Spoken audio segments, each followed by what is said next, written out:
Who the fuck you think you're dealing with, Joey Bananas? Oh my God. Alright, get comfy. Sorry about that. No worries. When you gotta go, you gotta go. Especially if you're on that medication. Ooh, that was tremendous shit. That was like 19 inches. Oh yeah, it looked like three voodoo sticks sticking out the fucking butt. Fucking tremendous. I've never heard that one in my life. Let's take a quick break and tell you about our first sponsor, Upstart. Now, you know that credit card that you're afraid to look at to see what the balance is? Well, if you've been avoiding your debt, it's time to confront it. Upstart can help you face it and finally pay it off. Listen to me. Upstart is the fast and easy way to get a personal loan to pay off your debt. It's all online, and whether you're paying off credit cards, consolidating high-interest debt, or funding personal expenses, over 500,000 people have used Upstart to get a simple, fixed monthly payment. Upstart finds smarter rates with trusted partners because they assess more than just your credit score. With a 5-minute online rate check, you can see your rate up front for loans from $1,000 to $50,000. You can get approved the same day and receive funds as fast as one business day. If debt is taking over your life, it's time to get a fresh start with Upstart. So many of you have hit me up and told me that you've used Upstart and how easy it is and how glad you are that you did it. I'm telling you, it's the best thing to do. Consolidate it. Get yourself one monthly payment. All right, this is all you have to do. If you want to find out how Upstart can lower your monthly payments today, that's upstart.com/honeydew. Don't forget to use our URL to let them know we sent you. Loan amounts will be determined based on your credit, your income, and certain other information provided in your loan application. Go to upstart.com/honeydew. Our next sponsor is MyBookie. Now, March is here. I'm a Pisces, big fan of March. Matter of fact, it's my birthday today if you're listening to this. And March Madness has officially begun. It's time for you to shoot your shot and score big on the nonstop action with MyBookie. Select the winners from 63 tournament games in the MyBookie bracket contest for a chance at $10,000 in cash prizes. And it's only $1 to enter. That's right, $1. It doesn't matter whether you're filling out multiple brackets, if you're betting the national championship winner, or if you're simply looking for player and game props. MyBookie has you covered. Sign up today at mybookie.ag and use promo code Honeydew to secure a deposit bonus up to $1,000. That's promo code Honeydew to claim your first deposit bonus. College ball, NBA, NHL, no matter the sport, no matter the minute from tip-off to buzzer, MyBookie puts the action in your hands with in-game live betting. Bet anything, anytime, anywhere with MyBookie. Our next sponsor is Policy Genius. Now, if you're like me during the pandemic, I'm going back looking at all my bills, figuring out what I can pay cheaper on almost every single thing I'm paying on. So why not get a head start by revisiting your home and auto insurance with Policy Genius? First, head to PolicyGenius.com and answer a few quick questions about yourself and your property. Then, Policy Genius is going to take it from there. They're going to compare rates from over America's top insurance, from Progressive to Allstate, to find your lowest quotes. The Policy Genius team will look at all the ways to maximize your savings, including bundling your home and auto policies. If Policy Genius finds a better rate than what you're paying right now, they'll switch you over for free. That kind of service has earned Policy Genius a 5-star rating on thousands of reviews on Trustpilot and Google. All right, so while you're gearing up for spring cleaning, don't forget to dust off your home and auto insurance policies with Policy Genius. Reshop your rates. You can save up to $1,055. Head to PolicyGenius.com to get started right now. Policy Genius. When it comes to insurance, it's nice to get it right. Now, let's get back to the dude. All right. January 94, Colorado. I'm in Boulder, and You're doing comedy. I'm doing comedy. And where back then? Sorry. Back then, there was a guy named Andy Payton who had 14 or 15 rooms. He was brilliant. I thank him for my comedy career. There's a lot of guys. I got to give thanks to Rogan, Stanhope. But he's one of the earlier guys. We banged heads, but he liked me. And he did it right. He put together a comedy newspaper. these comics that always complain, nobody gives me a chance, I'm going to be a writer. Okay, here's your chance. You're a fucking writer. Write a column on comedy every week. You write a comedy on a comic. You write an article about a comedy club. You write an article. You know, he did this really smart. And then he would make the places that did comedy by advertising in his newspaper. And he would put the newspaper out once a week. It was great. It was really great. I mean, I did comedy after a fucking line dancing class, you know. Monday nights was an Australian bar that only sat 9 people. You know, Tuesday nights was a fucking an Italian restaurant that the waiter was also an Elvis impersonator. Okay. So he would cook, bring out the food as a waiter, and then while you were eating, he'd come out as Elvis. And he was just 400 pounds and fucking, you know, just the beginnings of comedy, you know. And here you are getting on stage, watching Joe Torre and everybody on, you know, HBO, and you're like, I'm fucking doing comedy in an Italian restaurant for an Elvis impersonator. You know that part of comedy is just frustrating. And even though you're doing it and you're writing, you're doing all the things you're supposed to be doing, it's not moving as fast as you'd like it to be moving, you know. But I was all in. I was out 7 nights a week. Okay, so there was that kind of scene where you could actually do 7 nights a week? Yeah. Okay. Wednesdays was Club 56. They gave you a free steak. That's why I hit the kid in the head with the microphone. Busted his fucking head. That's one of those portable microphones. He kept flicking bottle caps at the comics. And I went up there and I go, next time you flick a bottle cap, I'm going to fucking hit you in the head. And he walked up to the stage, so I just hit him with the microphone. And I forget the headliner's name. Years later, I saw the headliner. And he goes, you're not going to hit somebody with the microphone tonight, are you? So Mondays was the Australian bar. Tuesdays was Comedy Works open mic. So they had this Mexican bar that was open mic. Wednesday was Club 56. Thursdays was El Dorito. They gave you a $25. They gave you a $25 gift certificate. And then Thursday, there was something else on Thursdays.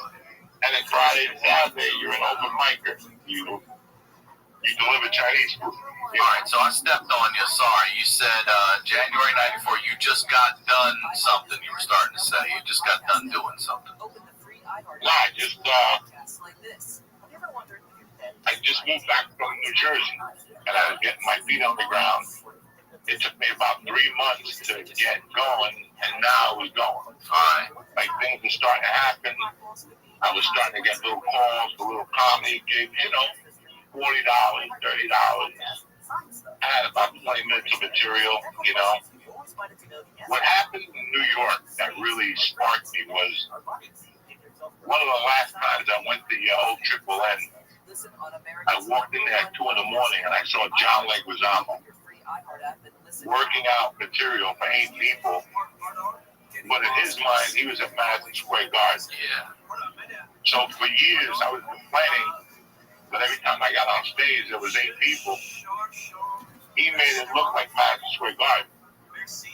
So that's what made me say, fuck New York. I could get better in Colorado just as much as in New York. Save half the money and be close to my daughter. Right. You know, how old was your daughter at this point?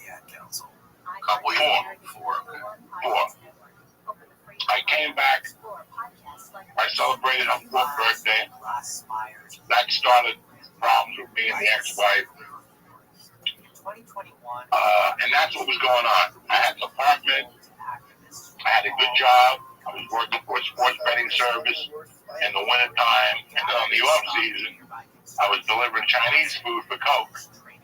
And I was also selling neon for my buddy. You know, I wasn't selling Valium anymore because remember when I did the 10,000 Valium to New York? Yeah. I never paid that guy back. So he had 10,000 and you were selling them at $3 a pop too, huh? Something like that. He gave me like 1,000 on the arm or something. I I told him I was coming back in a week. You know, I'll see you in a week. Okay. I didn't come back. When I came back, he had moved to a different part of Colorado. It was still close to me. So I always had the money if he needed it, but I never bumped into him. So fuck him. Welcome to the drug game, cocksucker. Yeah, right. So I wasn't selling Valium anymore. I still had a line on cocaine. But what I really wanted to do was do comedy. I had it down. I could do comedy from February to August 15th.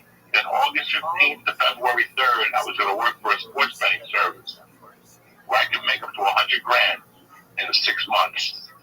And then the rest of the year, just do comedy. And live off that 100. That's, yeah, okay. That was the plan. That was the original plan that nobody knows about. I was very satisfied with that. I was a piece of shit. Especially back then, $100,000 even back. I mean, now it's a lot of money, but back then it's a lot. It wasn't even about the money. It was about, you know, being close to my daughter. It was, and just being a human being. That's it. What I was doing for a living was not decent. Selling sports picks is not a great job. It's a lot of fucking grinding. It's 7 days a week, you know. Yeah. In football season, it's Saturday and Sunday. College football's on Saturday and pro football's on Sunday. So, but I had a balance. I had this great balance. It was going to work. I would make $100,000. They put money away for you. Whatever you put away, they matched. And then they sent you a check those months you didn't work. And then, on top of that, I was going to fucking deliver Chinese food and sell coke and do stand-up. I couldn't lose. And when I say sell coke, I'm talking about I get a call from Sam Tripoli, he needs $1 gram. And I get a call from you that you need $1 gram. Yeah. I buy an 8-ball. I give you $2 a gram. I end up getting $1.5 grams for $50. You know what I'm saying? Yeah. That's what I mean selling coke. I wasn't a coke salesman. I mean, yeah, you were a Valium salesman, but not a coke salesman. No. That wasn't really a Valium salesman. It was whatever. I sold whatever was. Yeah, you were a salesman. Period. A salesman. You got refrigerators? Let's do it. You know what I'm saying? Whatever fell off the truck. That's what I sold. You know what I'm saying? So I don't want people to think I was at home. No. When I say coke sales, I'm talking about for me to snort the coke I was snorting, I couldn't afford it. So I would have to wait for you and Tom Segura to call me one night, you know, and say, yeah, we're going to get us 2 8-balls. Fine. I'm going to take $1 gram on each 8-ball, you know, shit like that. That's what I did. That wasn't a coke sale. But everything was going great. There was a great plan going on, but there was an undercurrent going on. And there was the undercurrent of the war between me and my wife, my ex-wife, and her boyfriend. Oh, she's not by this now. Okay. Right. By this time, when I left, she already had a boyfriend. She had already moved in with him. She had already sent 2 guys to beat me up, and I beat up one of the guys. Really? She sent people to fuck you up? Yeah, 3 guys. 3 guys? A driver and 2 guys. The guy took off when he saw me in the car, and the other guy I hit, and the other guy I really threw a beat down on, and the other guy got away. Where did they get you? In front of my house. They broke my ribs. Damn. With a fucking 2x4. With a 2x4, they hit my dog with a 2x4. They fucked your dog up? Oh, they hit my dog 1 time. No.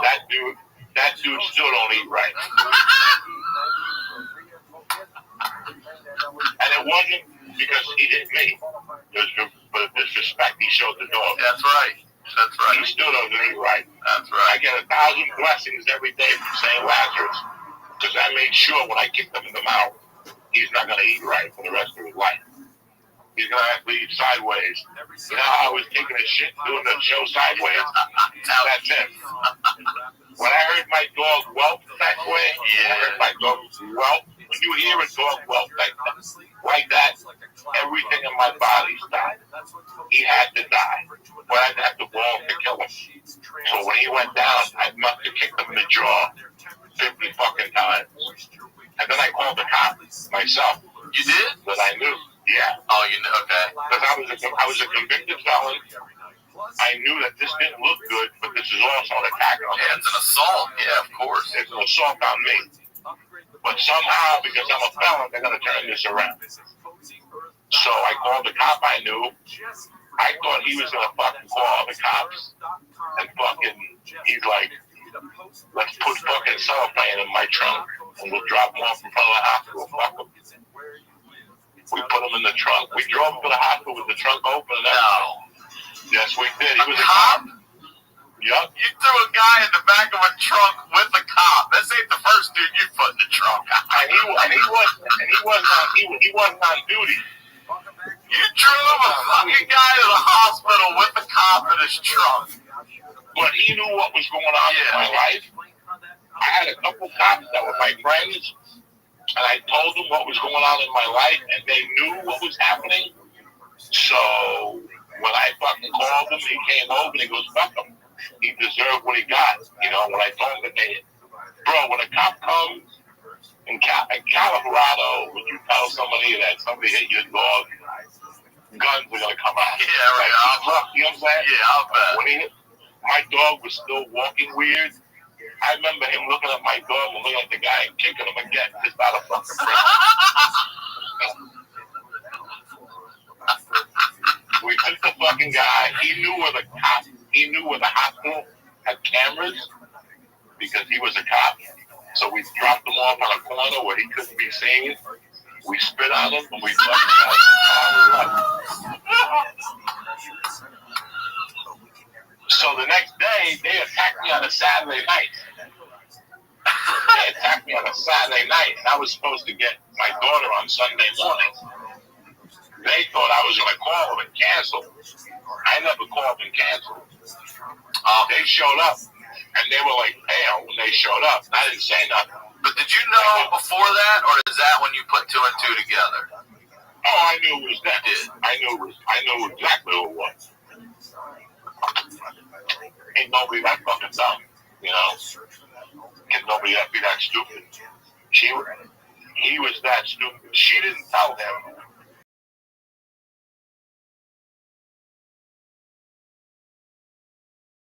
The proper animal about the divorce in the early 80s when I carried guns and did things that were not supposed to be done that were very illegal.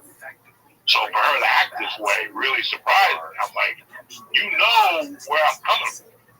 You know what could happen here. And you're still throwing firearms. You're still throwing alcohol and fire. So that before I went to New York, that was why I was so down, because they wanted me out of the kid's life. I hadn't done anything. But I'll never forget when they came to pick her up that Sunday. I put the kid in the car, and I looked at them, and I told them that somebody had attacked me. And they both turned pale. I pulled up my shirt, and I showed them the purple. It was just purple. I couldn't even really move my arm. And they were like, oh, my God, we hope you're okay. And I'm like, I'm fine. I got the guy's license. He's from Idaho. And the guy, John, a boyfriend, was from Idaho. I go, aren't you from Idaho, John? And that was the last word I said, because the first man who speaks after that loses.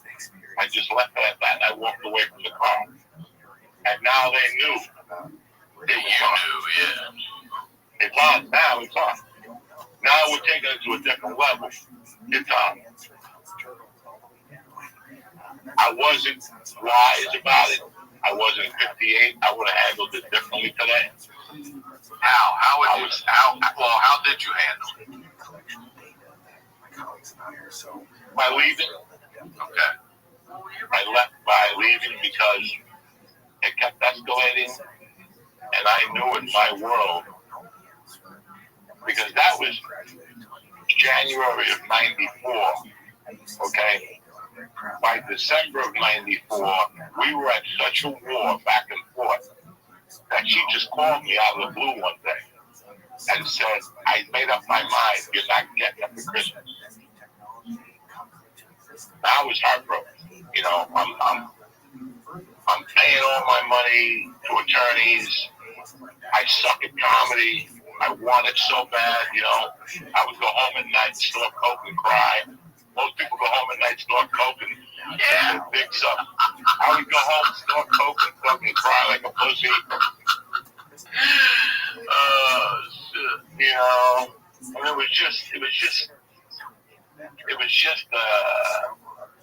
a bad place, you know, and I wanted to be a dad, I wanted to do comedy, and I wanted to fulfill my obligation.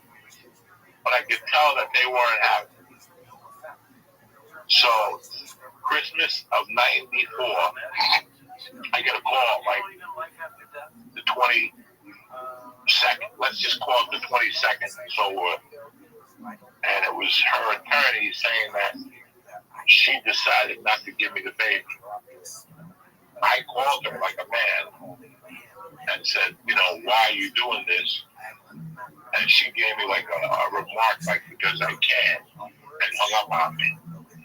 Ryan Stickler, I thought that was total disrespect. First of all, she moved the guy, she moved the baby into a man's house without my consent or knowledge. If that was to happen anywhere from Baltimore to Boston, I could have shot her in the head, called the cops, and the cops would have arrested me. They would have said, we understand, you can't move a child into another man's house without permission. That's just general human decency.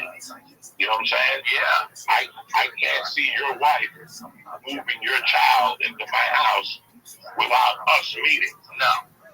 That should never happen. And they've already sent fucking henchmen over to fuck you up on top of it. Yeah. So I had to go to war. I had to go to war with these people. So they called like on the 22nd. That night I went out, I did my comedy, and I was heartbroken. And I fucking the 23rd or the 24th. One of those days was maybe like a Friday or a Thursday. I'd have to look it up. I was so broke then, I didn't even cook in this house. All I had in this house was fat tire beer. That's all I had, fat tire beer. I always ate out. I didn't even have a knife. I think I had a spoon, maybe one knife, not a steak knife. Just a regular knife. I went to his house, a friend, and they were getting ready for Christmas. They cut the shit. And they go, I need a big favor. I gotta cut some house. Can I borrow your knife? And she goes, take whatever one you want. And I took the biggest one. They had like those rocks, you know? I took the biggest one. I put it in like a bag, and I put it in my car. My job was, I was going to drive down to where he worked, and I was just going to cut him. I was just going to end his life. Damn. That's it. That's it. The day before Christmas, I'm going to jail for murder. I got in my car. I drove all the way down there. I got out of my car.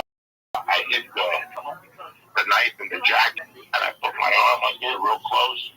There was kind of a security guard up the thing.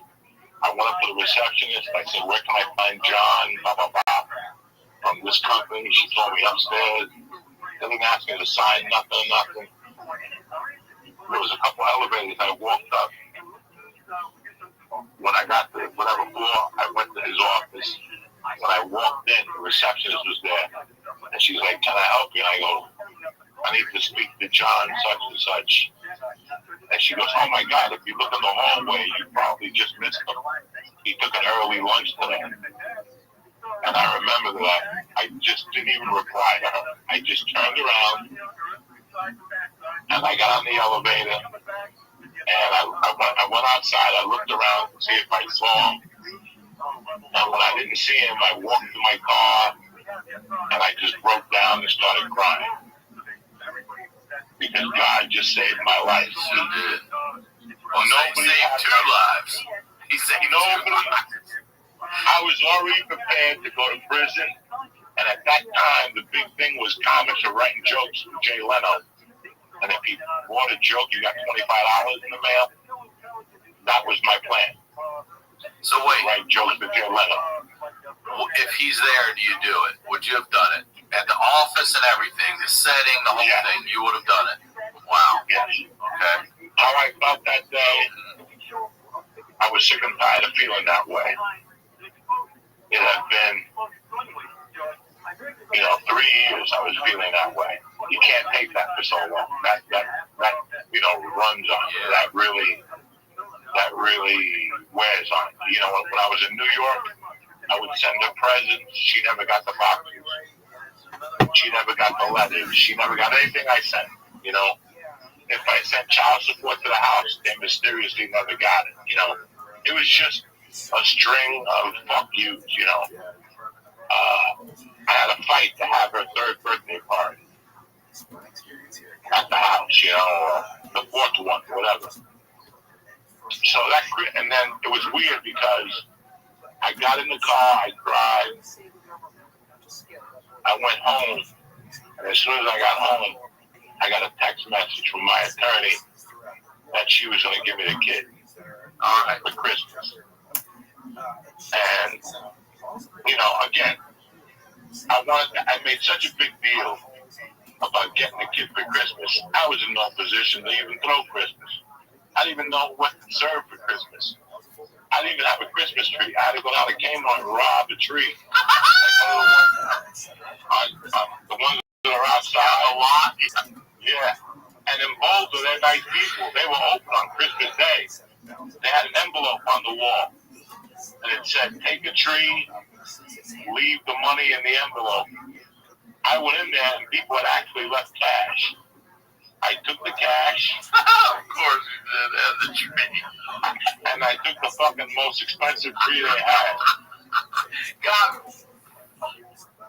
I went home. Got a Scottish pie here. I remember I didn't have Scotch tape to put the decorations on the wall. I had to use duct tape to put the decorations on the wall. It was such a sad Christmas, I'm like, what kind of dad am I? Yeah, every single gift she had was shoplifted. There wasn't one gift that I gave her that year. She had a room full of gifts. I had shoplifted every one from Jeffrey. What's that? Toys R Us. Toys R Us. Yeah, I love you remember his name. Those Jeffrey dollars? Jeffrey, yeah. Jeffrey.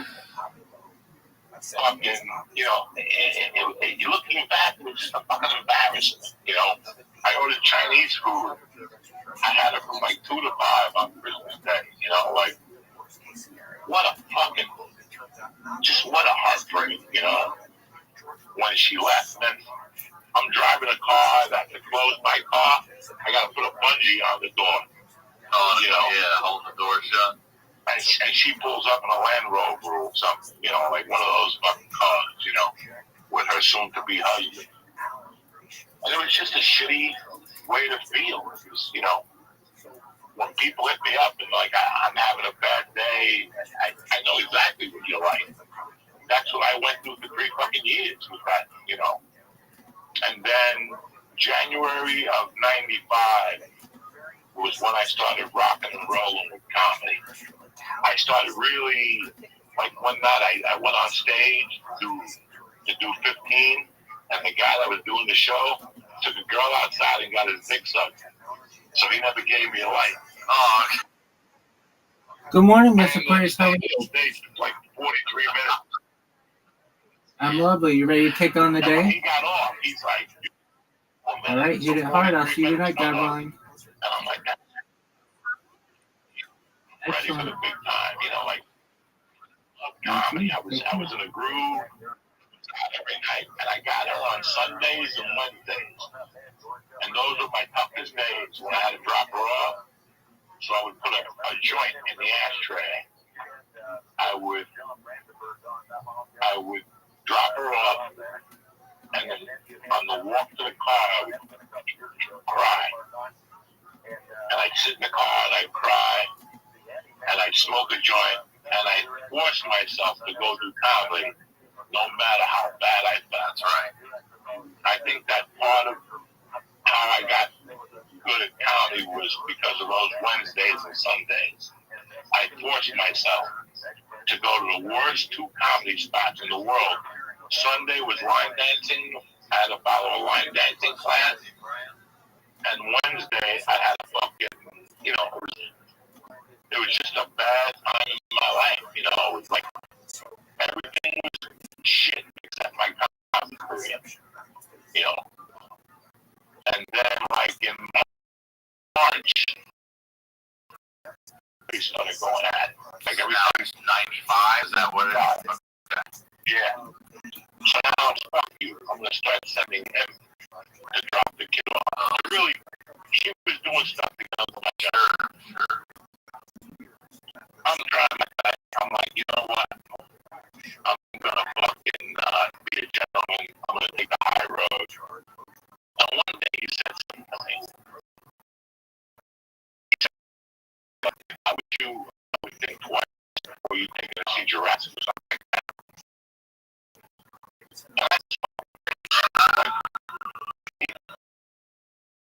He was sitting in the car. He was like that. What do they call that? White privilege. Yeah, white. I don't mind how you talk to me. Just don't white privilege me. Yeah, because it's not gonna work. Are you even white privilege me? And I mean, I didn't say a word. I just had like a snot in the back of my throat. I could feel it. I had to spit. And it was like automatic. I just spit right in his face because that's the point of my life. It was at. Like we're going at it. We're done talking. There's no reason for you to make small talk. You don't like me. You're trying to cut my legs out from under me. Now you're telling me about a movie. Don't talk to me.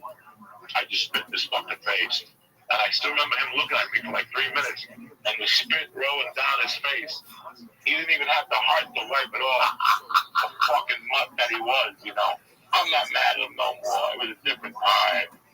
It was a different place. And then she took me to court because he was scared.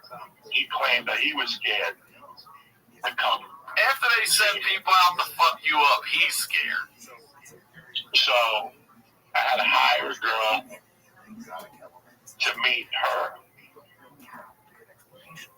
to get the kid. It was a fucking nightmare. Then one day she decided, don't worry about it, I'll meet you. Because it wasn't working for her. She wasn't instigating me no more. It was perfect. Now I wasn't seeing her at all. She didn't want that. She wanted to get me going. Yeah. She wanted to round me up. So it's about April of 95. I fucking go to the Comedy Works one night, and I'm in the Comedy Works now. I'm not a regular, but she's giving me star spots during the week.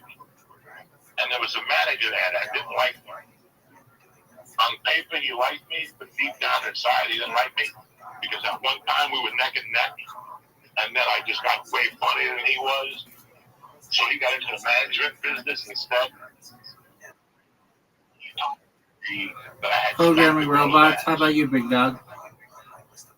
I was supposed to open up for George Lopez that week. And Wendy called me and said, yeah. And Wendy, I love Wendy to death. She called me up. She's like, Joey, you banned? I got a ban, And I'm like, listen, if you called me and told me I robbed you or fucking, somebody. What's going on? What's going on? What's going on? Talk to me. What's up? I'm going to grab that monkey if I do grab something. And,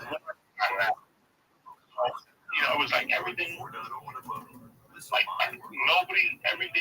nothing wanted me there in Denver anymore. Like, now I couldn't do comedy now. Like, I was doing so good comedy-wise, I couldn't even do comedy anymore. And then I'm picking up daycare now on Wednesday. We got it this good now. Wednesdays, I can pick her up at Montessori and then take her till 7. And this one day, I picked her up at Montessori, and as we're going up the stairs, she goes, she would always ask me questions. Daddy, what does this mean? What does this word mean? We were walking up the stairs, and she asked me what the word spit meant. And I go, why? Where'd you hear that? And she goes, whenever you call the house, John says that the spigot is on the phone. Oh, shit. And what was your ex-wife's nationality, by the way? She's a white chick. She's a white girl, okay. Good people, good family. I love how people have to clarify white people. Like, they're good people. We cause so much trouble. Okay, so he says that, and your daughter's asking you what that means. So, now, let me tell you something. About a month before this day, I had a good friend named Fred. He was a Vietnam vet. We had met in 1985, the summer of 85 in Boulder. Now it's 95 and we're dear friends. For some reason, for years I thought Ed was a medic in Vietnam. Ed was alert. Ed was one of those guys that cut the ear off and collected it and shit in Vietnam. So I would see Ed at night. Ed would come to watch me do comedy in Boulder places, you know, like I think there was a poetry shop that we did comedy at. And I would meet Ed, give him a couple of bugs, and smoke a joint with him. So Ed knew my pain. So Ed's like, let's just fucking kill him. You know, Ed's like, I don't know why you're going through this. I go, do we shoot him? Do we bury him? He goes, no, you know, we take him to Chautauqua Park, to the top, and we rub him down with maple syrup, and we'll let the bears eat him. They eat everything. They'll eat his elbow, they'll eat everything. You gotta cover him in syrup and just tie him up so he can't run, and then the bears are gonna eat him. Jesus. Put a gag in his mouth, break his jaw so he can't talk, and let the bears eat him. I mean, that's how crazy I was. Oh my that's God. How crazy I was. This is why when I tell people I'm 58 and you have no idea that you are. I've known you for a long time. I've never heard any syrup on a motherfucker. I'm telling you, we were going to put syrup on this motherfucker and let the bears and the tigers eat it. Tigers. That was the plan. And they're like, there'd be no fingerprints, there'd be no DNA, there'd be no bullets, there'd be no hole in the ground, there'd be nothing. It would be, so what we were going to do is, there was a drop, we were going to close that fucking street. Like, Ed was that crazy. Ed was going to get cones to detour him, and then we were going to jump him and fucking fuck him up. That was the plan all along. We were going to fucking kill this motherfucker. And if she was with him, she was going down too. Like, this was how bad my mind had taken this, you know. I was talking about on my podcast the other day how when your mind takes something, it just takes it. That's why there's mental health issues. I was having really bad mental health issues, you know, stemming from anger and frustration. Sure, I mean, your whole background. So, I'm getting ready to kill this motherfucker. And now I pick up my daughter, and she's telling me he's calling me a stick. He's got to die today. I'm like, he's going to die today. I don't even have time to call Fred. I didn't even have a cell phone. I had a pager. You know, there was no cell phone in 94. Right. If there were, I didn't have one. I didn't have that type of money. No. So, me and her did what we usually do. We went to a park, you know. We went to North Boulder Park. I never forget that. And the reason why I remember North Boulder Park, because there's a little, not a grave site, like a memorial. And I remember that day, it was Joe Welch's daughter. Joe Welch, the guitar player from the Eagles, lived in Boulder, and his daughter died when he lived in Boulder. Oh. And he made a special little thing for her. I'll never forget this day, for some reason, how it went down. And I remember thinking, like, wow, this is crazy that, you know, just somebody's going to end up in a fucking grave here over an argument about a kid, you know, about a child. And somebody's going to die over this. Either I'm going to go to jail for life, or he's going to die. And this is not good. And I remember getting in the car at like 6:30, and I had to meet her at Safeway. On this particular day, they switched the meet from Boulder to Safeway. It was outwards a little more. And I'll never forget that when I was out on bail for kidnapping, they made me do community service, and I did it at the AIDS place. And in '85, AIDS was not a popular thing. Yeah. There was always a cop on duty there, protecting the AIDS guys because they were getting bomb threats and shit. So I became friends with the cop at the AIDS place. I would always talk to him. I would paint walls, and I was telling him what I was going through also with my wife. So all this is in play.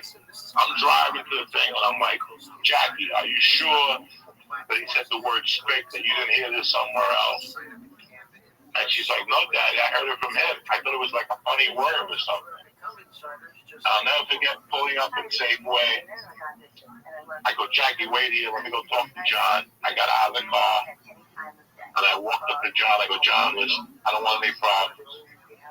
I got a 5-year-old girl in the car, and she says that you used the word spick. Is it true? And he said, I don't know what you're talking about. He's like Thurston Howell the third, I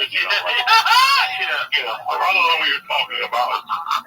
And I'm like, dog, listen, spick is an East Coast word.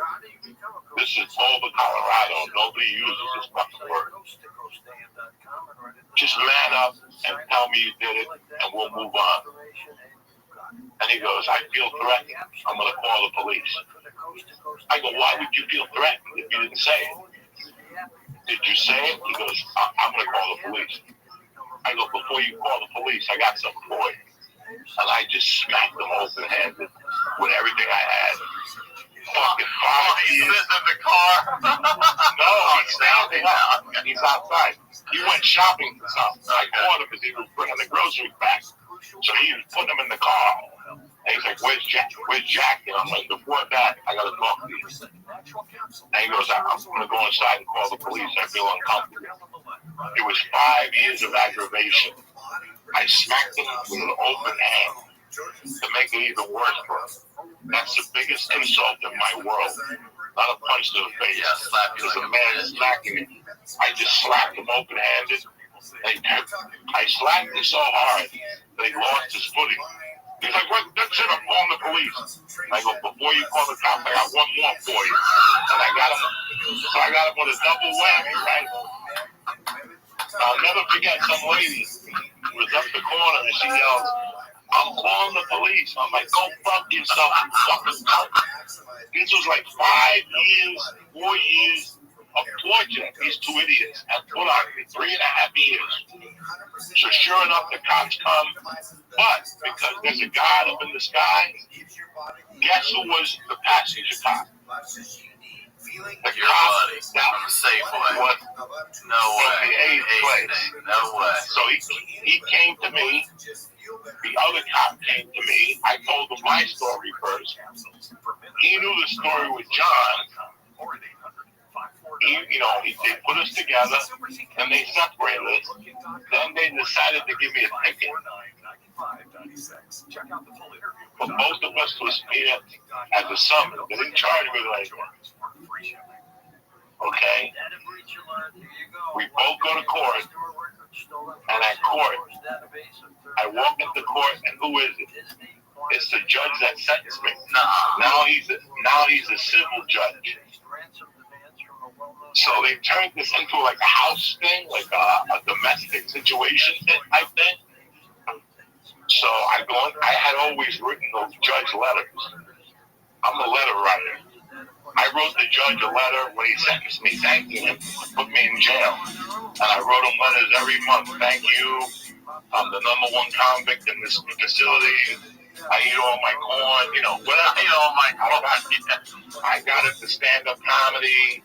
I got my GED. I would write him letters every month. So he knew what was going on. He was prepared already. That's interesting. So when he walked in, him and my wife. So he had a legit backstory. He knew your backstory. That's something a judge never does because you're just a stranger to a judge. Who the fuck you think you're dealing with? Yeah. Joey Fernandez. So fucking the judge, they're in court yelling. They even bring Who's they? Who's yelling?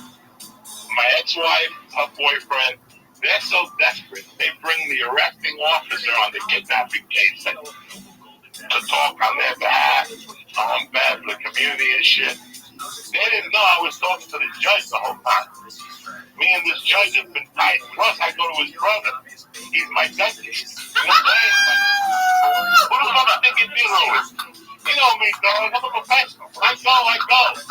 I work it from every fucking angle. That's all. Sure as fuck, too. The mafia is working it from every angle. So, we're in court, and the judge rips up the summons. And he goes, there's only one problem here. There's a Boulder County law. You can't use a racial slur in the city limits. Is that right? I smacked him one block into the city limits. So the court got thrown out of court. And then her and him and the cops started yelling at the judge to reprimand me and all this shit. The judge, I'm like, I'm not having it. The judge looked at my wife and he goes, weren't you in here a couple of years ago singing his praises? Now you want to come in here and tell me he's a bad guy? I'll tell you what I'm going to do. The next time you miss a visitation, I'm going to fine you $1,000 and throw you in jail for contempt of court. So she starts crying. Her boyfriend starts crying. He's the cop is yelling. And now Joey Diaz goes to work. There was a long walk out of that fucking courtroom. It was like a 100-yard walk to the car. I didn't stop saying shit to the car. I kept walking saying, tell your husband I used to put up your ass with carrots. Tell him I call her Kathy Carrots and all this shit. I never put a carrot in her ass. But I had a fucking, it got so bad he walked away from her. Like I was saying so many things to her, like a pussy smells like feet. He walked away from her. That's how embarrassing it got. He was so embarrassed. I got in my car. I didn't feel too good about what happened. But here's the clinker. But after I smacked John and the cops came, I remember looking at the car and seeing my daughter, and she was crying. She was upset. I saw my stepdad beat up a guy when I was 6, and I was jumping up and down. That was my, you know what I'm saying? That was my world. Yeah, right. That was my world. This little girl, this isn't her world. No. So all these factors contributed. I go, they're trying to put a family together. I'm just here wasting time. Even if I get co-parenting, whatever that's called, mixed, whatever. It's co-parenting, right? Split custody. Split custody. Shared custody, whatever. Let's be honest.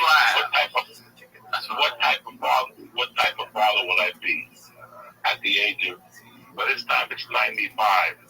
I'm 32 years old. I'm like, let's say I do get split custody. What's going to change? I'm still going to do coke. There's no woman in this house. The only women that come here to suck my dick, they're terrible women. They just do blow by blow and do, There's no food. I don't cook. I have no foundation. I don't go to church. I have nothing that requires me. Now I don't even have a comedy club. I met a girl in Seattle. I met a girl in Michigan. She said she was moving to Seattle. I prayed on it for about a month. I thought about it. This was going to end. This thing in Boulder was going to end. There was 3 ways this was going to end.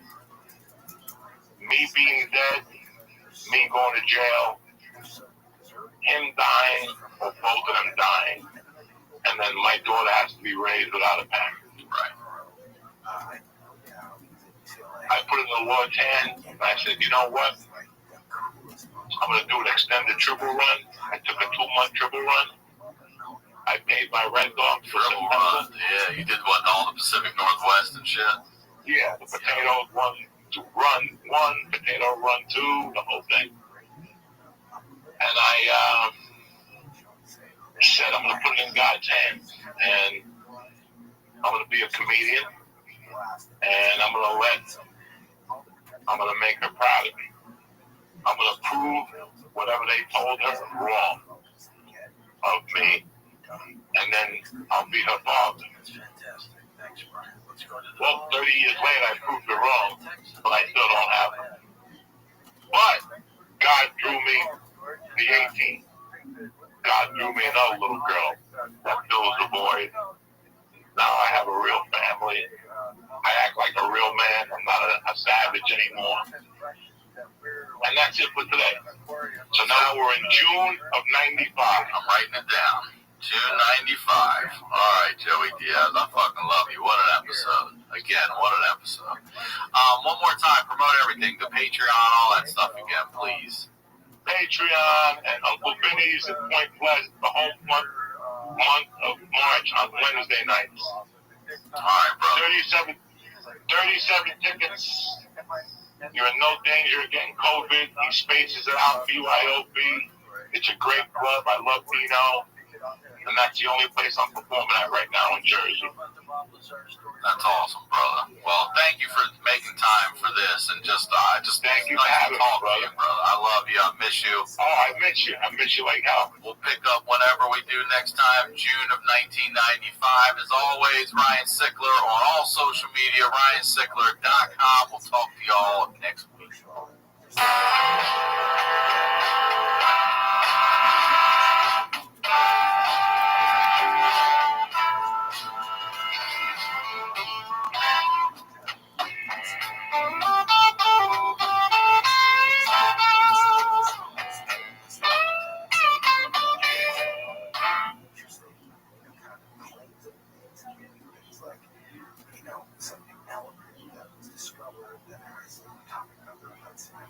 Impossible to have in stable form, laws of quantum mechanics that I teach their students and so forth, but it's not of the type that he's talked about.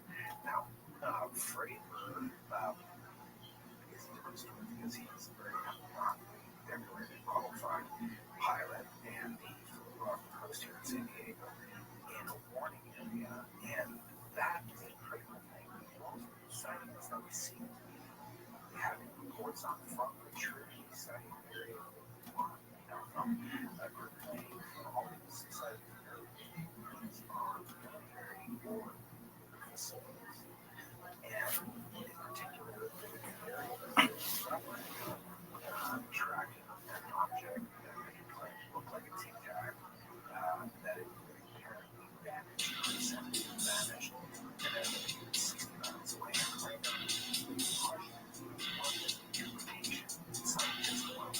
Evidence. We don't have data that was stored in the body. Testified Congress, and they also sent some people, so I'm not going to cast aspersion on any of their testimonies, but I didn't know. Not that much braver. But the fact is, just because you can fly a fighter pilot doesn't necessarily get an ability to identify physics and crafts and behaviors and things. Anyone that's a physicist or astronomer can say. This episode of The Honeydew is brought to you by Raycon, Upstart, and Manscaped. More on that later. Let's get into the dew. The Honeydew with Ryan Sickler.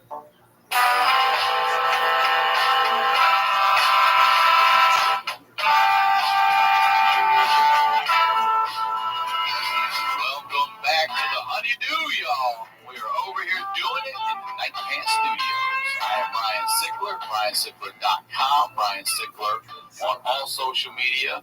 I can't thank you guys enough for your support. Please make sure you subscribe to the YouTube channels. You get the audio on Monday, you get the video on Tuesday. We got the time codes in there. You can jump around the stories if you want. And I want to make sure you guys are episode of The Honeydew is brought to you by Helix, Upstart, Honey, and ExpressVPN. More on that later. Let's get into the do. The Honeydew with Ryan Sickler.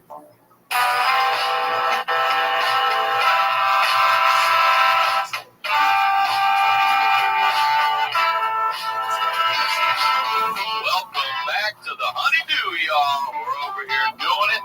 Studio Night Plans. I'm Ryan Sickler, RyanSickler.com, Ryan Sickler on all social media. Just a huge thank you for all your support. We just finished 100 episodes. We're about to kick off the first of the next 100. So I just want to thank you all for your support. Thank you for making this such a fun show. Thank you for all the messages, the emails, everybody. I sincerely appreciate your support. We're going to keep on doing the damn thing. So get over, subscribe to the YouTube channel. You'll get audio here on Mondays, video on Tuesdays. Don't just watch, subscribe, and you're going to get some more content coming soon there as well. If you're a fan of the time codes, if you look in the description underneath YouTube, you'll see stories you can jump to if you'd like. The Patreon show is growing. Thank you so much for your support there. The Honeydew with y'all. Doing the Honeydew with y'all out there. I've heard some amazing, crazy, funny stories. If you or someone you know has a story that has to be heard, please submit at honeydewpodcast@gmail.com. We're going through all of them. We will get to you. There are a lot. We'll keep on doing that show too. So if you're on board for it, you can subscribe for a year, save yourself some money. I know that $5 a month is a lot for some people, $60 a year. A lot of things going on out there, but you can subscribe for a year and you'll save over a month of episodes. You'll get them for free. It goes back to you, y'all. So subscribe to that as well. The Facebook fan page, make sure you're subscribed over there for updates, clips, all that stuff. Make sure you're following me on Instagram. Can't thank you guys enough for the iTunes reviews as well. All that stuff helps, man. You guys are the shit. TheHoneydewPodcast.com is the website for the show. All the merch is there. It's also on RyanSickler.com, but the night pants are there. The Night Pants Nation Champion sweats are there. The hoodies, the T-shirts for the Honeydew, the T-shirt for my Ryan Sickler, the fist pump, fist bump shirt. The appreciations, really cool design. Upstate merch is the shit. Zach Newton is designing some of that stuff for us over there, so thank you. And I record here at the Santa Monica Music Center. You know I like to give back. So if you live in LA, if you need musical instruments, you need musical lessons, this is the spot for you or your kids. Take a lesson with your kids. Go to SantaMonicaMusic.com. You get online lessons. Use the code Honeydew, and they will waive the registration fee, and they'll give you one free lesson when you sign up for a package. All right? That's the biz. If you're new here on the next 100 shows, what we do over here is we highlight the lowlights. These are the stories behind the storytellers. We're shedding a little light in that darkness and laughing in the face of adversity. And this guy is no stranger to the do. Ladies and gentlemen, excited to have him back. The saga continues. Joey Diaz, welcome back to the Honeydew, Joey. Great to have you. What's happening there, Ryan? I'm saying you look so good. Jersey looks good on you. You look like an old swamp gangster out of Vegas right now, and in his twilight years, coming into his own. You look good, dude. You do. It's tremendous. It's a different life. I got the stink of LA off me. My daughter's in school. She's happy.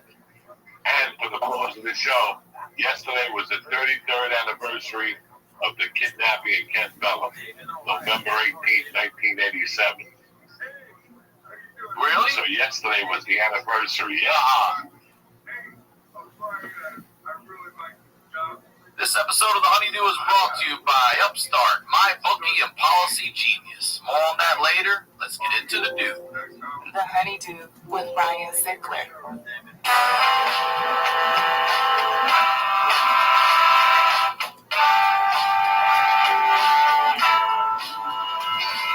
Welcome back to The Honeydew, y'all. We're over here doing it in the Night Pants Studios. I am Ryan Sickler, RyanSickler.com, Ryan Sickler on all your social medias.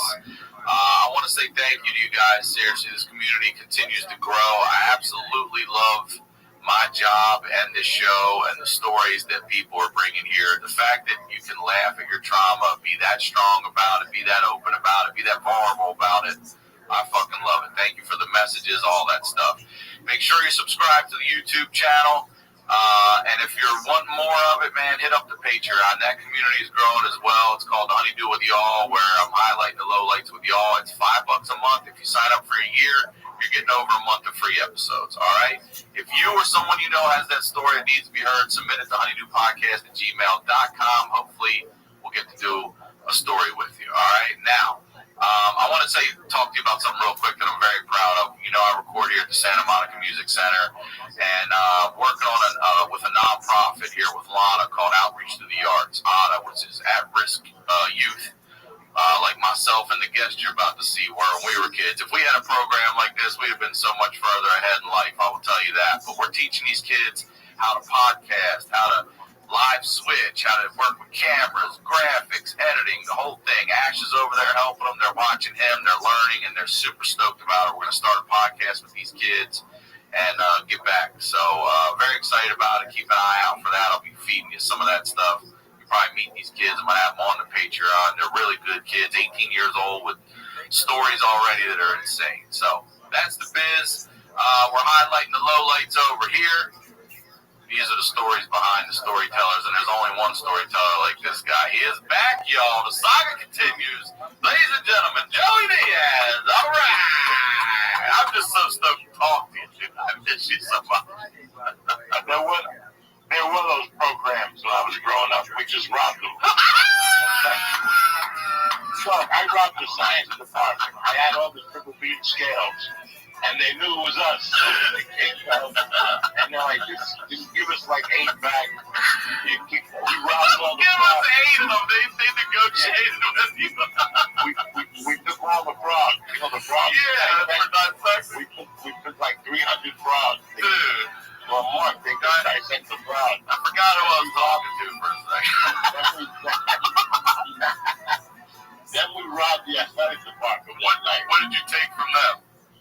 Everything that was in that thing, from sneakers to jackets to hoodies. They came to my house the next day. They're like, this high school or what? Yeah, the high school. They came to your house?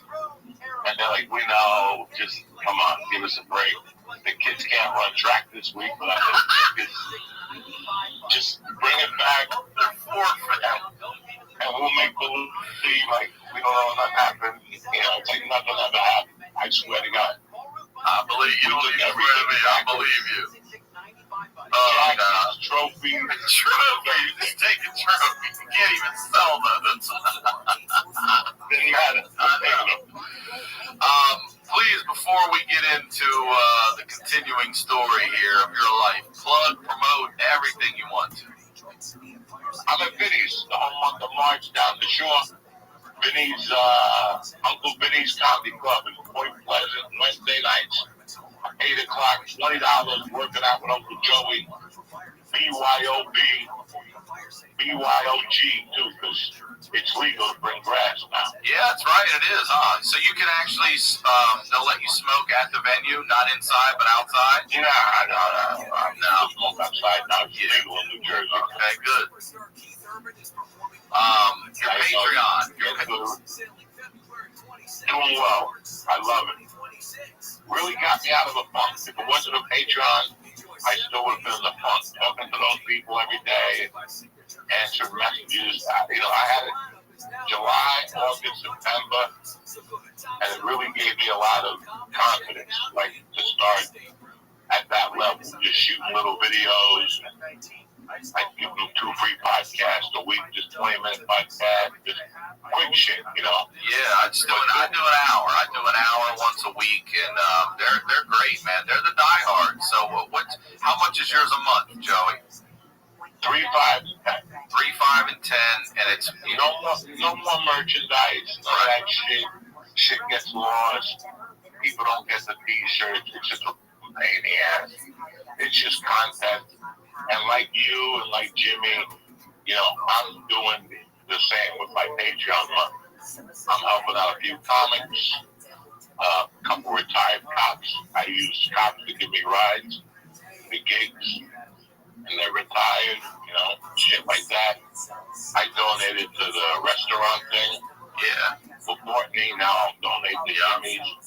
That's what my Patreon is for. Help out a few people. I pay my, you know. Yeah. It's but not, you're doing it twice a week and 20-minute episodes twice a week? Yeah. That's great.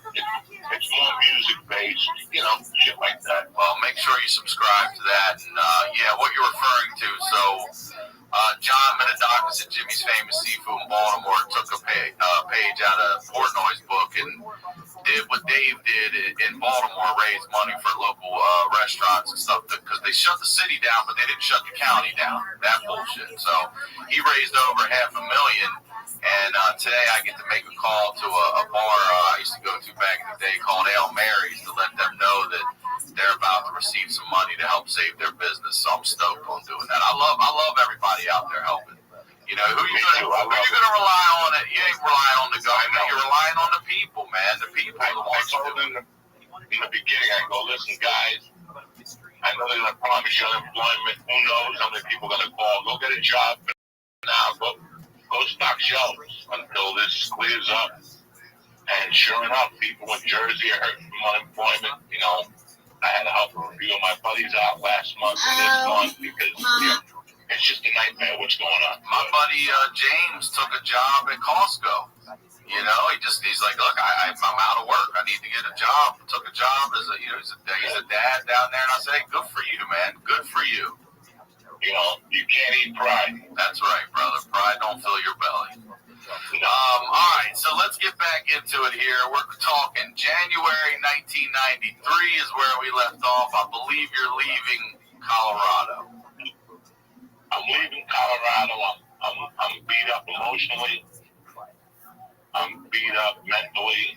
You know, physically I wasn't beat up, but just emotionally and mentally for the first time in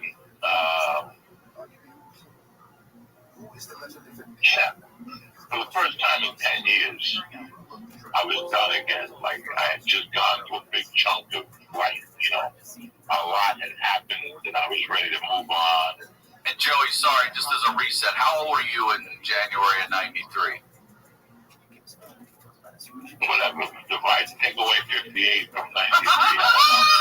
I'll have my calculator with me. Yeah. What year were you born? I'm 30 years old. You're very young. You're still young. You're 29. I got nothing going on. I got comedy under my belt. You know, I'm not featuring yet. How long have you been doing stand-up? At that point, a year and a half. Okay, you about me. I didn't start. I dabbled at 20, but I didn't do it again until I was 27 when I really got into it. I was doing it every week. I was a host. I was friends with Stanhope already, that type of shit. And then I got fired from the broker where I worked as a house MC. And I just really went into the dumps. The girl I was dating moved to New York, and I was making money selling Valium. That's how I made a living. Selling and eating Valium. When you're a Valium salesman, depression is definitely going to be in your life. I was going to say, so Valium salesman, you just said. Valium salesman. Sound like you sold it with a fucking suit and tie on it. I was selling Valium from like September of '92 to January '93. That's how I made a living. What kind of living? What kind of living we talking? Is that the only thing you have to do to get by? That's it? Sell Valium? $600 a week. Okay. You know, that was one of my many hustles, selling Valium. I was working for a sports betting service. I delivered Chinese food. I delivered Coke. I delivered Chinese food as a cover. Wait, you know, all right, so wait. If I want to buy Coke from you when I order Chinese food, do I ask for a special something? Or be like, is there a duck sauce on the side? Or I got the job done. I told people, if you need Coke, call me. So they would call the Chinese restaurant. And then one day the Chinese people came up to me and they're like, we don't know what's going on. You get more calls than we get more calls. So I had to tell the people, listen, when you call for a fucking Coke, you better order Negro or soup or something. So I had an excuse to go to your house. Wait, they were just calling asking for you to come over without making any orders? And the Chinese people are like, what the fuck? You get more calls than us. So I told people, you gotta order a plate of fried rice. And I'll put it at the bottom. I'll put in a baggie in the bottom. So even if I get arrested, I can blame it on the Chinese guy. Oh, I had to download fucking science. Right? It's like, I'm doing everything I can. If you wanted to fight Coke or Bottoms from me and I was working, I would actually make you come down to the venue, the broker. I would just tell you, come to the broker. And you go, why am I meeting you at the broker? And I go, because I got to meet my Colombian friend there. You want your Coke pure, right? You go, yeah. I go, yeah, so meet me at the broker. I'll give it to you at the broker. No, you were going to pay for a ticket to come to the comedy show. So I was making you pay for it. All right, so you got to find a broker. You got to watch on this thing. I'm on the stage going, hey, come on, just pay the $5 at the door. And the people would pay, and I take care of them afterwards. And they go, what about the $10 I paid at the door? And I'd make up some story, give an extra bill. I think I was paying like a quarter a bill, and I was selling them for like $3. Damn. So it was like high profit. I was getting rid of $300-400 a week. You know, so I found myself just broken. I was broken about how my divorce was going. I was broken about the only thing that was good in my life was comedy. That was the only good thing in my life. But you're taking those Valiums, so you're bringing yourself down medically too. So I'm partying, man. Yeah. But is Valium to party on? Doesn't that just doesn't it like I'm drink? I'm snorting coke. I'm drinking beer. I'm getting my dick sucked. Yeah. I'm not just sitting there with a pill watching TV like some fucking asshole. You know, I'm doing coke and then I'm eating the Valium to throw off the fucking coke so I can get a hard on. So I had a little Asian girlfriend at the time. We were having a little affair. And we weren't going nowhere. It just was a dead light. So I fucking called a friend of mine, his wife answered, and I told her what was going on in my life. And she sent me a plane ticket to come home. I went, I got like 1,000 Valiums, because I knew I could get rid of them here. And I fucking just came here like Super Bowl Sunday, 93. And I sold some Valiums, and I got a job selling cars.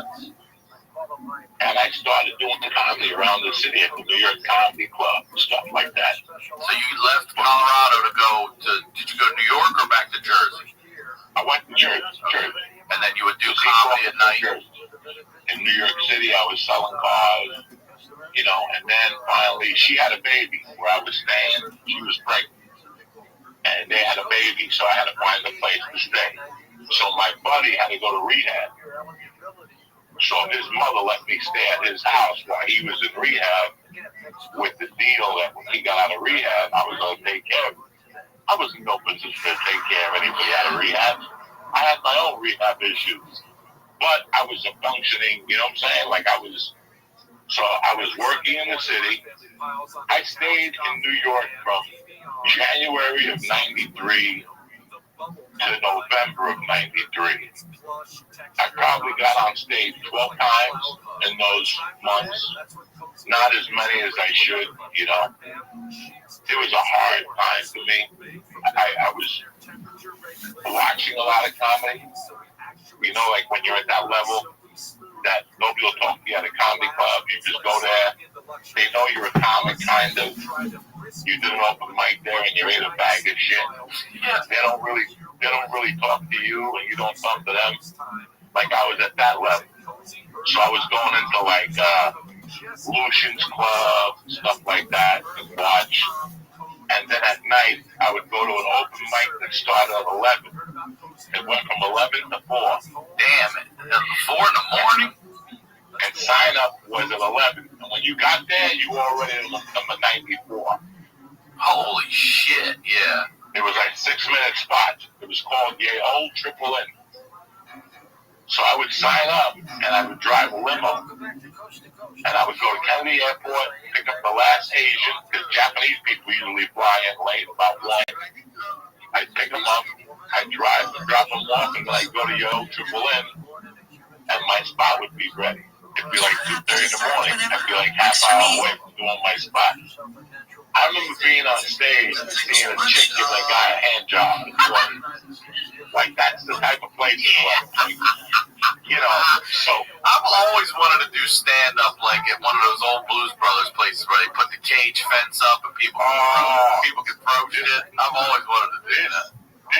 This was the place. Without the cage, it sounds like. Let me ask you this question real quick. You're going through what you're going through. You're in a dark place. What is that 6 minutes doing for you? When you're getting on stage and at least getting to fucking tell these jokes, does that 6 minutes helping you more than any drug? Or, you know, how are you feeling? Yeah. Because you want to keep going back, right? I was really on an all-time low human being. The only thing that was keeping me alive was my day job. You know, I liked my day job. I got a job working for a dear friend of mine who owned a sandwich place, and he wanted to start a delivery business. So I would go to all the businesses in the area, take their phone number, and I would fax them the menu for the day. And I tripled his delivery business. So I would work from 10:30 to 1, 2 o'clock, and make about $800 a week there. And then I'd either drive a limo in the afternoon, 4 o'clock, 12. And that was it. That was my thing. I was also going into the city for drugs for people. People didn't like going into New York City to buy coke. So I charged you a fee. So grams of coke with $35, I charged you $45, you know? So you would pick up and deliver? Yeah, I'd pick up. I'd walk over the bridge in those days. Really? I used to walk over the George. Yeah, because George Washington Bridge? You could walk over that back then? Can you still now? Can you walk that bridge? Yeah. Oh, you can. I don't know if I'm in the shape to do it now. It's going to be a long walk. Yeah, it's a long walk. But back in '93, I used to do it back and forth, you know, an hour and a half. Stop eating booze on the other side. So my roommate had gotten out of rehab, and he's my best friend. We're still best friends. We talk every day. His daughter works for me on Patreon. Oh, nice. All right. He went to rehab. So it was me, him, and his grandmother living in a 2-bedroom apartment in Cliffside Park, New Jersey. So when he got out of the rehab, he was hooked on heroin. So it was like a joint family. He had a great family. So his grandmother, his mother, his sister, and his aunt were like his support system at me, you know? But it was me and his grandmother who lived there with him, right? So every night, you know, he didn't have a job, he was on disability. He got him a job in the city, like moving around in the daytime. He got paid like with food sales, like once a week. And he could go buy heroin with I love that heroin dealers will take food stamps. So, there's an asshole heroin dealer taking Bitcoin and shit today. You know that guy's out there. So George would sit there at night. We'd be watching TV, and he couldn't wait for his grandmother to go to bed. That was our whole goal. You know, like if I walked in at 12 and Grandma was awake, George's face was red because he was dying to shoot, but he couldn't because his grandmother was awake. So I'd come in and I'd go, Grandma, what are you doing up? Letterman's on. Go watch David Letterman. And he'd look at me like, thank God. And then she'd go in her room, close the door, and she had a cat. She had a cat on the room, on her bed, and she would just sit there at night, snacking, like eating popcorn. And I would wait torch to go in the bathroom, and I timed it perfectly. I let him burn it, let him put the fucking thing on, and then I shoot spitballs at him through the door.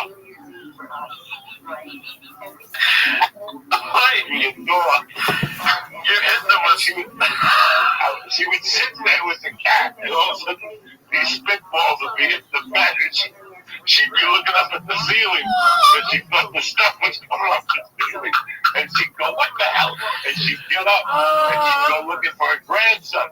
"Georgie, what?" And didn't I be in the room laying there, like making believe I was asleep? Yeah. And she'd come in and she'd go, "Georgie," and I go, "Grandma, it's me." And she goes, "Where's George?" I go, "I don't know." And she knew he was shooting heroin in the bathroom. She would storm to the bathroom and bang on the door. And she's all tied off. Trying to get a beat. He's over there looking like Marilyn Manson, all tied up and shit. So, the other one I used to do to them, their families are art collectors. They're art collectors. And they had this big gong in the hallway. And again, there were some nights that Grandma would go to bed, I would lay down, but George would go to bed first. He would play it off like, "You know what, Grandma, I'm tired." He would go to bed sweating bullets because he knew if he went to bed, Grandma would go to bed because she wouldn't have to worry about it. So again, I'd let him go to bed, Grandma go to bed, and then I'd go to bed. And sure enough, George would get up. Give him enough time to cook the heroin and tie up his arm, and then I'd walk out into the hallway with a hammer. And I'd hit the gong. I know those gongs. I've hit one of those before. That fucking thing is loud. It made my daughter cry. They're loud as shit, man. I hit the gong, and again, she'd come out. "What, George?" "I don't know." And she'd run into the bathroom. "Georgie, open up." And she'd bang on the door, the whole fucking thing. I'll never forget. It was like I was physically and mentally down, but my house was fucking hilarious. He used to sit on the couch and flick his ashes behind the couch. And I remember one day Grandma caught him, and she moved the couch, and it was just a mountain of ashes. like you know how many ashes it has to be to be a mound? Yeah. Like there was ashes on top of cigarettes. He was just throwing cigarettes back there and ashes. It was just a fucking, it was a horror show. I had to be in the city some days. I had a free ride into New York because my friend's father was a bus driver. So I had to learn his schedule. And Oh, he would let you get on? For free, yeah. That's nice. His son is dead. He's dead now, but he was alive then. And it was just my education at the time. It was those 9 months in New York. Like, it was a lot of fun. I did a couple crimes. What kind of crime? About. All right. like ripping off drug dealers. Yeah. I had a friend that was still into it. Let me ask you this. All the crimes that you've committed in your life, from kidnapping to dealing to whatever, what was the one that was most nerve-wracking? Would it be the kidnapping, or would it be knocking off a dealer? Because I feel like knocking off a dealer is dangerous. Knocking off a dealer, and that's what I was doing. My buddy had gotten EA badges. He was getting info. He was getting his info from the DEA agent. And it was like stealing. And so you guys would just go make those hits. Yeah. On Tuesday, he's going to get delivery at his office of a kilo. He's got 2 guys. Then bring 4 guys. Then bring 4 guys with guns, you know. So I did that like 2 or 3 times, and I was like, I'm out like this. Yeah, I mean, doesn't that just fucking, aren't you always looking over your shoulder then? I'm a fucking comedian. I'm done. Yeah. And then, like, August of '93, I was like, what the fuck am I doing with my life? I had the daughter back in Boulder, you know, this comedy thing. I just came and looked behind. I looked into the mouth of the tiger. This requires a lot of work. It's going to be a lot. I can stay here and work really hard, or go to Colorado and be closer to my daughter and work and do better work.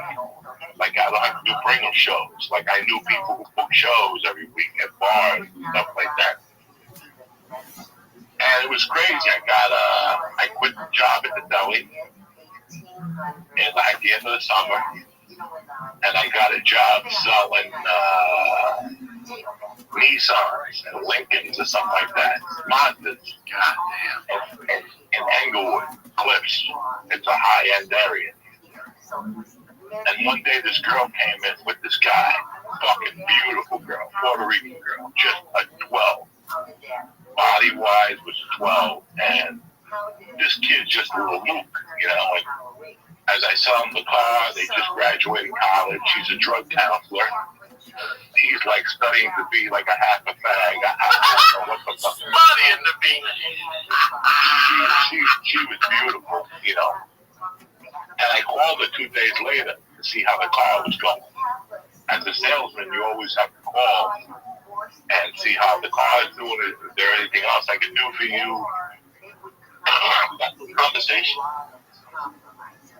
You know, and she goes, I want to come see you do stand-up. I suck. And she came by herself. And I go, where's your boyfriend? And she goes, me and him broke up. After 3 years, we decided it was time. So I started dating her under the lie that I was clean and sober. Oh, yeah, she's a drug counselor. Yeah, she was a drug counselor. But the car she bought from me, she was buying because she wanted to drive to Colorado. No way, all right. She got a job offer in Denver. So I said, listen, are you still going to Denver? And she goes, yeah. I go, I'll make the ride with you.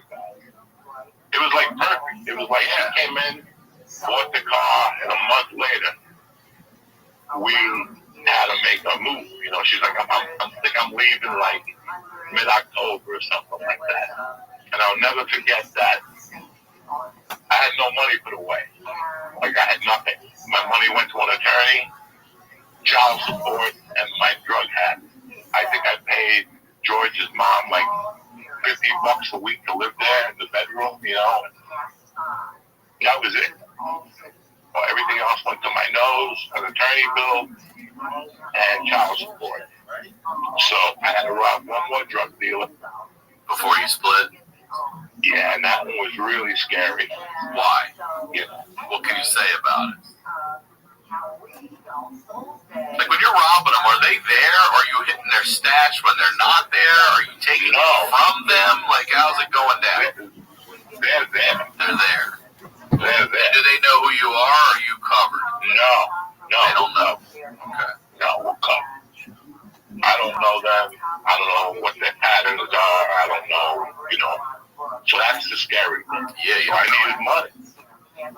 I needed quick cash. And I remember we busted in there.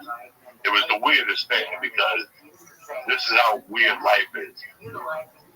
I would work, if I didn't work at the deli, if I worked at the deli, I would meet this certain kid and he would take his car. He would rent like a car that resembled the cop car and he would park 3 or 4 blocks from their stash house. And he wanted them to see him. Right. Because in their mind, we wanted them to think we were cops. So when you come in and you're cops, what are you going to say? Just take everything. Go to reference. So we would go into guys as being cops, you know, like, you know. This one time, it wasn't good. The one guy was like, you're not a cop, blah, blah, blah. Really? You called it out? And I was like, that's it. I'm not doing this again. We had to run a little bit. Like, I had to run like a block or two. You ever get shot at or anything like that? No, not this time. But then, like, that money took like 30% loan of what I owed. Like, I still wasn't right. I didn't have enough money to move, you know. I was fucking broke. I was living hand to mouth. And he called me up again. And he goes, I got a new line on a guy. So this guy we followed. And we followed him for about 4 days. And do you know this was the easiest money I ever made? We were following him on the Henry Hudson Parkway Expressway. We were like by 100th Street, 110th Street. And there's like a pull-off section. He just pulled off and ran away from the car. Oh, because he thought you guys were cops following him. That is easy as shit. We drove around. I'd take the car too. I'd take it all. We went back. We opened up the trunk. It was right there in the trunk. 4 pounds. We took it. And that's how I made the money. And then I put a bet in. Philadelphia was playing the Jets, I think, in Jersey. And Randall Cunningham got hurt. And I covered the bet. Like, the bet won. I won like another $8,000 or something.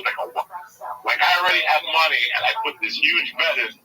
And the deal was, if I won, I would collect. And if I lose, I was going to Colorado anyway. Right. Then I ended up winning. So that gave me more money to take to Colorado. So I think I left for Colorado maybe like a week before Halloween. Now, I've done that drive from Maryland, so if you're doing coke and pills and all this, how are you hiding that on a cross-country trip with a drug counselor?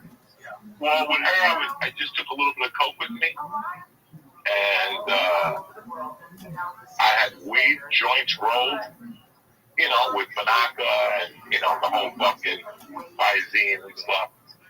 I would smoke in the mornings while she was taking a shower in the hotel room and go for a walk and air out and shit like that, you know. And then, and so if the person, you know, whomever they're advising, right? If the person gave food or toys for the dead, they would have a year of prosperity. But if they gave nothing, then they would have a year of famine and hardship. And that's where the term trick or treat comes from. Was it myth or did that really happen? Well, I wasn't there. I keep telling you that. I will. You're not that old. Well, I know how old you are because Tom told me. So you're just a few years older than I am. Yeah. So you're young too in my eyes. But back to trick-or-treating. Back to trick-or-treating, okay.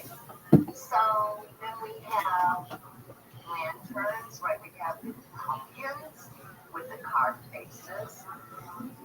And that... Nashville, Tennessee, Lexington, Kentucky, thank you so much for all the love. It was great to see you all out there. I really appreciate all the support. I am bringing the Night Pants Nation tour to Boston, March 31st to April 2nd, and Minneapolis, April 28th through the 30th. Get your tickets for those shows and all shows at RyanSickler.com.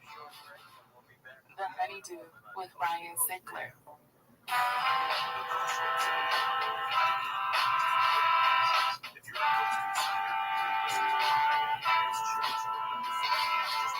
Welcome back to the Honeydew, y'all. We're over here doing it in the Night Pants Studios. I'm Ryan Sickler, RyanSickler.com, Ryan Sickler on all your social media. I can't thank you enough for your support. It's been a hell of a year so far. We're going to continue that run. Please subscribe to the YouTube channel. It's a huge help, everything we do over here. And the Patreon is called The Honeydew with Y'all. I'm highlighting the low y'all. The stories are unlike anything you've ever heard. I promise that. It's $5 a month. If you sign up for a year, you're getting over a month free, and you're getting The Honeydew a day early ad free at no additional cost. All right? That's the biz right there. You guys know we do over here. We're highlighting the lowlights. These are the stories behind the storytellers. All right? Ladies and gentlemen, it is a pleasure to have the legend back. The one and only Joey D. Diaz, everybody. Welcome back to the Honeydew, Joey Diaz. What's going on? I think the Russians are coming. God damn it, they are, boy. How about that ghost of Kiev? Damn it, Kurt told me about this guy last night. He's called, I think it's the Ghost of Kiev, they call him. And he's a fighter jet that shot down 6 Russian jets yesterday alone. And they can't get this guy, they can't see him. But he's like the Red Baron up there right now at all times. This dude's like a badass, and he's knocking them all out of the sky, and they can't fuck with him up there. He's like the Tony Hawk of fucking fighter pilots. What a fucking nightmare, my friend. For real. We just get over it, now we got a fucking World War III, yeah. After COVID. Is COVID over? COVID's over, though, isn't it? Seems like it now. Jesus Christ. nobody gives a fuck. Seriously, they're bombing people. We got to worry about it, man. That's it. I'm talking about vaccines, no more. I heard they're letting people into New York without the card, you know. It's over. It's all. Listen, there's no way the United States of America is going to tell people that you can't fucking come here and you know, save your fucking self. There's going to be a lot of looking left and right when it comes to that shit. Blind eyes, and compassionate souls. What the fuck are we going to do? Their capitals get bombed. They bombed the airport. They bombed the airport. Imagine being in LA right now. You're like, I got to get the fuck out of here. You're like, they bombed LAX. You're like, what? How am I getting the fuck out now? I got to drive to Vegas. Burbank or some shit.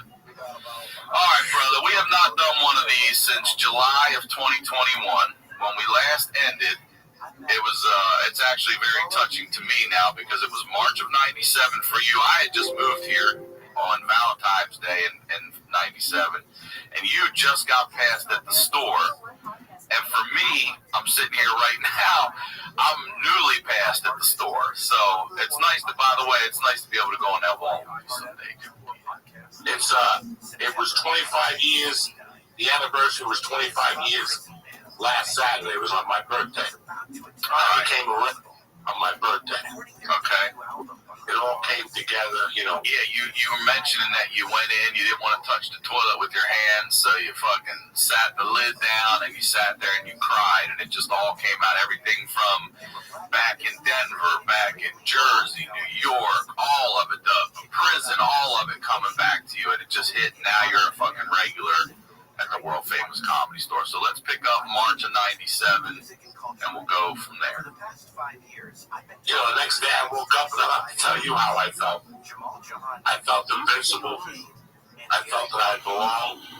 And I'm happy that I got to do this now because it's given me, you know, I've been doing stand-up, it's going to be a year now. It was a year yesterday, since I haven't been on stage, so it's given me a lot of time to think, you know, and the best times I had yet. It felt great to sell out theaters. It felt great to sell out comedy clubs. That was great. It felt great to shoot a special. But there's nothing better than getting accepted into the circle that you're going for. That's a great feeling. You know, I started in Denver, and then I went to New York for 9 to 10 months, which taught me how to kind of start up in a city and get the party started. Then I went back to Denver and got the party started there for a year. And then I went to Seattle and got the party started there. So by the time you get to that fourth destination, you know how to get the party started. You know, by that time I had joined an acting class on Monday night. Jamie Masada told me I wasn't funny enough to do his stage. Fuck that guy. But I had a guy who worked there who used to give me a 20-minute spot every Monday for Latino night. And it was packed. And, you know, it's so weird. People think you make it at the store and that's it. No, that's when your work starts. I just did the Comedy Store podcast last night with Eleanor, and she said the same thing. I said, look, it's great, and you're right. I'm so surprised the camaraderie and how kind everyone has been coming up to me and congratulating me and stuff. You know, I didn't expect. First of all, I don't expect anything from anybody, but I really didn't expect that. I have been in that building for so long, doing so many shows, just never a regular, that it really, I see how much they appreciate it. So it is something to be accepted by this band of fucking misfits, and you're one of us now. I really feel good about that. But you're right. A 15-minute set at the Comedy Store that's all it is. It does not make you a comedian. An hour makes you a comedian. If you can go on the road and sell tickets, it makes you a comedian. Like, just being a Comedy Store comic is awesome, but there's so much more. And you're right. That's where your work begins. Now you got to go to that next level. And you've seen guys over the years do it. Pryor, Murphy, Robin Williams, just name them. All of them, It's so busy out. It's so weird how when you go to jiu-jitsu or karate, when you start, you're in the back of the class. And then after 3 months, you move up 6 spots. And then after 3 years, you're in the front line, And it's the same thing at the Comedy Store. Like, I remember getting made and getting passed, not to get away from this. After I got passed, like, once somebody became a regular, we wait for them on the stairs. And when they come out, we treat them like the guys in Goodfellas. Yeah. Husky to rub your head. And when Simone got passed, and we did that to him, you got made. Oh shit! Popped your cherry and we hugged you. Not for me. For me, nobody just said dick to me. But I remember the next day, I got up and I went and brought Scott Danforth with tequila. He was the talent coordinator at the store. And I had a weekend, that weekend, when she made me on a Sunday, and that following weekend, I had a weekend in San Francisco, and somebody told me, don't cancel that motherfucker, because you don't want to get made and then disappear on her, and then she forgets about you.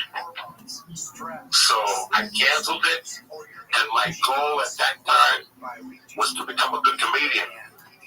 But to be honest with you, the way you have to think when you walk into the Comedy Store, or the improv, regardless of what you think or what's happening to you in your life, you have to go, I'm gonna give myself 5 years, I'm gonna be the best comic up here. You gotta sink in, get involved at the store, do all the belly room shows for people, the more exposure. That's right. So my world had become the Comedy Store. I was, the felonies got expunged. That expunged everything. That was... When was that? In 97 also? 97. Yeah. No, I'm saying that becoming a regular took away all the sin. It took away a lot of the pain. It took away a lot of things. Now my fucking goal was to become the best at the store, and to move up the ladder from the 1 o'clock spot to 10:15. And I'll never forget, Monday I got a spot. That Monday, my first Monday, they gave me a spot. Like at 11 o'clock. Boy, was I fucking happy. I got Josh Wolf, I got my other buddies, I got Brody. Everybody came down to see my spot. Monday night, Comedy Store debut, ready to fucking go. And all of a sudden, Eddie Griffin taps me and he goes, hey, player, do you mind if I do 10 minutes of money? And I'm dead. Dog, he stayed out till 1:45. Yeah, I know. I don't know if Eddie Griffin's ever done 10 minutes. Went from the biggest high in my life to the biggest low in my life. Did you still get to go? If you would have come by and fucked me in the ass, it would have been the best thing you could have done. I was just sitting back there, ready to cry. And my friends kept saying goodbye one by one. Yeah, it's like, go, man. We'll see you next time. And I'm like, fuck. And then finally, Eddie Griffin goes, hey, you coming up here in Cuba? And I remember walking up there like ready to shoot myself. I wanted to kill him.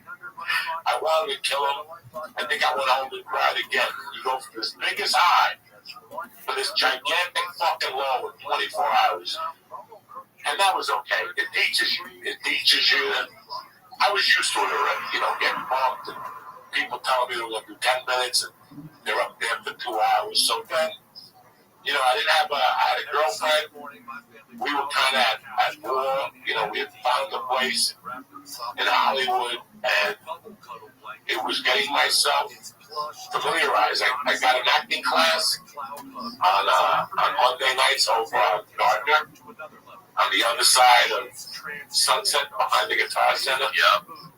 Forget what the guy's name was. Because after like 3 weeks on Monday, it was 7 to 10. And after about 3 or 4 weeks, the guy said to me, by the way, is anybody a comedian here? And I didn't say shit. And he goes, I hate fucking comedians. You guys come in here, you think you're the cream of the crop. I can't stand them. The last comic I dealt with was fucking Andrew Dice Clay. He put a bad taste in my mouth. So I was like, God. Yeah, like, why? He's doing Woody Allen movies.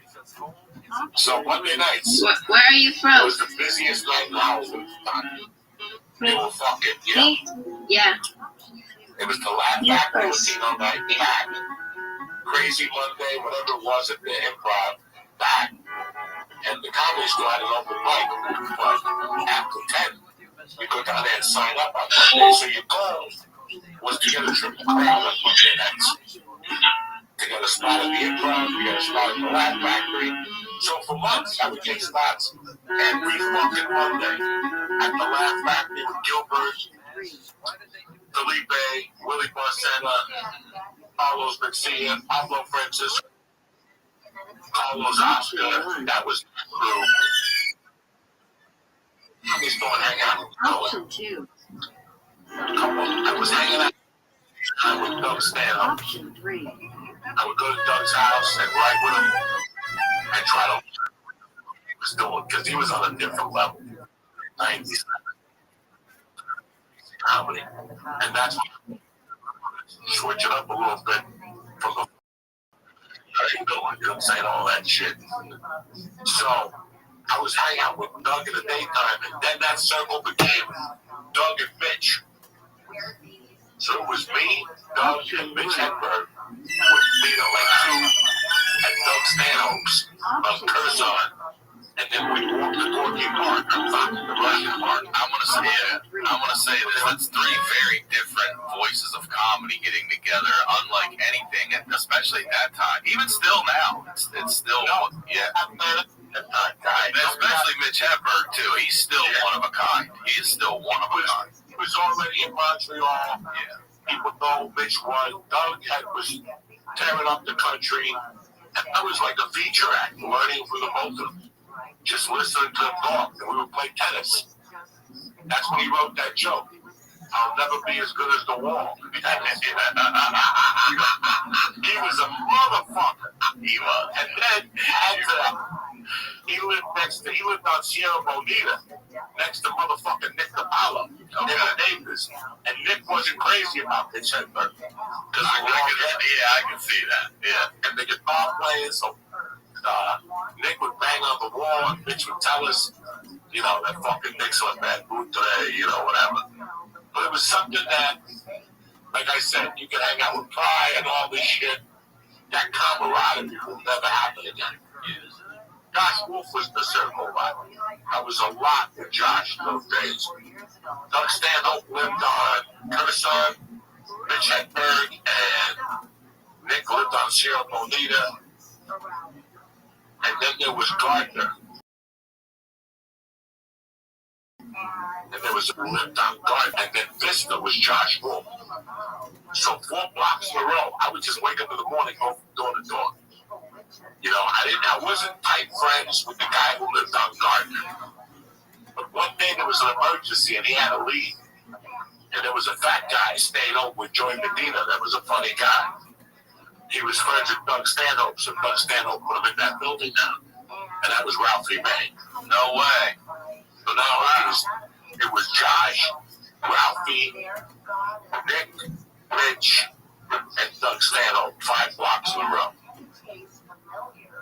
I know when I first moved here in '94, we used to get mail that was off of Sweetser and Fountain, right there, you know. And we would get mail that would say Andrew Silverstein.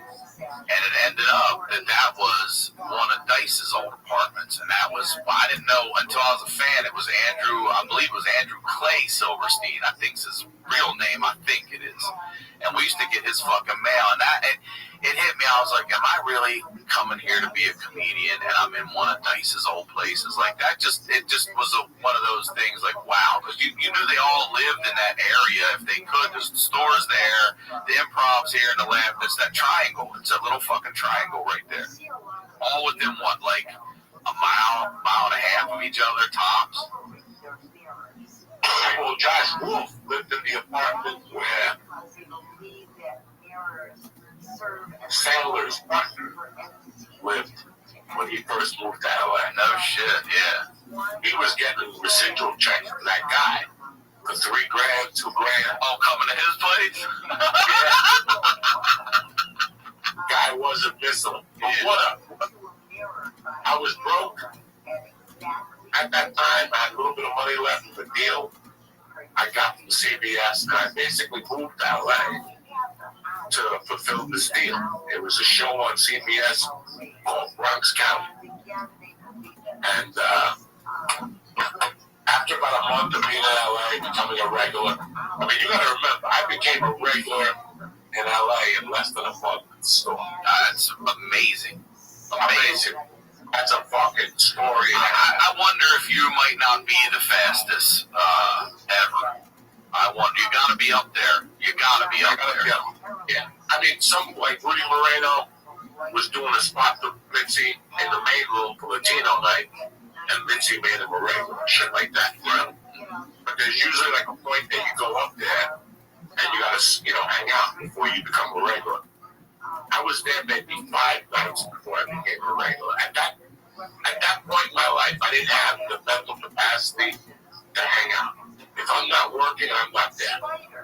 I always said there's no reason to go to a club and hang out. Because if you do meet somebody, they're going to ask you, when are you going up? And you're going to go, not tonight. I'm going up at Andy Chang's Dumpling House. What the fuck are you doing here? So that's why I never really hung out. Everybody always says you gotta hang out and talk to people. Fuck you. You want to talk to somebody, join a Lonely Hearts Club. I'm going out at night to do spots. And I remember that every day I would fucking call people to give me spots. Like, a couple people had rooms in Orange County.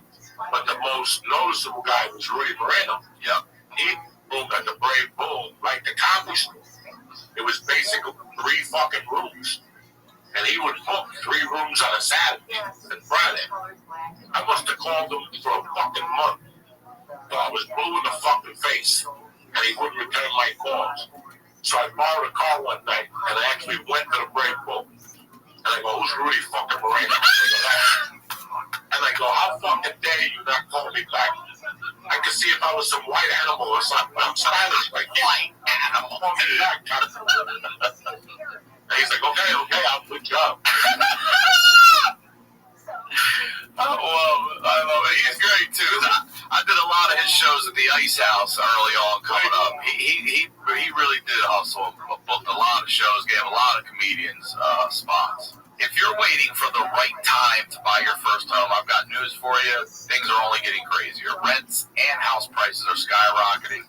Interest rates are going up. And no matter what stage you're in, you should start planning now. I look every night out here. I check Zillow. I check Westside Rentals. I check Apartments.com. I check Craigslist. I check all of them. Rents are insane. The cost of living is insane. Okay, I recommend that everyone listen to the How to Buy a Home podcast. This is an incredible free resource with everything you need to know to navigate this process. Host David Sidoni is an industry expert with years of experience who actually cares about first-time home buyers like you, and he answers questions like, when is the best time to start? How do I even start? Will a mortgage be more than my current monthly rent?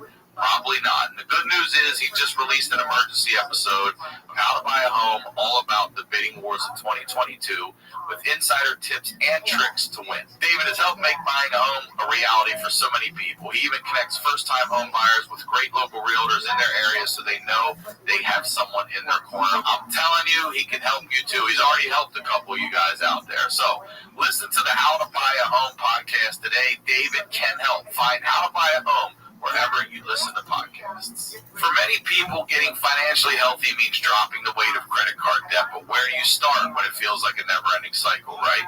Upstart can help you pay off your existing debt quickly and easily with a personal loan so you can start living your life. Whether it's paying off your credit cards, consolidating that high-interest debt, or funding personal expenses, over 1 million people have used Upstart to get one fixed monthly payment with a clear payoff date. Upstart knows you're more than just your credit score, so rather than looking at your credit score alone, Upstart's model It considers other factors like your income, your employment, and other information provided in your loan application to find you a smarter rate for your loan. You can check your rate without impacting your credit score in just 5 minutes for loans between $1,000 all the way up to $50,000. You can even receive your funds as fast as 1 business day after accepting your loan. Find out how Upstart can lower your monthly payments today when you go to upstart.com/honeydew. That's upstart.com/honeydew. Don't forget to use my URL to let them know I sent you. Loan amounts will be determined based on your credit, your income, and certain other information provided in your loan application. Go to upstart.com/honeydew. Now, let's get back to the dude. Oh, he used to give me 3 spots a week. I used to torture him, work him. While he was on stage, I sit behind the stage and go, Rudy. I was just Rudy. But that particular night, about a year and a half, maybe like 3 years earlier, I was at the Comedy Works. I did the open mic. And the guy that was in charge of the Comedy Works was a fucking sweetheart who actually changed my life around. I did a spot. I killed 3 minutes, and he chased me outside, this guy. And he goes, can I talk to you for a second? He goes, listen, we both know you're the funniest guy here without even blinking a fucking eye. But you don't take it seriously. He goes, look at the t-shirt you got on. You don't come to other writing classes. You're not involved with us at all. You just come in, blow the room up, and fucking leave. That's great. That'll work, but it ain't gonna work for a while. Not for the long run. You gotta write jokes, blah, blah, blah. And he told me, he goes, you're a good comic, but this isn't what you want to do. You're not putting the right work in. You should just quit if you don't want to do this. And I remember I had my hands clenched. I was ready to knock this motherfucker out. Like, look at this guy telling me. And I walked over to the bus, and I go, you know what? I am going to fuck him up. And I walked back to the Comedy Works in Denver, and I went downstairs, and he wasn't there. And I remember I took a bus home, and a month later, I got thrown out of the Comedy Works. It didn't matter. That dude, I bumped into him that night at Rudy's. He was a guy that worked with other comics and helped him. At this time, he was working with Brian Dumpleman. Yeah. And he was bringing Brian down before American Idol. I don't know what it was. So I went up on stage and I had a follow on like a top headliner. He's gone now. Tommy drank or something. Tommy something. He used to be like a detective. I like my women. I like my coffee with 2 tits. All that shit. I never heard that one. No, he was a funny dude. I had seen even at the Improv a bunch of times. He was long detective jacket, like a hat. Yeah, all that type of. I was talking to this day. He blew up the fucking room. My knees were fucking popping. But then I said to myself, fuck it. I'm at the Comedy Store fucking night, following savages. At the time, they weren't the savages they were when I was there. But they were savages, to be at the store after 10:30, you gotta be a fucking savage.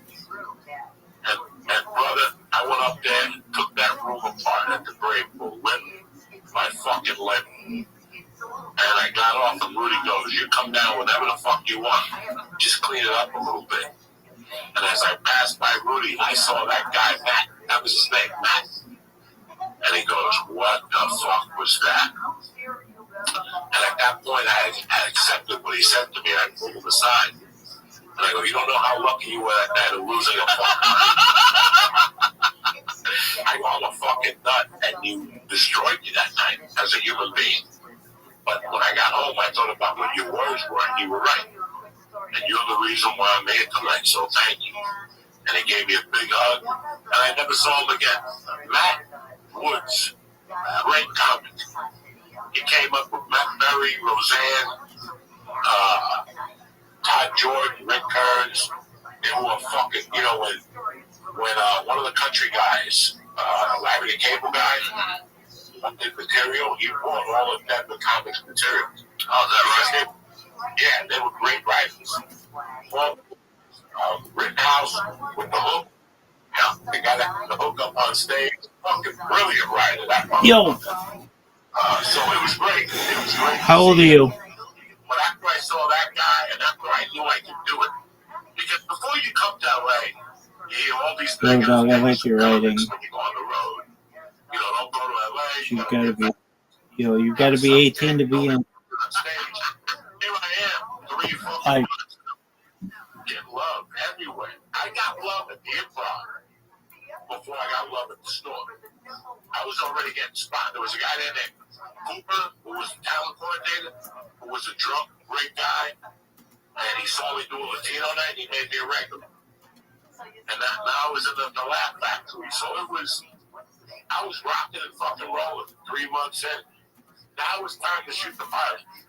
The director of this pilot for CBS, they gave $3 million. So I thought this show was definitely going to work. You know who the director was? The guy who played the doctor in jail when the guy from The Sopranos was in prison. Wait, remember Johnny Sack lived in prison? Johnny Sack, yeah. Johnny Sack was in prison. There was a guy with glasses that was fucking making his bed and all that shit. That's the guy. That guy is a badass, but he's also in Eyes Wide Shut, that dude. He's been in 1,000 things. He directed. So when I got there, I was playing a bartender that had, he gave information to the cops. He was the eyes and ears of the neighborhood. He was a Spanish guy in the Bronx, you know.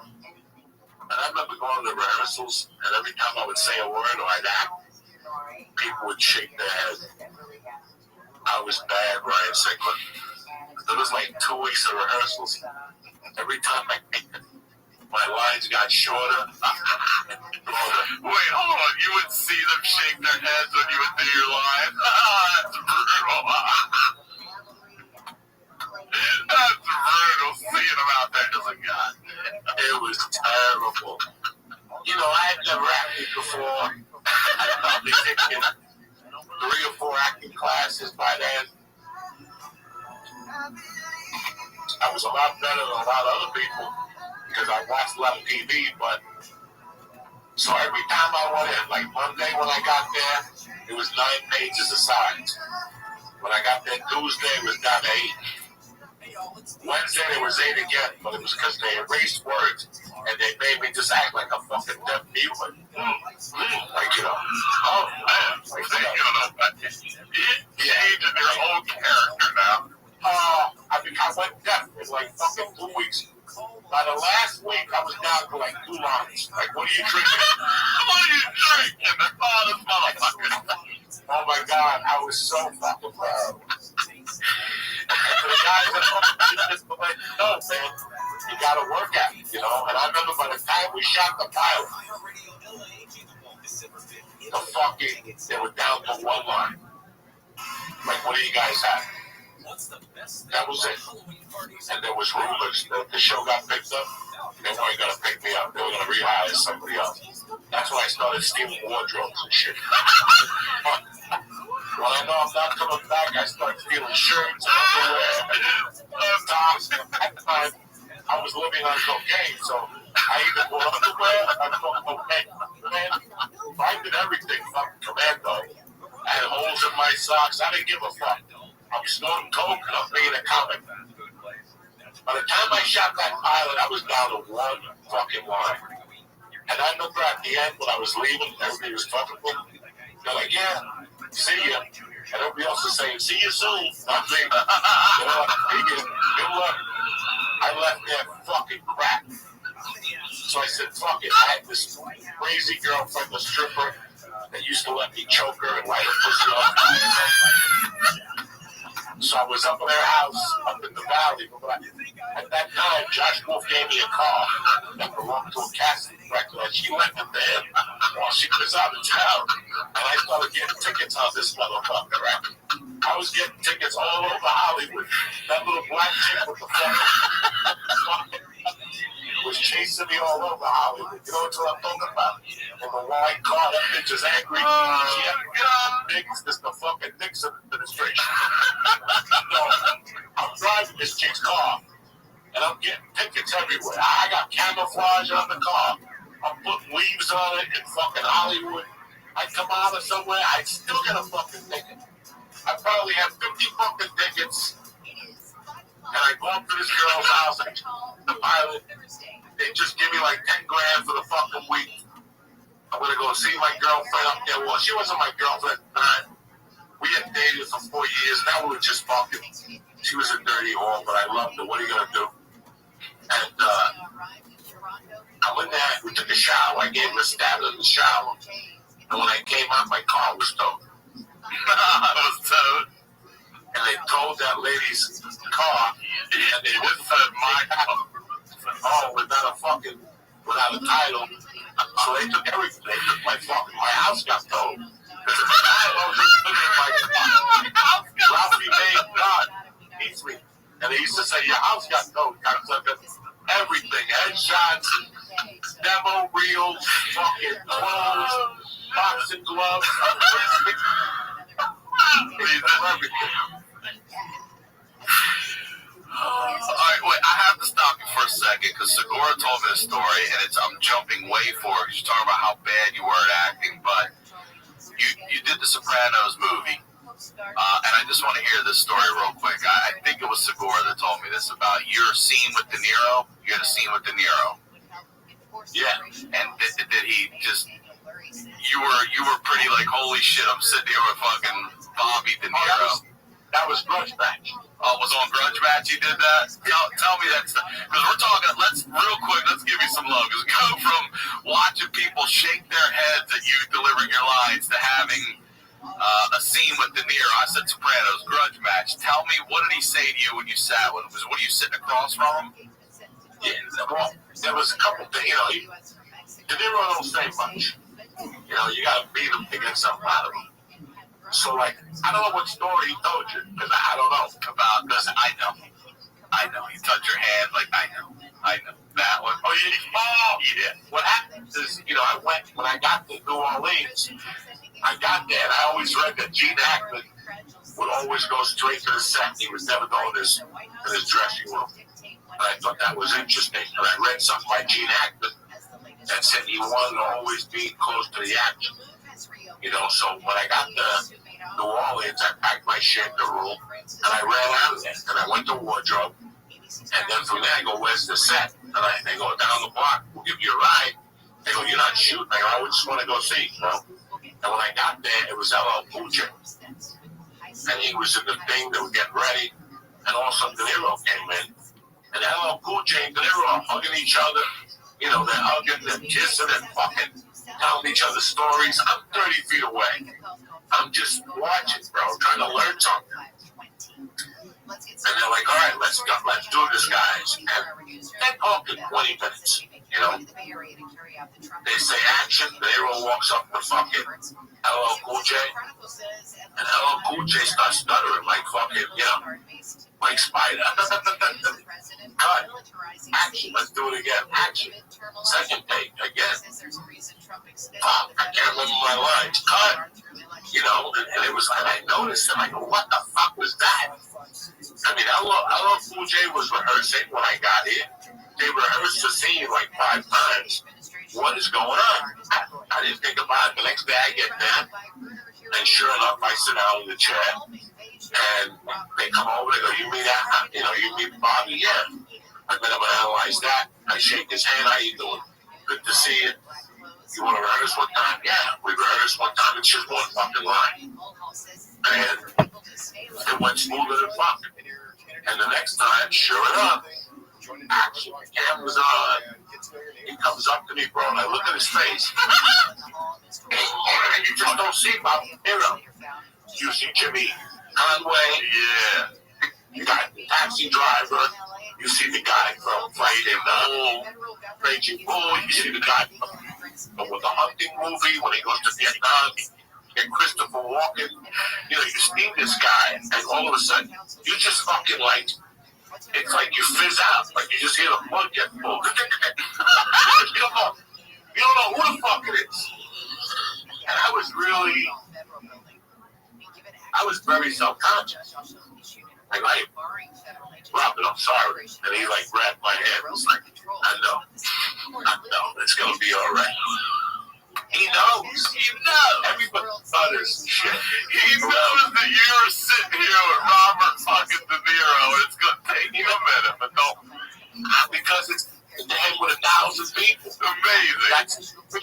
So they're like, break it down. Like, don't worry about it. Yeah, like, I thought it was days with fucking crack. Because once you see his face, you don't even know what line to go. You know, home to get your shine box, you don't know what the fuck. Really fucking interesting. And then after that movie, I got into a high-end acting class. I got into a manager because she had just won a Academy Award with Halle Berry, and then she won one the next year with Charlize Theron. So everybody said she was really good, and she was very good for character actors. You know, it was weird because when you first moved to Hollywood, you win some pretty big battles, but as you know, you lose pretty big battles. Oh yeah. And my internal battle at that time was I couldn't get representation. I had a manager when I first got to town, great guy. I want to take his business after your house was stolen. You're still having trouble getting representation and all this stuff then? Yeah, I was having a hard time. I had this guy, Ken Phillips, for a while. Ken was a good guy. In fact, when I first got to the store, like 3 weeks into the store, I don't know what's going on. I'm fucking flat broke. I'm living hand to mouth, you know. And there's 2 fucking wannabe weirdos at the store talking about their bookmate. Right? Their bookmate is blah, blah, blah, you know. I think they were friends with one of the Italian guys up there. And they're like, if you ever want to put any action, you know, let us know. Here's our number. And I go, sure, you know. I never thought about it. One day I need money to do coke that weekend. And I'm like, I like this fucking game tonight. If I could just get a book. And I go, oh shit.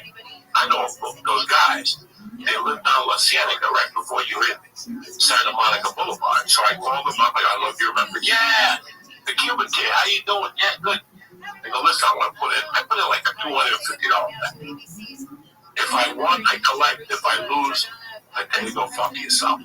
You know, this was, and I didn't want to do this in LA. I didn't want to bring that part of my world into LA, you know, but I needed money, and I did. And I fucking put the bet in on a Monday night. It was Houston. I love this. You always remember this. Go ahead, tell me.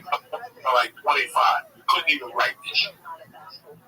So the next day I called the guys, and I go, hey, I want to collect. They go, come by. You know, I go, okay. And I go down there, and the guy says, what we're going to do is just give you $50. I go, what are you talking about? It's $250. It was, I forget what it was. And he goes, well, we charge you $100 fee to join us, and then $100 deposit, you know, and then you're good for the season. You know, and I'm like, what the fuck are you guys talking about? And they go, this is the way we do it. If you don't like it, get the fuck out of here. I go, really? And I went right next door. Ken Phillips lived like the building next door, right by the 7-Eleven, across the 7-Eleven on Tianiga. There's a school in there. There still is Hollywood Jiu-Jitsu. And I'll never forget. Went over to Ken Phillips' house, and they had like a 9mm. And I go, Ken, I need to borrow your gun. He goes, for what? I go, I want to shoot a scene for a movie. They want me to shoot it. He goes, what movie? I haven't heard from nobody. I go, I'll tell you tomorrow. Let me just shoot this scene. I got to walk out of a car and point a gun in the bushes. That wasn't why I needed the gun. I was going next door. I didn't have no bullets in the gun. So I'm like, this is going to get fucked up, you know?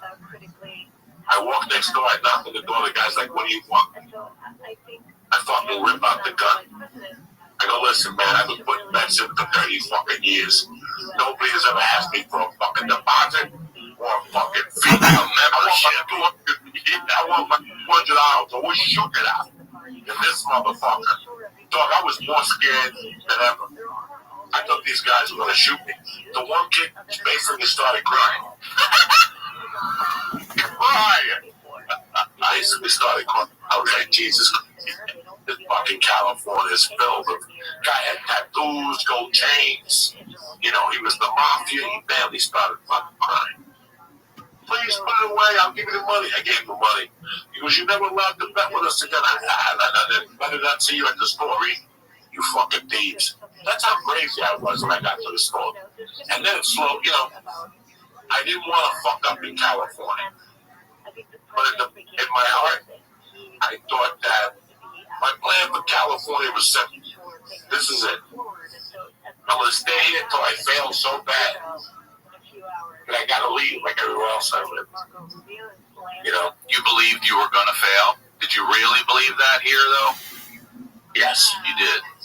Even though I was a regular at the store and had all those things going for me, trust me, I've had a ton of things going for me before. I've been known to blow shit. But for some reason, I didn't want to blow this. You know, I was a fucking street hustler. I get anything. I can sell you anything on the street. So if I pull up to get a check and I see 5 cases of Jack Daniels, I just fucking see a Colombian. You know what I'm saying? Like, I would just see a Colombian with a big jacket on, you know. I never stole nothing from the store. I never really wanted to cause harm. And I got the fist fights up there. I bombed a lot up there. Like, I still remember the beginning, getting in my car and just crying and driving on Sunset and going, that's the last time I'll be doing a spot there. Once Mitzi hears about that bombing, she's going to fucking, you know, I'm not good enough. But sure enough, the next week, I would get a fucking call, you know. Whether it's saving more and spending less, getting organized, or losing weight, there's a lot of worthwhile goals to set for yourself this year. And at the top of my list is learning a new language with Babbel, the language learning app that sold more than 10 million subscriptions. I'm working on my Espanol right now, and it's going muy bueno, y'all. Not only is learning a new language a fun and engaging new hobby, you can use it while you're traveling. The whole Babbel process is addictively fun, fast, and easy. Babbel teaches bite-sized language lessons for real-world use, right? Look, for me, learning is repetition, and the thing I love about Babbel is that they'll give you a lesson, and then you'll redo it, you'll write it, you'll speak it, you'll go over it, you'll learn your accent, all of it, okay? Babbel's 15-minute lessons make it the perfect way to learn a new language on the go. Other language learning apps use AI for their lesson plans, but Babbel lessons were created by over 100 language experts. Their teaching method has been scientifically proven to be effective, and with Babbel, you can choose from 14 different languages, including Spanish, French, Italian, and German. Plus, Babbel's speech recognition technology helps you to improve your pronunciation and your accent. There are so many ways to learn with Babbel. In addition to lessons, you can access podcasts, games, videos, stories, and even live classes. Plus, it comes with a 20-day money-back guarantee. Start your new language learning journey today with Babbel. Right now, when you purchase a 3-month Babbel subscription, you'll get an additional 3 months for free. That's 6 months for the price of 3. So just go to Babbel.com, use my promo code Honeydew, all right? That's BABBEL.com, code Honeydew. Babbel, language for life. Today's program is brought to you by Athletic Greens, the health and wellness company that makes comprehensive daily nutrition really, really simple. With so many stressors in life, it's difficult to maintain effective nutritional habits and give our bodies the nutrients. Sleep, exercise, stress, or simply not eating enough of the right foods can leave us deficient in key nutritional areas. I use a scoop of AG1 every day. I take a little packet, actually. I throw it in my water. Boom. I'm good for the day. I love it. One tasty scoop of AG1 contains 75 vitamins, minerals, and whole food sourced ingredients, including a multivitamin, multi-mineral, probiotic, green superfood blend, and more in one convenient daily serving. The special blend of high-quality, bioavailable ingredients and a scoop of AG1 work together to fill the nutritional gaps in your diet, support energy and focus, aid with gut health and digestion, and support a healthy immune system, effectively replacing multiple products or pills with one healthy, delicious drink. Join the movement of athletes, moms, dads, rookies, first-timers, and everyone in between, taking ownership of their daily health and focusing on the nutritional products they really need in the simplest manner possible. To make it easy, Athletic Greens is going to give you an immune-supporting free 1-year supply of vitamin D and 5 free travel packs with your first purchase if you visit athleticgreens.com/honeydew today. Again, simply visit athleticgreens.com/honeydew to take control of your health and give AG1 a try. Now, let's get back to the deal. When I moved to LA, immediately I got a manager. I was a low-rank guy, sweetheart of a guy. He was new, and that's the biggest pro he had. And I also had a great commercial agent, the best ones. I had Sutton Martin Minari. And this was all taken care of, like in the first 6 months that I was here. I had Sutton Martin Minari, I had a manager, and I was a regular at all 3 clubs. And I didn't really fucking know where I was going. You're just trying to figure out. I'm talking to agents every night. I'm watching them at clubs. Talking to other people, watching these other fucking stiff comics. So one day I got a call from Sutton Martin Minari, and they want to start sending me out for commercial audition. They made me do like an hour workshop at the agency. And they started sending me out. My first audition was for Church's Chicken out Sunset Boulevard. Yeah. Again, you're so naive. You think you're gonna fucking get something, and I kept going on auditions. In those days, Ryan, you were going to 3 commercial auditions a day. That's how different the budget was back then. Like times, you were going on 3 commercial auditions a day. You were probably hitting 13 auditions a week, maybe 2 or 3 actual auditions a week. That is what it was. I would get a call Friday that I had a commercial audition Monday at 11.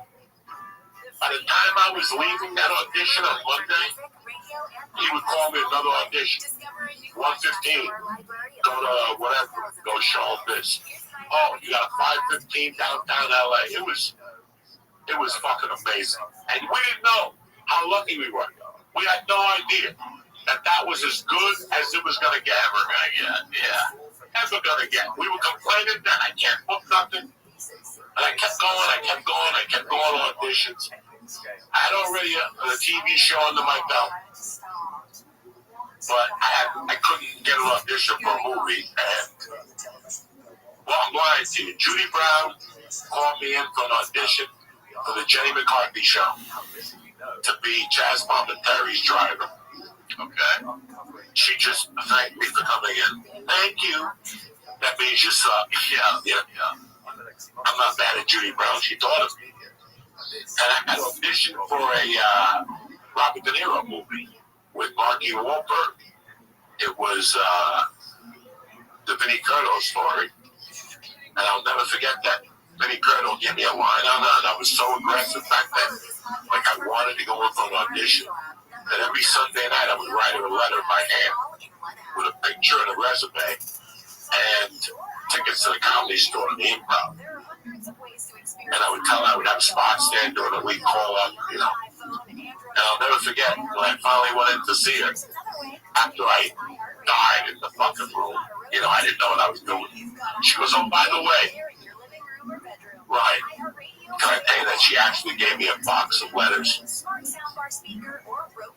I had sent her a box of letters. It was just fucking folders. I would send her the 8x10s. She gave me a box bag. How many I gave her? There must have been 40 envelopes in. She opened up the first one, didn't open up the rest. But she told me that was very aggressive. That's good that you're doing that. She goes, I'm not mad at you, but some people will get mad at you. But keep doing that. I'm at a mental note, So finally I got a fucking call from Sutton Martin Minari, and they want me to read for this fucking tremendous. He was like the director of the year for SAG for commercials. And he was shooting a Taco Bell commercial in fucking Miami. So I'm like, what? I get to shoot a commercial, get paid, get my dick sucked, and snort some cocaine. I'm fucking in. So I go down there. I'll never forget, I went down there on Thursday, and they fucking loved me. They called me back on Friday. I went down there on Friday and rocked them, and they called me right after that. They said, you're working Monday. 4th of July, you get double rate, whatever. Kitchener was his name or something. He goes, you booked the role as a taxi driver. All right. So Saturday, I had to go to wardrobe. They paid me for that. I stole a T-shirt. You know me, though. Yeah, I used to love wardrobe because I would steal everything, right? So,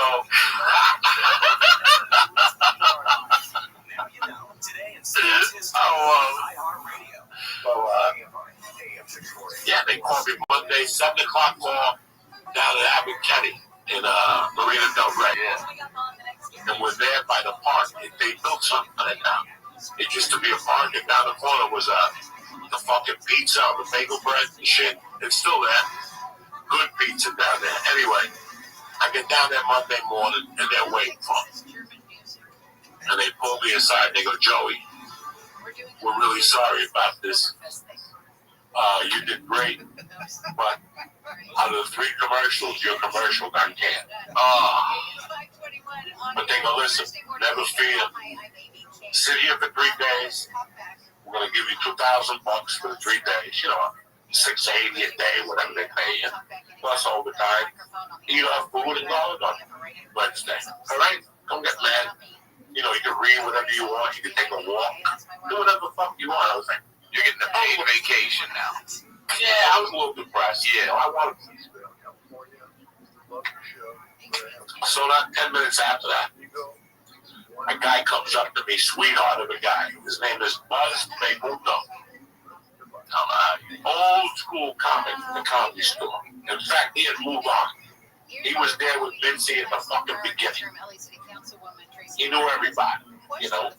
His wife was an agent, and he was a writer, and he had taken to writing, so, you know, he was just doing commercials and stuff like that. He becomes my friend on the set, and he's got a commercial. I talked about they're shooting 3 of them, but now we're down to 2. It's the first ones ever with the dog. Yeah. Yo quiero Taco Bell, that one. Yeah. First ones ever.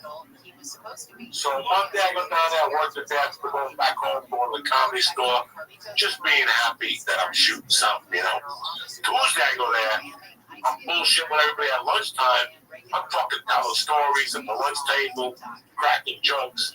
Director grabs me after lunch and he goes, hey man, stay close to me. All day. I want you to change and stay close to me. Because I left the wardrobe in your room.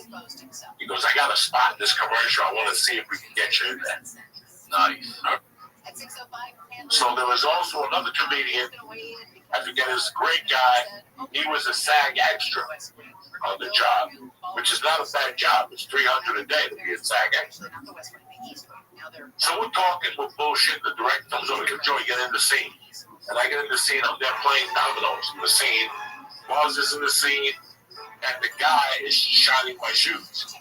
We're supposed to be in Miami. The guy, I got white shoes on the whole thing. I shoot with them. We have a great time. The dog walks by. We go home. Go home. Isn't it Carlos? That does the voice, right? I always fuck his last name up. Alza Rock. Yeah. So I go home. I'm very excited. I'm getting $2,000 a month. Now I can front some coke. You know what I'm saying? I got some fucking wiggle room and shit.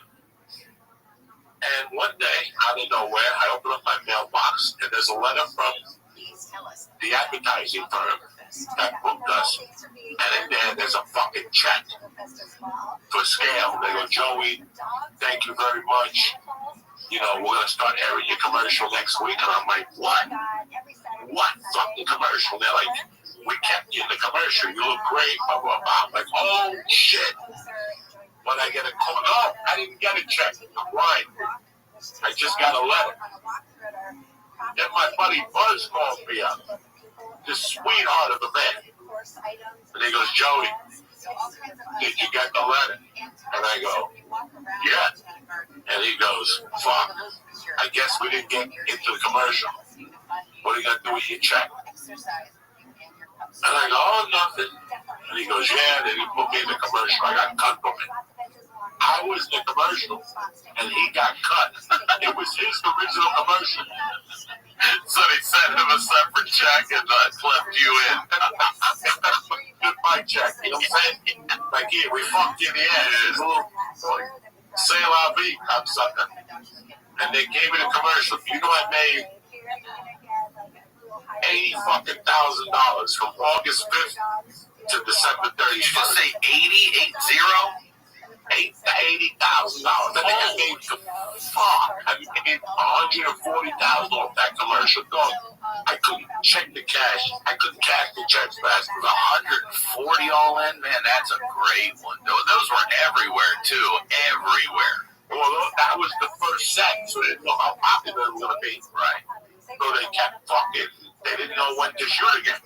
So my commercial ran during the World Series. Yeah. Never forget being in Clark, Tennessee, at an Army base and watching my commercial fucking during the World Series and shit, you know. I was really excited about that. But yeah, I ended up making 140, and then it was the commercial of the year. And all the TV stations would vote it in to play the commercial. So I would get a check from that. Residuals on that bitch. Wow. But then I was getting residuals of the residuals and shit. Damn. No, you're a bad motherfucker.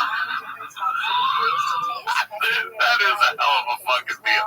Because these days you don't even get that. You get like a buyout. I don't even think they give you points or anything anymore. You just get like a motherfucking buyout. Thank you very much. See you later.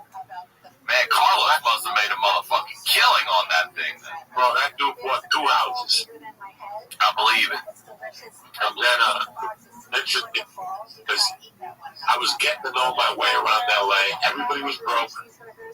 We were all struggling. You know, Ralphie, me, Josh. You know, the people that you see today that are rocking and rolling, if they were around in 97 and 98, they were fucking struggling. There was no Whitney, there was no Dalia. It was Rogan was young. Ralphie's gone. Brody's gone. Ari was there. Duncan was there. You know, a lot of fucking. It was an interesting time in comedy in LA. And I was just, I don't know, you know, you got to remember when I tell you I made $140,000, I didn't have enough money. It's not like I was buying cars and buying clothes. It was a party for me. My life was the comedy store, getting a gram or 2 of coke, and ending up in a hotel, sucking and fucking with a dirty waitress or some chick from a show or something. It was just, it was fun. I still remember living with Danny Kelly for a while on Sunset, which is like 3 blocks before Vista, and leaving his house with no money and fucking walking into the gas station and just putting my hand behind the counter and taking a pack of cigarettes. There was no fucking paying. I would just take a pack of cigarettes. You know, I would take a fucking soda. And it was just a scam every day. And if I didn't have money, Josh would feed me. If Josh didn't feed me, Ralphie May would feed me. Doug Stanhope would feed you. You know, looking back at it today, I don't know how we made it. I don't know how we. And then once me and my girlfriend broke up, the stripper, I really didn't have nowhere to stay. So I lived in that car for a while. I stayed at Josh's couch, and when I went on the road, I got a hotel. That's where I could cut my toenails and buff out the skin under my nutsack. And you know, until then you're roughing it. But dog, I still remember getting coked out and coaching horses and walking the business. That was a great rock and roll bar, coaching horses. And just getting in my car and putting the seat back and opening up the sunroof and putting a blanket on. And that was it. That was my world. And I was happy as fuck. I was happy as fuck because I was in it to win it. You know, I was fucking in it to win it. But, you know, after she left, I had more action at the store. Me and my girlfriend broke up like at the end of 99. And, you know, I was living in a hotel on Shravery where that place is where people do comedy now. You know that place where people come from all over the world and stay there? When you're traveling abroad, you the hospital used to be a cracker. That's where I was staying there when I got the movie Basketball. Really? Yeah, so what happened was, I'm still with Ken Phillips. I shoot the commercial, blah, blah, blah. And then Ken Phillips called me one day and he goes, there's an agency that's interested in you. I go, who? Shema ABA, UTA, CAA. Yisrael He goes, Adonai no, the coloring book. Eloheinu Adonai Echad. That was the name of the company, dog. Baruch Shem Kavod Machut Insult to Adonai. injury. They were a fucking kids agency, but she was growing the character actors, and I was her first adult. Your resume was all different papers. Like you had to make your resume on like pink, yellow, blue, or orange paper, and you had to be different colors. It was a nightmare getting your. I used to go to Dr. Fu, the Chinese guy next to the Mexican restaurant. They used to make copies for you there, and I used to go in there and make 100 copies. She was a great lady. She was black. Her and her partner were black. It was a black agency. I mean, that's how bad things were. I couldn't even find a white agent to sign me. There was a black agent that signed me. They were a kids agent. It's just keep colored, guys. I don't want you to think that anybody gave me anything. So here I am with the coloring book. I still remember being behind the comedy store. And people are like, I'm with Gersh. I'm with the coloring book.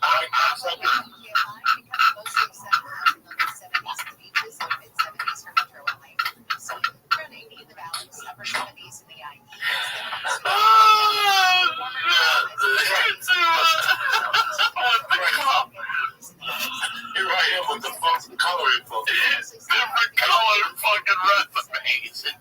Yes. People like, you run out of paper? Nah, man. All these people complain and shit. I'm playing it all out for you right now. So I get a call one day. I got in YPD Blue, and I got a fucking call back. Wow. That was first shit at the time. That was a groundbreaking show. They were breaking all the rules with camera work and everything else. That was great. So I had gone in for Libby Goldstein, great lady, and I read for NYPD Blue, and I got a call back, but I was too nervous.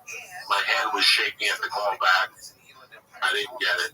And then I got an audition a few weeks later for some fucking TV show on Fox as some Mexican fucking gambler or something. And I ate a bag of dicks. And I had to go all the way up to the Boston building at Fox. It's fucking out there. It's like an 8-mile fucking walk. So I went to read. I had this bum audition. So I'm fucking furious. I'm walking back to the Boston building. And as I'm walking past the door, a little lady with glasses pops out, and it's Libby. And she looks at me, she goes, Joey, are you here for the audition? I guess. I was there for a different audition. I was walking past the door. She just happened to open it. I was standing there. I wasn't there for her audition. I didn't even know what the fuck she was talking about. I told her, yeah, and she told me to sign it, and she gave me a sheet. And I'm reading this shit over and over and over, and it's just 2 or 3 lines. Well, it was the movie Basketball. Yeah, Trey Parker, Matt Stone, South Park guy. Dog, I read for it, nobody said nothing. I walked out of there furious because I had to walk 8 miles back to the car, and I didn't book nothing. One day I'm at that fucking hostel, and I hear, Joey Diaz, you got a phone call. And I'm like watching daytime television. I go, Joey Diaz, that's me. I go, what? He goes, you got a phone call. I run downstairs, and it's Ken Phillips. And he goes, hey, man, congratulations. You booked that movie, Basketball. And I go, what are you talking about? They go, you booked it. You got to work on the movie. You got the role as a rep. You're going to work for $5,500 a week for a couple of weeks. I'm like, what are you fucking talking about? And he goes, here's the address. You got to be there tomorrow at 7. And I went down there, and it was a dream come true, Jack. You're living in a hostel and driving to a movie set. That's amazing. On an audition that just was happenstance. Literally, you're not even there for that. No, and I got the job, and I had to join SAG, and I didn't have a dime. I didn't have a fucking dime. So I called Danny Robinson at APA, and I go, Danny, I'm a friend of Doug Stanhope. I knew Danny. And I go, you gotta help me. I got this movie, and I don't have the, at that time it was $1,200 to get inside. And they tap partly, it's called. They put you right in, but they take that 12. The first time they tap partly. The second time you gotta play the play. Oh, really? I thought once you were in, you were in. Oh, you think? Oh, okay. The first one is free. We'll let you get a free one. The next one, a commercial, movie, TV show, you gotta pay. I didn't have no $12.50. I called Danny Robinson. He called me back. He goes, I took care of it. The production company's gonna pay. I was like, this ain't happening. So I fucking go down there. And the first day, I don't know what's going on. They give me scripts and shit and wardrobe. I don't know what the fuck they're talking about, right? And finally, I get to put it together. You know, I was taking an acting class. I go, okay, I see what I gotta do. And every day, I'm a cop, dog. I want to work. I want to get the fuck out of here, whatever we want to do. So I would go down there and ask them, am I working today? They go, no, come back tomorrow. But stay here, because we might need you today. But the most thing I remember is the roller skates. They gave us roller skates, roller blades. And one day I said, let me take a box of these. They were like size 14. Nobody's going to know. And I said, I'll go with my sports chalet. And they're like, we'll give you $120 for them. Yeah, you're fine. I gave him a pair, like, I'll be back tomorrow, dog. Every day, I would steal a fucking pair of roller skates, all right, every day. The 14s, the 13s, I kept the 12 for me, then I stole the 11s, and I just went backwards. Dog, I didn't even notice it. I was just walking into the trailer, taking a box, and just putting it in my car and going home, stopping at ski chalet. One morning, I'm out with Jimmy Two Shoes. We could hook up like on a fucking Saturday night, and we're still going on Sunday. We're still going into Monday morning. He drives me home at 5, and I got to be on the set at 7:30. This is after 4 or 5 weeks on the set. Nobody's even talking. I'm just going in and stealing a pair of roller skates every day. I fucking get to the set and they're like, Joey, clean up, you're first up. I'm drinking rum, vodka. I got my sugar pills in me. I got more cocaine than Columbia. And I gotta go fucking shoot. And I remember that by that time I hadn't even sold my skates. They're like, what are your skates? I go, I haven't had skates in weeks. They stole my skates, and then they're out there. All the skates are missing. People with a size 9 and blisters, because they had to put a size 7 on and shit. I fucked that setup, dog. And I thought they knew it was me that all that roller skates. So when they called me 6 months later, they're like, hey, you made it to the movie. What name do you want? I'm like, really? I made it to the movie? And I had to pay I was on the way roller skates with the man just to bust their balls. They didn't even invite me to the fucking premiere. I didn't get any ride, no roller skates. I'm lying to you guys, but I must have stolen 40 cents of fucking God. There was no fucking roller skates left when I got through that movie. But my daughter's walking in the door. Can we do this again in 2 weeks? Of course, that's where we're at. Well, hold on, let me just timestamp this. So we ended.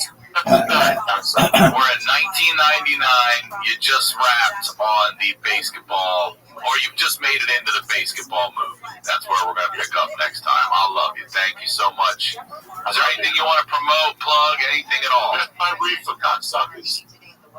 Laffy Gas at the ice cream shop in Ventura. They got a new weed called Rainbow Ruts. It's 37%.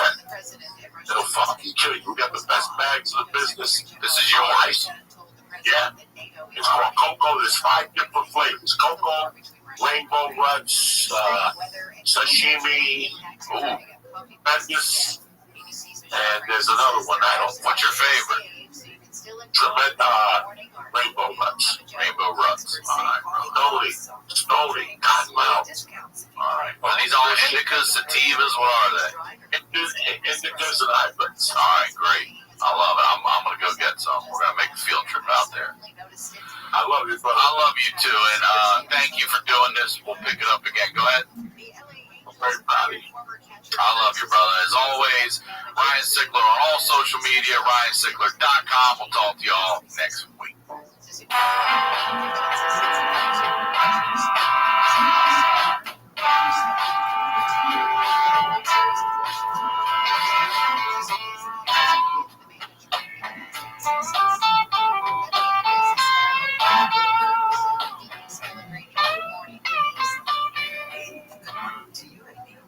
We were just talking about coffee, and you said that it's time to watch for Starbucks worker rally. It says union action ramps up. And also, you were talking about all the people trying to save money. There's this report out today saying that hamburger helper sales are surging. They're up about 14% right now compared to a year ago. I grew up on it. We didn't have a lot of money, and I loved it. Yeah, I know. And they have all these great new flavors too, like cheesy, blah, blah, blah. The packaging is really colorful too, so I'm not surprised that they're seeing a resurgence. Starbucks, on the other hand, we already know that is not a bargain, and now you should watch for possibly some labor strike, or at least some crowds outside Starbucks. CNBC says Starbucks Workers United looking at a strike authorization vote starting tomorrow, and the union is planning a whole bunch of rallies. They're talking about maybe 60 of these rallies over the next few weeks or so. Okay. Here's a potential side effect of the COVID mRNA vaccine. Right. I mean, people talk about these negative side effects, Right. and I get it, right? But there can also be unexpected positive side effects. This is a good one. COVID mRNA shots may supercharge cancer therapies, meaning improve patients' outlook if they're struggling with advanced lung or skin cancer, because study shows those who received COVID-19 mRNA vaccine within 100 days of starting immunotherapy drugs lived way longer than those who didn't. And researchers now plan to test this effect in a large randomized trial, with some saying the implications are extraordinary and could revolutionize the entire field of cancer. It's crazy. Okay. Apparently, if you're gonna go on Tinder, you gotta prove who you are. I mean, yeah. Here's the thing: this is the world's most popular dating platform, right? It's going to soon require all the users in the U.S. to verify identity through a biometric video basis. It's called Face Check. It requires daters to take a short video selfie, sort of like ITV, that the IRS requires to confirm you're physically present and that your face matches what's shown on your profile. Then you get a photo verified badge. Match says the new security measure will roll out in the coming months. Bumble Rival has already rolled out its ID verification to prioritize its platform and get rid of the bad actors who, not just people who pretend they're like 30 years younger than they are. That's a bad thing. But I'm just saying. I think it's a good thing. It's for scammers. Yep, I think it's a good thing. GM is looking at self-driving cars. They are. You remember they had that horrible dragging incident with the Cruise robotaxi in California and all the lawsuit and everything. Yeah. They withdrew from this effort, but now they're targeting a 2028 launch of a car that can operate without driver engagement. Plans to release a Cadillac Escalade IQ electric SUV that allows hands and eyes-free driving on highway. New Beliefs company on Thomas Carson is pledging to make self-driving technology a top priority. GM is really a high-tech firm. If you invest in that firm, you're not just getting the automaker, you're getting all the tech that comes with it. Okay, I'm seeing it more and more. I've got Waymo's buzzing all over my neighborhood. I still haven't done it. Still makes me a little bit scared, but I think it's coming. It's coming. Look about no hands. Bloomberg's Denise Pellegrini getting in your business as we do every day at 5:40. We'll talk to you tomorrow. All right, thanks. When we come back, the Louvre has reopened, and the thieves who stole Francis Crown jewels are still on the loose. ABC's crime and terror analyst Brad Garrett is going to join us next to tell us how they pulled it off, whether the thieves are going to get caught, and why we're so obsessed with these types of heists. From the Southern California Toyota Traffic Center, it is Trucktober at your Toyota dealer. Check out the biggest selection of Tacomas and Tundras. We make it easy. You've got a crash in Rancho Cucamonga on the 210. Westbound side, this is just past Haven Avenue. 3 cars tangled up there in the carpool lane. And it is a bit slow as you get away from the 15. In fact, it's backed up to the 15 on that westbound 210. Still got the problems in Calamasa. This is eastbound side of the 10, right before County Line Road. 2 big rigs in a crash, and that is jammed up traffic. The 2 right lanes are blocked, traffic slow. From what looks like about Oak Glen Road as you head westbound. If you're going to head towards the low desert, consider the 60 instead, because it's doing a lot better out of Moreno Valley headed towards the merge with the 10 there. Also, we've got some issues on the 14 southbound Soledad Canyon. Still crashing lanes there, the carpool lane. Traffic stopped all the way back from Escondido Canyon. With Southern California's most accurate traffic reports, I'm Will Fulshriver. Yeah, tickets are on sale now for the 40th annual Rock and Roll Hall of Fame induction ceremony, November 8th at Peacock Theater. Celebrate Outkast, Salt Peppa, and the class of 2025 inductees with special guests Doja Cat, J.I.D., Killer Mike, Missy Elliott, Questlove, Maxwell, Ray, and more. Be a part of music's highest honor. Tickets on sale now at AXS.com. Brought to you by Novartis, founding partner of iHeart Women's Sports Network. The U.S. Women's National Soccer Team takes on Portugal in a friendly tonight in Chester, Pennsylvania. A 7 p.m. Eastern kickoff on TNT, True TV, and HBO Max. The game is the first of 3 friendlies during the current international window. Before the game, former national team star Alex Morgan will be honored. She retired in September of last year. For more women's sports stories, subscribe to Good Game with Sarah Spain on the Heart Podcast. We recognize the importance of dreaming big and achieving more. iHeart Women's Sports Network is brought to you by Novartis, makers of Kisqali Ribociclib, supporting all women who strive for more in sports and in life. This report is sponsored by Blindster.com. What if I can guarantee the price of Bitcoin will be $1 million in 2030? Well, I can't, but I can guarantee you'll save a lot of money on blinds at my company, Blindster.com. Free samples, free shipping, and guaranteed to fit. Shop at Blindster.com today. John Cobelt. This is stupid.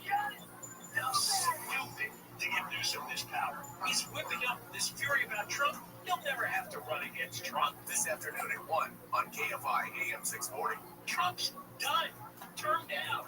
82 years old by then. He's doing this so he wins primaries on the other side of the country. More stimulating talk. What is wrong with everybody? It's Buddy Conway here for Prize Picks. Now, we make decisions every day. But on Prize Picks, that right choice can put cash in your pocket. If you love football or hockey or just like that extra rush in life, it's time for Prize Picks. Prize Picks makes it simple. The app is easy to use, and they pay quickly. You have to line up 2 to 6 players, and then you've got to decide more or less on that player's projection. And they offer stacks, which means you can use the same player up to 3 times in a single lineup. Prize Picks offers up to 2,000 times your cash back. $5 bill can turn into 10 grand. Get on with that cash. Play Prize Picks for football, hockey, basketball, baseball, soccer, and those other sports that nobody wants. And you can follow other Prize Picks players in the app and copy their lineup with 1 click on the feed tab. Download the Prize Picks app today. Use the promo code Conway. You get $50 in free lineup once you play your first $5 lineup. Prize Picks is good to be right. iHeartRadio LA Junior Bowl just added EJ, Audrey Nuna, and Ray Avi, the singing voices of hundreds from K-pop demon hunters. Tickets at Ticketmaster.com. It's still the American dream to own your home free and clear. If you have excellent credit and solid home equity, the Loan Exchange can help you reach that dream faster. Right now, you can exchange your current mortgage for a 15-year fixed refinance at just 4.99% with no closing costs, no lender fees, no title, no escrow. That's right, no fees at all. You'll keep the same balance, lower your fixed rate, and shorten your term, helping you save tens of thousands of dollars over time. Since there are no costs to exchange, if rates drop again, again without wasting a dime. So with a 4.99% rate in APR, lower the interest you're paying right now. Visit theloanexchange.com. Get started. It only takes a few minutes, and the Loan Exchange can close your new loan in as little as 2 to 3 weeks. That's theloanexchange.com. NMLS 1637539. Loan subject to credit approval. See website for licensing information, loan terms and conditions. Equal housing lender. For a 4.99% rate in APR, visit theloanexchange.com. The Loan Exchange. Nothing like when you get that part from eBay and it just fits. Yeah, the first time. So you can do less of this and get right back to more of this. At eBay, you find all the parts you need, guaranteed to fit, at prices you'll love. Sounds good, doesn't it? eBay. Things people love. Eligible items only. Exclusions apply. Hey, can you blow up some balloons for Jack's party? I can't. I'm so congested. You need Sinex Severe from Vicks. Sinex Severe Nasal Spray. Yeah, just Sinex. Breathe. Sinex Severe instantly relieves nasal congestion and works 6 times faster than nasal decongestant tablets. The 12 hours of relief allow you to get back to the moments that matter without congestion. Daddy, we need more balloons. Try Sinex Severe from Vicks. Just Sinex. Breathe. Just started. Portions of the following program will be recorded. KFI AM 640 or stimulating talk. Next Bill Handle show. The president is changing the way America is, and he's also changing the White House. I mean, the physical White House. That's coming up after 7 a.m. today on the Next Bill Handle show.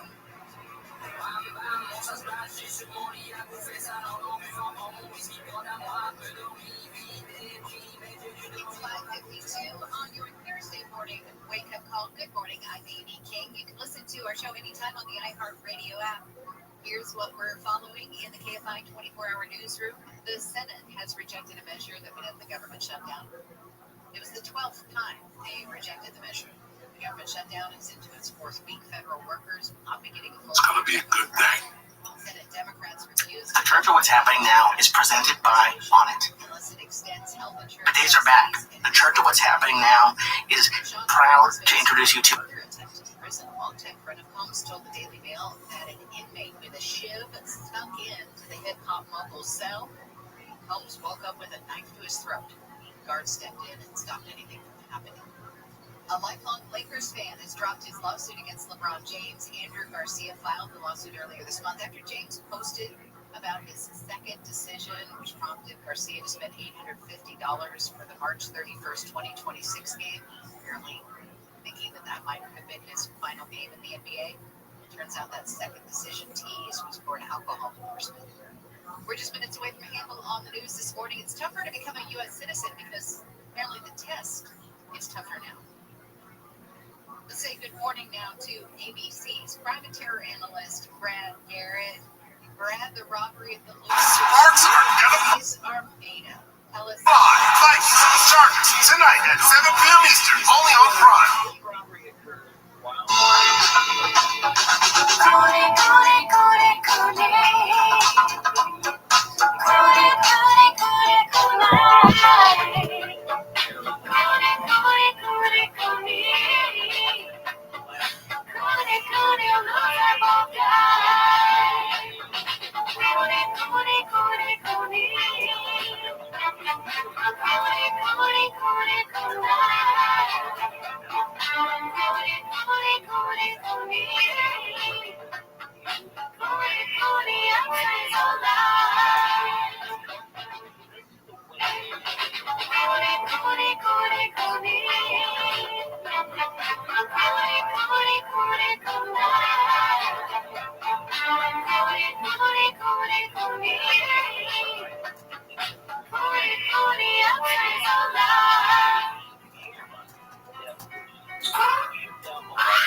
From this enemy, Jesus Collar, he just bought a Jeep with the coolest teeth. One gave with me to show them flow. It don't matter, no. You know how it go, I love slow Joe. So I sold my home and took it to the rodeo just for my wife. In this company, bitch. Coaching for my son just bought a man. My dick's 8 inches. That boy ain't no my ring people blow. Buy it at the stove. Juice was but my son, he wanted candy. So I bought some addicts. I take with the family.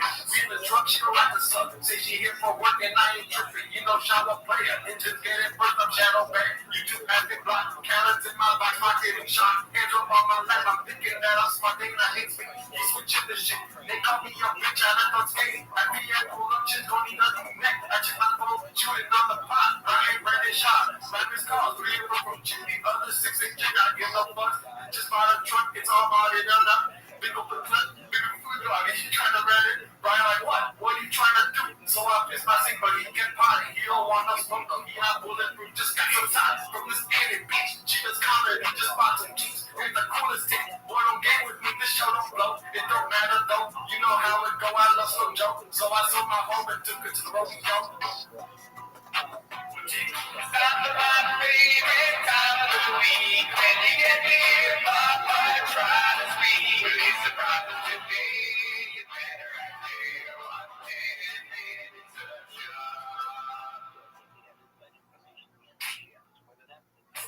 Welcome back to 10 Minutes. Thanks for tuning in. As always, join the Patreon, join the Reddit, join the Discord. This week, the Patreon. Why are you laughing so hard? Am I not on camera? Because it came on and you were just sitting there. Nah, guy, I can't nail it every week, okay? We do it in one take. You should agree to attack on. I usually get it right, okay? This is the first time this ever happened. I've never done anything wrong before.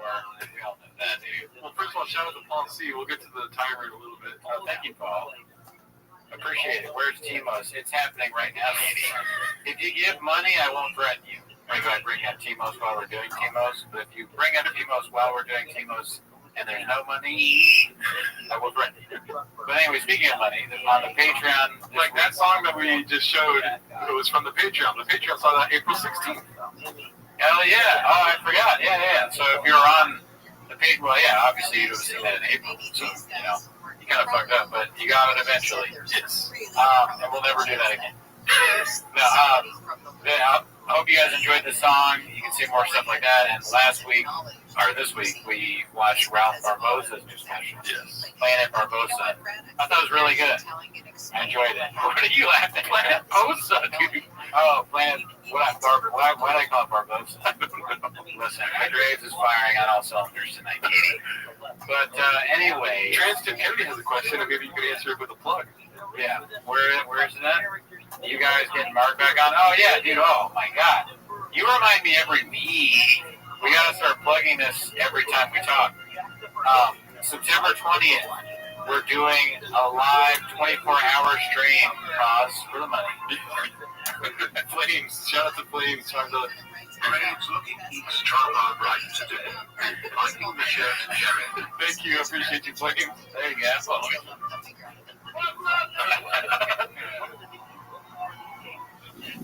funny. I like that. Me, small teeth. It took me so long to figure out the Meanie Fauci Meanie Delta thing there. It's like, me. But back to, that's not why they're here, though. They're here September 20th. God, I didn't even make it. I got you. 24-hour live stream. Mark should be here. Alan Sugarly should be here. Meanie Fauci, Meanie Delta. Checks out. Hopefully, Brandon Walsh, Sean McCorkle, the IDM guys. We're looking at what?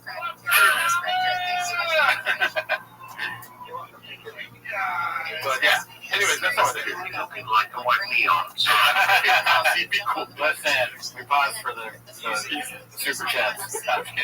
That's not why they're here, dude. We gotta fucking get into it. You don't have the timer open, dude? Look at you. No, I gotta turn it on. Yeah, okay. They're here to watch 10 minutes of shop. So start the timer. Pause for more super chats. I'm just kidding. Start the timer, play the chink clip. Alrighty, Mexican cookies, away we go here.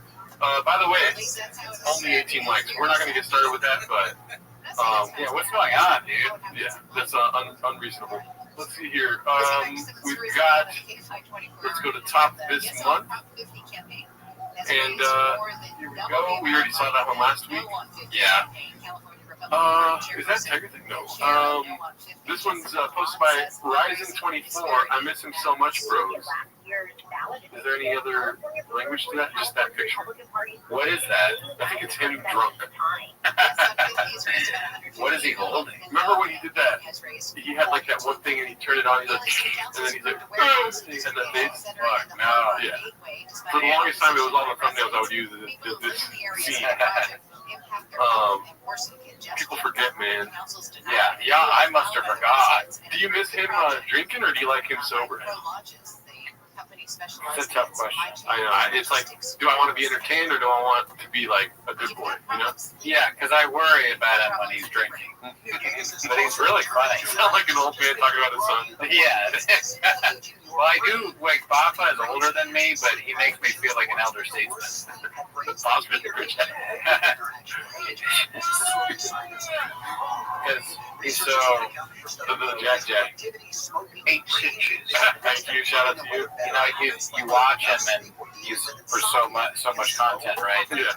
I troll through the Reddit. I watch it every week, and I start to feel like some sort of parasocial relationship with him, kind of, you know? Is that even the word? No, you're right. I just saw that comment. It says Cooney on his Biden script. Yeah, and I just say he's my son, Hunter Shop, Brendan Barrett. You know, I just, and anyways, we beat Medicare. We beat Medicare. Remember? Yeah. What's it called? All right, let's see what else we got here. I do miss those days, though. I think I miss not the cringe, but the actual thought that he put together and what it looked like when we saw it on film. You know what I mean? Yeah, he wasn't thinking even harder. Yeah, like there was like even dumber. Is what I would say. Yeah. So that's not what people want. They say Gerardo with the girls tonight. Call him daddy. Alrighty, this is real. Rewind it. This is 12 hours ago. It's shooting to the top of the charts for the month. How's the two things? Oh yeah, I'm on fentanyl right now, so I don't feel anything. How is the tooth doing, G?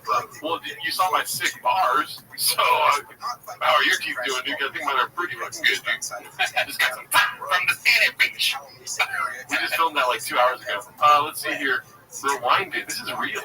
Hosted by Coin Talks. I'm not surprised. Well, I am surprised actually about this because I've seen this in the stores. I've seen like Banjo and a bunch of random things. But how did Shop get? Oh, you must have forgot, dude. He was growing grays, Daddy. Okay. Growing grays with 3 Gs. You know what I mean? Right. But no, remember he did that.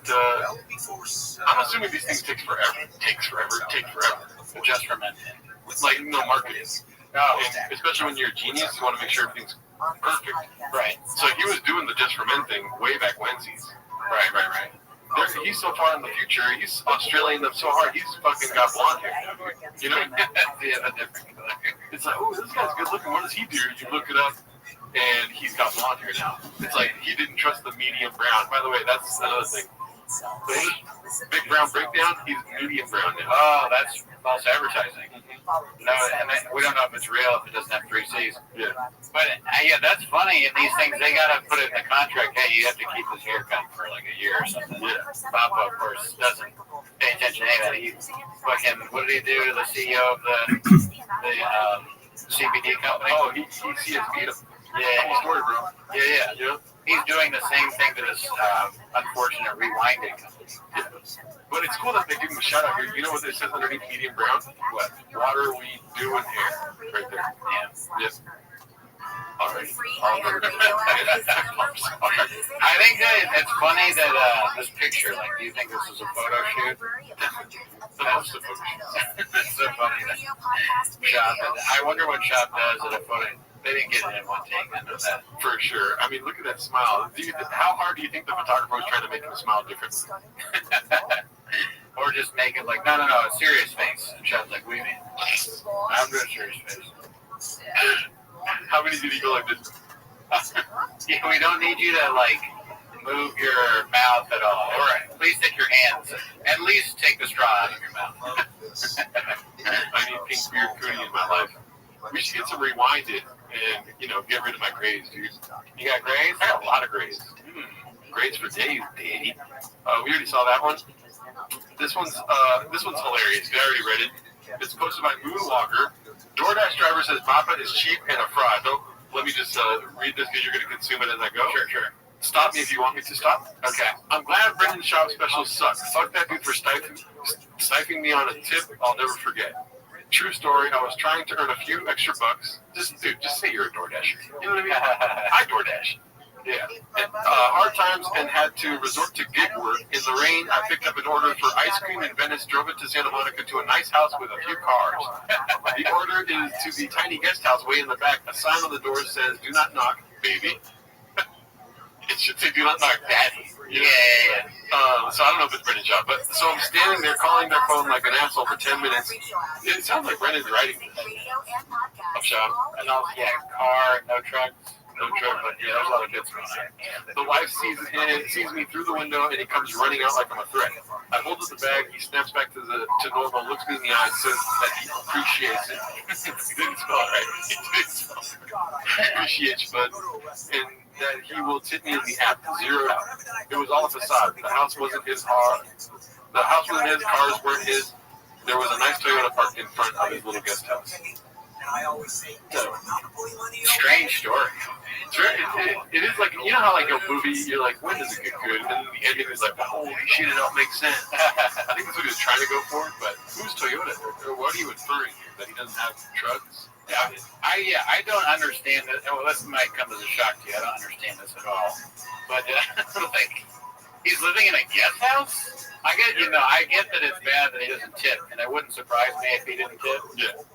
But also, Papa might tip. I think that actually, you know what? I'm gonna take that back. I think Papa tips. Okay. I think he gets. Do you want to bet your life on that? Not my life. Okay. But a door guy told me that he gave him money once. Okay, so let's see here. AVTR16 follows up with this here.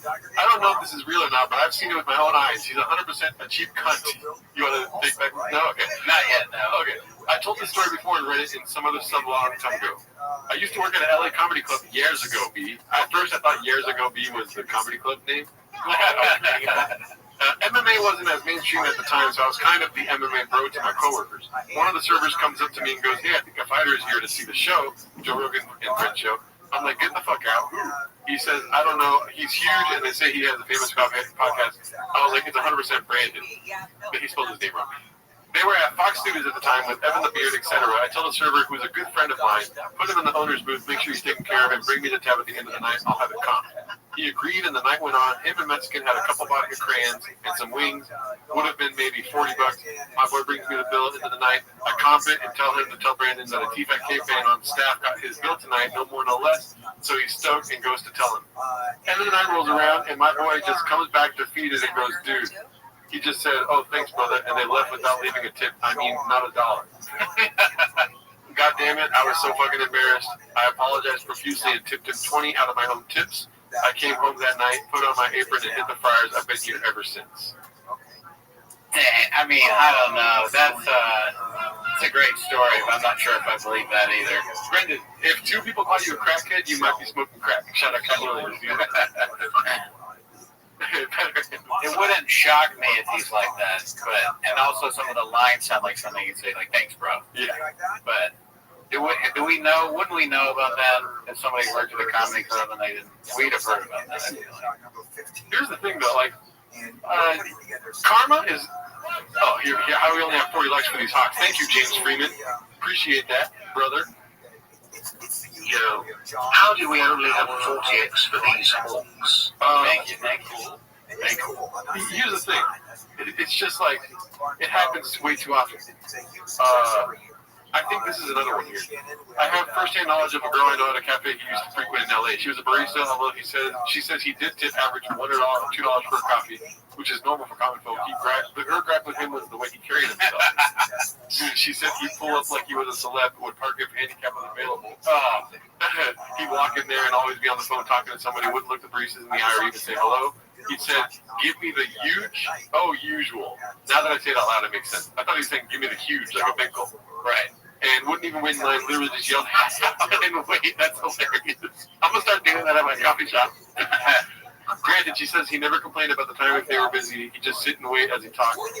And when they call his name, he'd go up and pay, not say bye or thanks, and drive off, and then always with the truck blasting loud music and driving erratically in the little parking lot.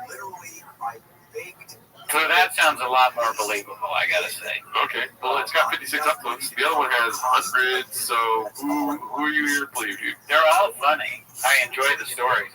It's funny to live in the world where you talk about different things that Shop did years ago.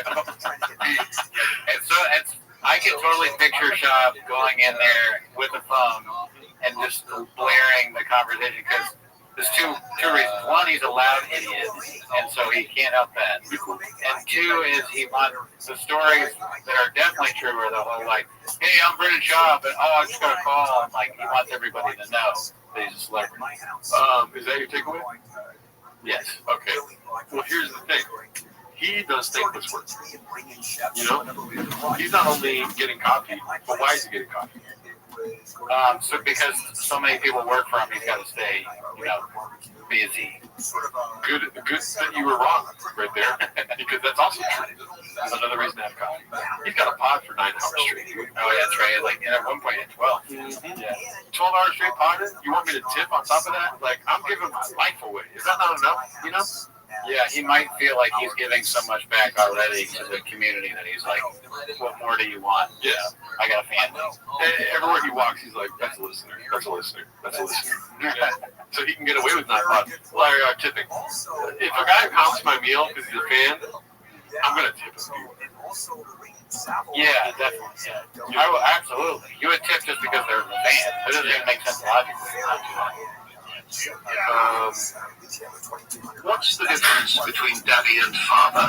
8 inches. Ask Charleston, Texas, or Charleston, South Carolina. Yeah, ask Jay. Question about that. Yes. So I'll give you a hypothetical. Give it to me, daddy. You have the choice of a good tip, whatever job you're working, very good tip, or a story about Brendan Schaub. Something like where he does that. He comes in, he orders all this shit. You tell him that you're a fan, he still doesn't tip. He goes, thanks, me. Let me tell you what I would do. I would do the story over 50% tip.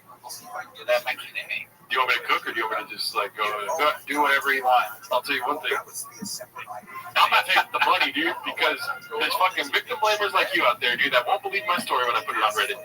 You're gonna read it and be like, that's not true because I love Brendan Schaub, dude. It is true. And I put my fucking arm on that stake, right, to tell you a story that you weren't there for, dude. Sound off in the comments, is it true or false? Alright, what do you want to do? What do you want to pull first? First, do you want to answer the question? Are these? Oh yeah, that's actually more fun. I think. Do you take the money or the story? Money or money? Obviously, it's a very high level of your business. Listen, I've always told you that I'm on Shop side. This is a pro Shop. 50% of his pod is pro Shop. Everything he does is right. I've never criticized him. The other 50% is the haters. They write comments because they look at this. Look at what you're looking at. This is a bear space. Okay? He's got, what's that? Did you say meow? Meow. Meow. This is my second day of school. Fucking mean, dude. You're just jealous of Brendan Schaub because he has drugs and you don't. Right? When's the last time you had drugs? Never. Do you really think a business shark like Papa would have a fucking DoorDash driver?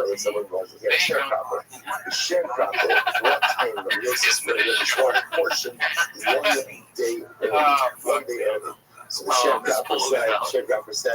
Alright, we read Tom Warren. Anyway, okay, Neil of the Grave Room is dropped, posted by Rugged Dream. Let's see you watch. So good. I mean, everybody's been saying that. All the important people have been saying it. They agree too. It's just a great thing. There's so many lines. I want to start incorporating the lines with my daily life. Yeah. Like, what's the simulacrum? What do they call it? Simulacrum? Oh, yeah. I know what you mean. I love that. Yeah. Whatever it was. It was very funny. Leave it there. Simulacrum. Simulacrum. Thank you. All of these things I will produce the inference from this is, if I don't do all of them, I will fall. That's overwhelming. It made me think, I'm somebody that always asks why. And it's like, if you're somebody that always asks why, you either end up a businessist or a mental asylum. Let me tell you something, Danny.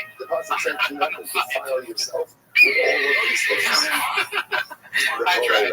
You know, when you write them out in your head, and you say them out, it's just, I should have waited till it was after.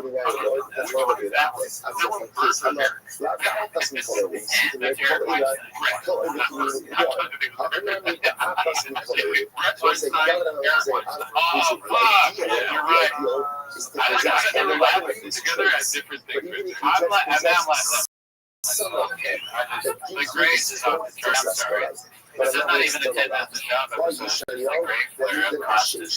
You're not a great flare up. You end up with flaps and cartridges. You tell me what you said. I granted you. You said the names right. Eric or Bert. Eric, and she said one name wrong. And I was like, it's neither, dude, but it's both. I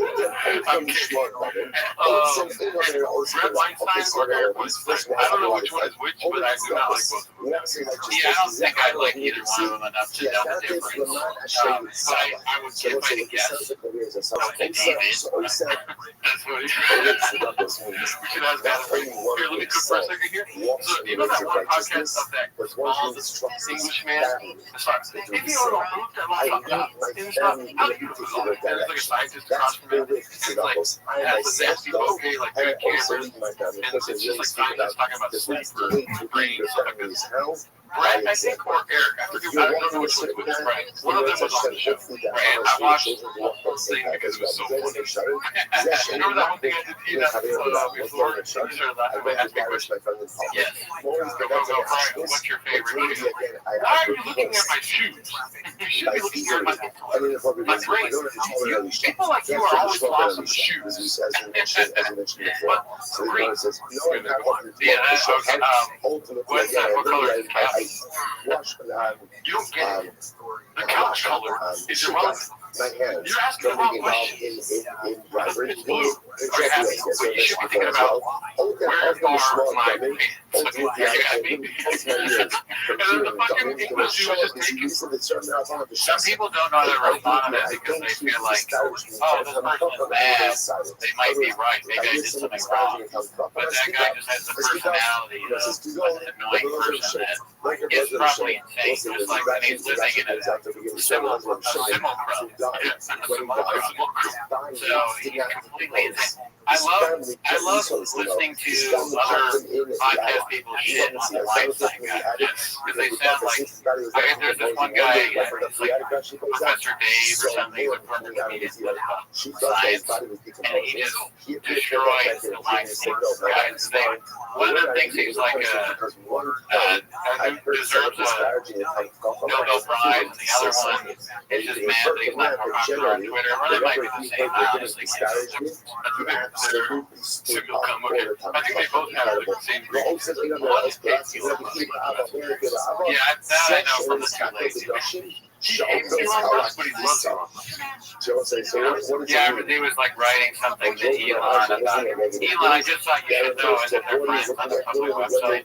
Your website is there's some sort of login issue. I asked for a request to reset my password, and it's just not coming to my inbox. And then your support tells me to check my spam, but I don't even know to do that. He's a scientist. This is pretty good. Remember Major Miller talking about putting that one post where you recording a show or fight? Are we going to see a show where Erica Rose is talking about Mayhem Miller? Who's Erica Rose? You know that Canadian? No. Mayhem Miller is not trolling about those clean puller of chips. You're going to walk with us fighting. Yeah, okay. Like fighting? Give it up. Why did you tell me that? Assos Mishpat, justice, Laharas Kasek, You think you're too hot to fight? Like ultimately, I guess I walk with. I feel like you're making all of this up. Assos Mishpat, and you ask the front. Damn. Literally, So he's got full homeless be a just guys. person. He's Really, really like all of us has something in us. if he's not aware, we are going to watch this sometimes again. You would 24 think hours. that justice. I think we probably need to get Mayhem Miller on. Yeah. I mean, talking to Erica Rhodes, and why not us? Yeah. Welcome to the well. You were a part of this already. Come on, see. Welcome to the world. But come on. Get on the show. We know you make I'm not going to say that. I'll be there for at least 4 of those hours. If you're not going to show for 24 hours, don't show up at all. I'm just thank you, user $710. How you watch Brennan shop one time is how you watch Brennan shop every time. You have to be honest. I think you're wearing a shirt. Oh, make sure you check out the Patreon and all that shit. Ah, man, it's this, dude. I think every UFC fighter should make fun of Brennan Schaub. I won't stop doing the show until every single UFC person, retired and current, has at least 3 videos making fun of Brennan Schaub when it can be inactive. Yeah. I agree. I'm not going to watch UFC until they start saying fuck Brennan Schaub. Looking Dead by 1723. When is the start time in the 24-hour stream? It's going to be roughly 9 a.m. start time on September 20th. Yeah, 9 a.m. Around that time. User 710, thank you for the dollar. We did discuss the Paradise Lost shit. It was one of the first posts that we went through. See here? And I'm only answering that question because you give it up. So this is the one I used for the beginning of opening brawl. Chin Catch, I haven't seen it yet, but it's uploaded, I guess. Chin catches Papa out, calls Papa out for stealing a MMA take from Ariel. Folks by Busy Middle 810B. You know, for a fact, the UFC offered John $30 million because John was like, I want 30. So he goes, I want Lawler money. His exact words is, I want the other Lawler money. The UFC offered $30 million fucking crazy. And some money came in from the Middle East and went, we'll pay that $30 million. The UFC goes, all right, bud, we'll call your bluff. You came up with the 30, we'll give you 30. I'm out. That's a fact, Jesse. He turned the fight $30 million down to fight Tom Aspinall. So when they say he's done, I'm not like, ooh, 30 didn't get him out of there? Take that. Wow, I was waiting for the hit of the chest. Did he do it? No, I don't think so. I looked away for a second, so I don't know if he like snuck it in. You know what I mean? I can't. Let's get this. And there's nothing wrong with being gay. This or this. Jesse on fire. I think I can't get over the fact that we both have on the white shirts. Job. Maybe I could do fake bleach. Do fake bleach. Look at that wig that's bleached. And then do a shot of characters. I'm all day long I've been texting her like, maybe I can do these characters. Like, do something. Delete. Are you gonna make the noise? Oh yeah, you guys want the noise? I love you. I'm yours. I love you. I'm yours. Tell me what it is that you want. It's just so fucking funny, the noise of this shit water bottle. He turned the fight $30 million down to fight Tom Aspinall.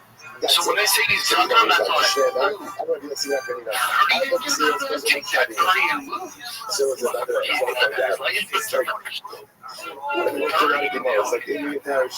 and I was like, okay, let's move on. And I was like, I we're not doing these Gemaras, just these Gemaras are pop. They're going to say, if you want to understand, almost Yiddishkeit in one place. Tzaddik, then we're going to say, that's it. That's it. That's it, because again, and by the way, that shit came out today. What is that about? Shit, I know when I'm coming when I get home. But he said this on the Okay, so peace out. I'm Logan. She went on Logan to talk about it. Yeah, I don't like that word because I think it's disrespectful towards him. I think it was like I think it was a calculated decision on his part. Why didn't you drag this out all the way till June when you knew you weren't going to fight him? He gave the UFC number. I believe it's in the 30s. But I know it's This is exactly what Brent Chopin said. Yeah, like the punch me.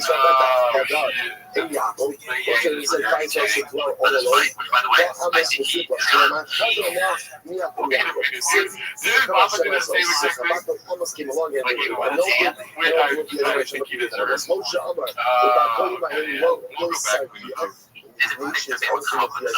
Probably so not get the point of this thing, but give me a ball. I look at these.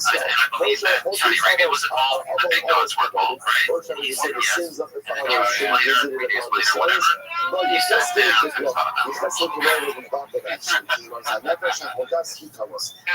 Just assume that I don't even know if we were trying to get here. I don't know how we touched that'd be fucking epic. And that's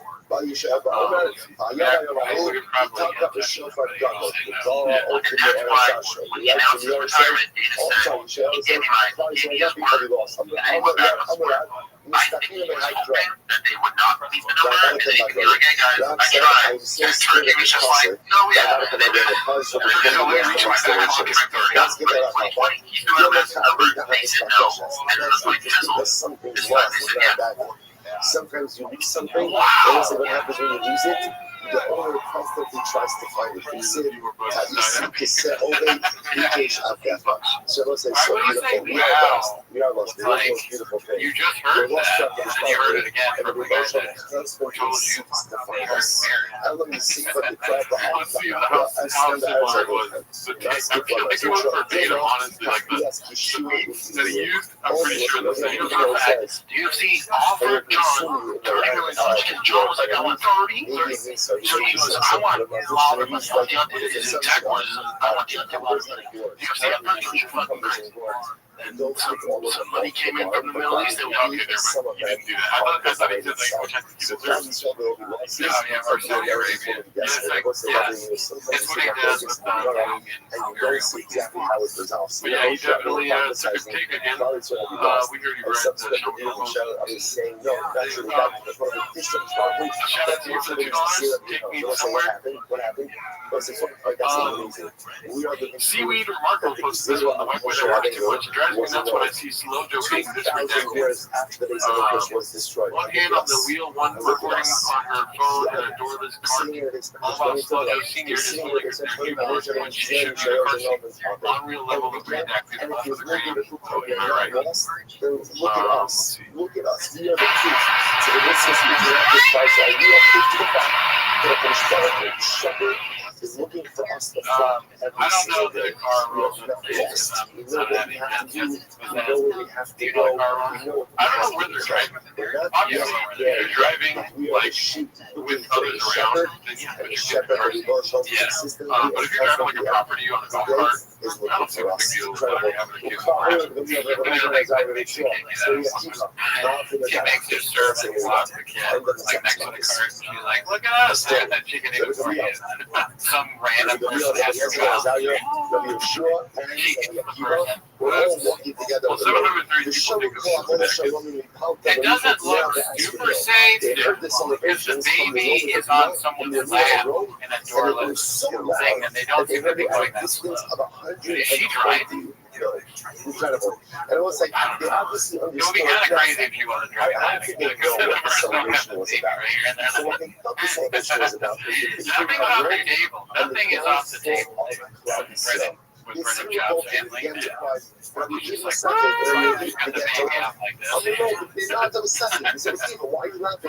it out, shot lifestyle, summer life, illegally. We're going against the you know, the other thing about it is so fancy. I take it back. I'm very, I think like I said, if it's on a property, then their lives are so good. like, But Anu, I that is honest. Right there looking inside. But Yeah, I guess, I mean, I go both ways here. If it's a car that's been driving around and you're driving slow, and someone's holding, maybe I don't actually know who has kids. In our audience, who has children, you know, it's striking to me that how close this is posted. Some people want the money, some people want the oh, I'm surprised the story won because it's very hard for me to turn down. Yeah. I like the story. You know what? I think that my argument was more joy and happiness and reward. Like in this scenario, because haters like me will not believe it. Yeah, no, haters will say. Imagine your reward. Imagine the light. Imagine we already saw this one. We already saw that. We love Wolverine. Even a kid out there, like a car seat in a golf cart. I don't know. Yeah, I don't know about that. Yeah. My 6-year-old nephew still uses car seat. The first person you seen in Southeast was Sully here. This one's posted by Chin. Clint Fuller of Chips. There must be hundreds of punches in that chair. But not to speak, I don't believe the same is going to happen. It's like almost like this big type of laughter because you're so overwhelmed, not about the other side.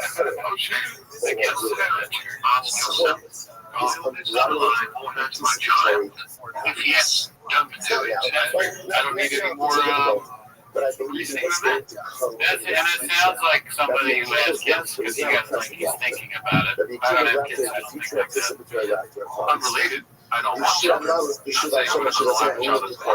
That future when you come with the period, I'm just kidding. I'm going to stop. I'm on your side. It's crabs only because you give money. I give my kids crabs. Look at this. That the kid wasn't an idea. The kid didn't see all the destruction around him. That the kid died in that destruction. That the kid was killed in the Israeli persecution by the Romans. When he's cleaning up for food, he's like, that's more chairs in over here. Like the situation, but the kid is saying the power of choose is to look into the future and to draw everything about future this symbol and bring it into your heart. Also, Governor Ron says this also. ואני נכנסתי ופתחתי יוגע מזמין ישוע ספר. I trust that just that's what's going to come. Right now I don't see it. But I believe it's going to come. I believe it's going to come. Yogya mzmין yeshua sefar. I rejoice now. I will speak to us to zoom in on your body fathers. I think I would want to talk to him before we get him on. Okay, I want to set up some skits. Yeah, I think that's a good idea. I've done that. I'm not the gay one. You're the gay one. That's not the so fucking gross. Yeah, I think, what's it called? Because remember we had to pay for this. Not real. I mean, we're going to have so many, it's going to be like a long stream. We need this. And our stance is that we don't like people coming on video generally, but we're going to have a bunch like Sean and video. So, yeah, I think that'd be great. Yeah, y'all get involved in video. Your leader is number one though in the chat. I don't know if that means we already saw that.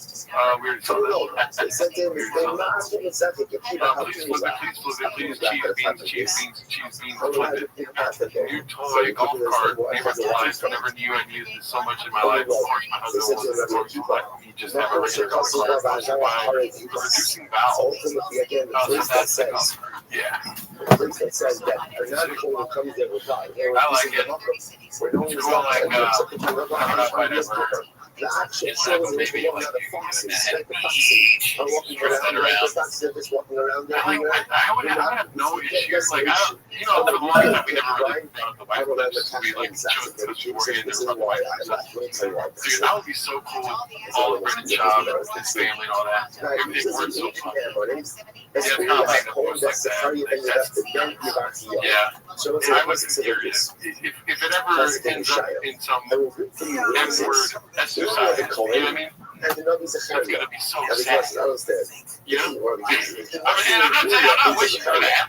It's like nobody. That's where I'm coming from. That's why I won't share some of my public life, because really you're only going to see the parts that are entertaining. You're not going to see this kind of stuff that's like ups and downs. There's a lot of ups. Yeah, they're posting the fake image of their life. This is the thing you send to like the group. Well, this thing is ridiculous, but he messaged me on Instagram during the 24 hours. For me, if I buy something like this, like I text the group chat, like, dude, check this out. And I don't even know if I do that, so y'all have to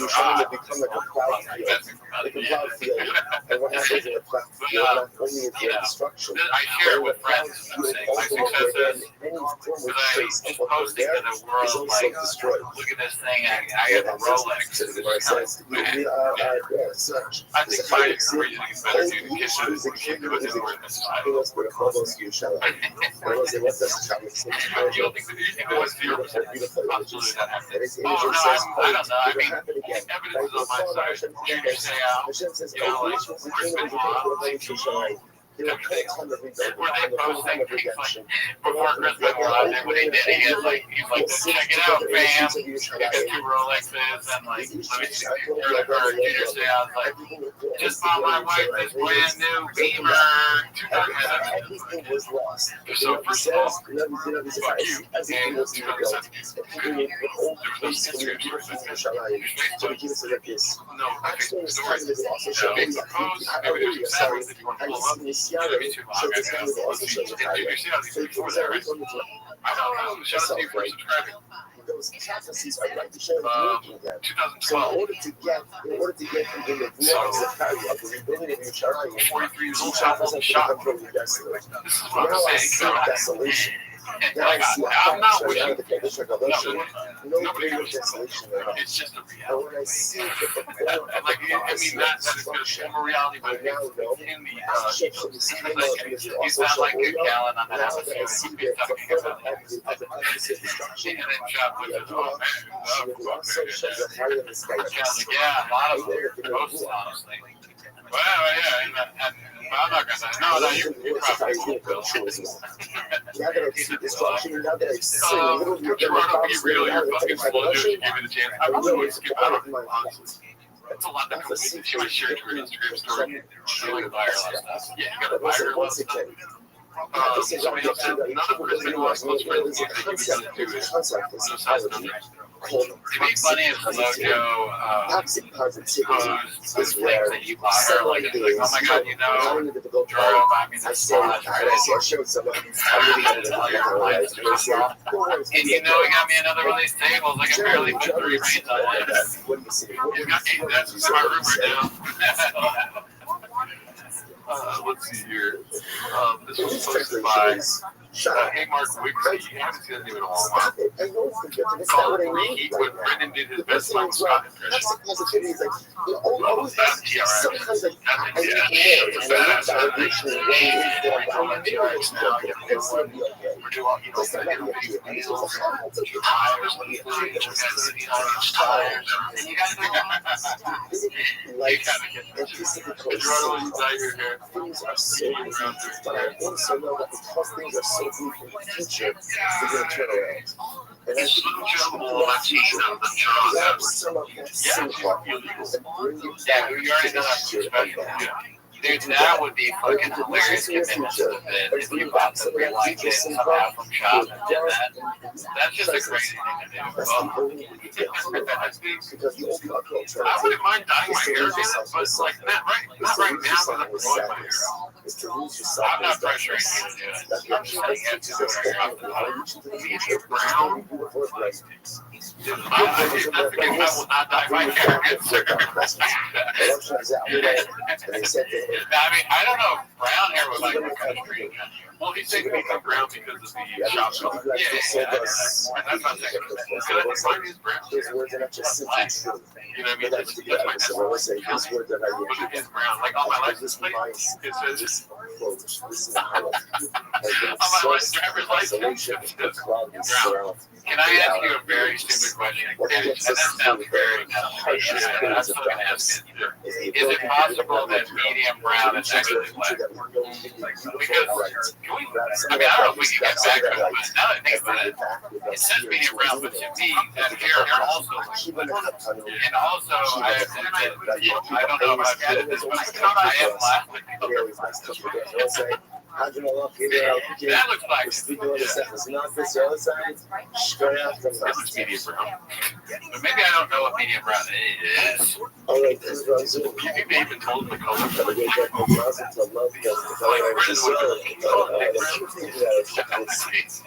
surprised it didn't mention that, yeah. But I mean, that's not good. Can you call it 8-inch brown? Chocolate, gelato Alarcon, 5'10", dirty blonde hair. Shout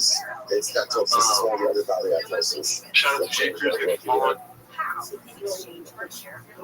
Yeah, let's see where we're at here. I think it might just be black, honestly, but I just don't know. I don't really know what brown is.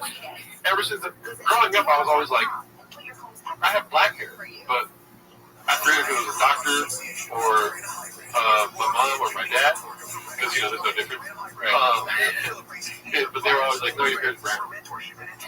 People always fuck that up. I mean, my own father, I remember when I got a passport, he put the color of my hair as blonde. And me and my mom looked at him like are you, what? What are we doing here? What, how do you not know that? My dad was born with blonde hair. That's what he said to me. He said, you were born with blonde hair. My dad was born with blonde hair. Really. He had blonde hair when he was a kid, and then it turned. Hi, Joe. Say good morning. Good morning. That's more believable than, I mean, I would say believe that, but me, I never told her. Oh, yeah. It's like because all the people shoot that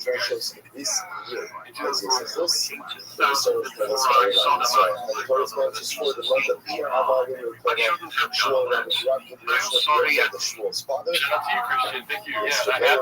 Yeah. I mean, you know, it's good that you're admitting it now.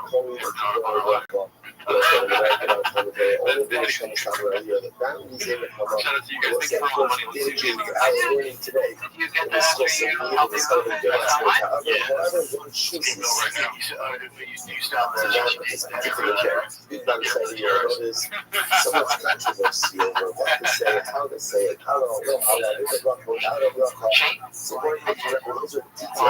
Those are details, important details, but details. Detail is for us to go ahead and shut up and go down. Adam, shout out to you. We're selling this gratitude. Oh shit, look at you, dude. What the hell? Your audience is crazy. Wow, same set, different animals. I don't know why they would post my real skin. Really, Pro 5928. It's crazy. Your filters make more than regular filters. Yeah, I mean, the similarity is just, parallel thinking comedians think alike. It's just really funny, and it's not for the audience, for you only. I showed your whole set to a woman last night, and I got a good picture of her face. Did she know that it was I tried to tell her, but she doesn't know shop. Look at her face. She was like, she watched all 5 minutes of it, and I was quiet the whole time trying to fly. It's like, that face was like waking up early in the morning and you see some straight at your window. Let's see here. I'm not used to this. That was a little different. That was a little bit different. There's some ladies in the crowd tonight. I'm not used to that. My demo, 18 to 36 rows. Yeah, she's a little confident in these things.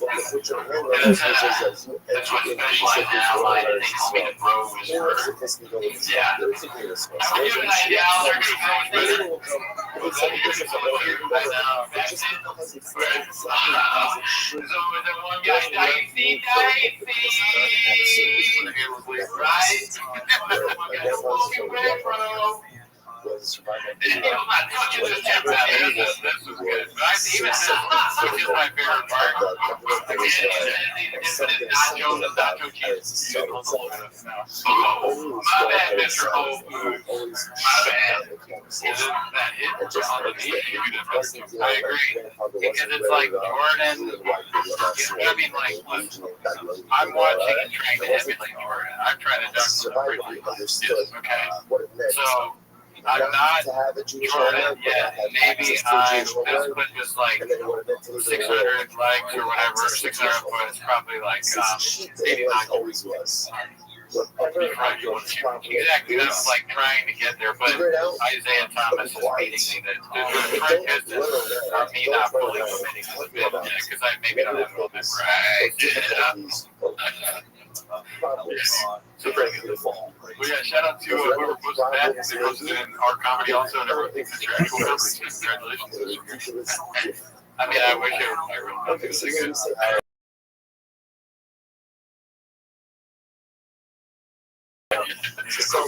here. So this one.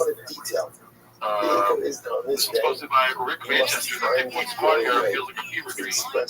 I mean, dude, shout out to Elephant Graveyard, dude. His whole Jelly Roll thing was amazing. The whole video was amazing. I forgot about the Jelly Roll thing. Jelly Roll is crying because Joe Rogan has a room for Mitzi and another shit. Yeah, that's crazy. That's insane. So, okay, I don't know who all these people are. Oh, holy shit. Donnie is amazing. Healing from something similar in the way they shaped comedy as well as raised into another stratosphere. /K-Leg go ahead. There's a Fuck Mary Kill Brendan Job, Mexican and Lizzo. I would have to marry Brendan because I know he's going to get something. I'm not going to have to sleep with him. You're right. I'm fucking messy. And I'm sorry. That's up to you. That's up to you. How you keep it? I am gonna kill Brendan Job. Okay. Yeah, that's what I was going. Who's the guy in the middle? This guy? It looks like Bonelli. I actually don't know who that is. And I don't know who. I met the guy at the front. Oh, this guy, that's Little Browns. Oh, yeah. Yvonne Chin. I don't know who that is. Maybe the old This is the old lady. What's her name? Cat. This guy deserves. Yeah, it's a special place that helps people like this dude. If I had to guess, I think that's one of the old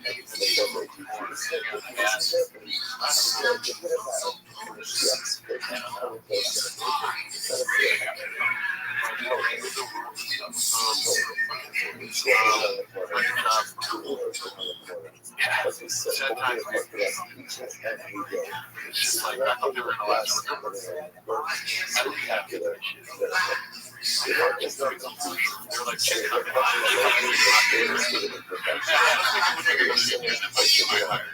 I thought we were going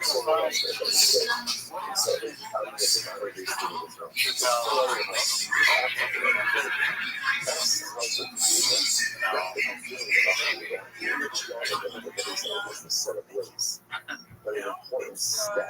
That's your name, Christian.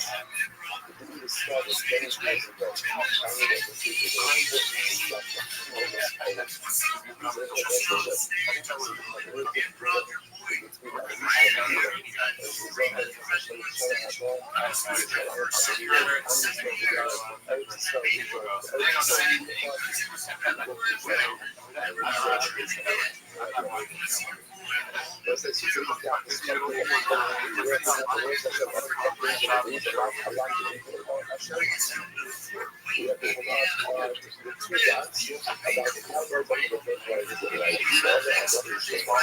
That's not the same. That's like one shit that's thank you.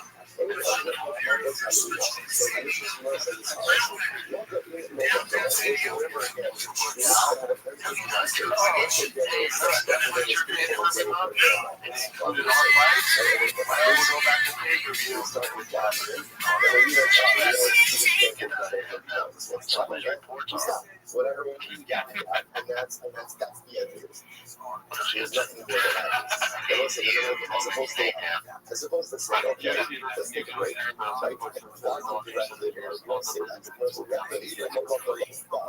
Let's say they had to touchdown for so they went ahead and so I think you can hear what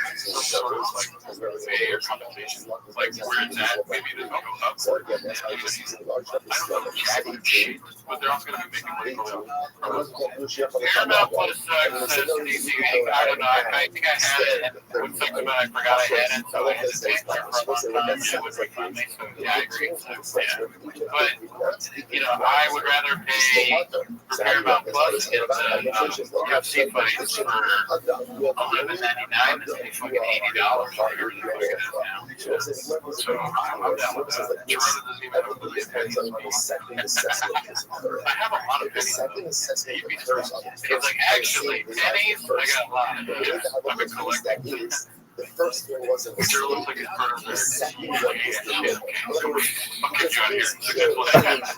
You do on the podcast. No, it's just like interesting.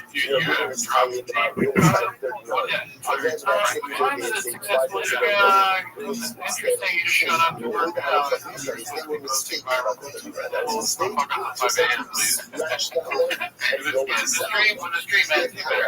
you better get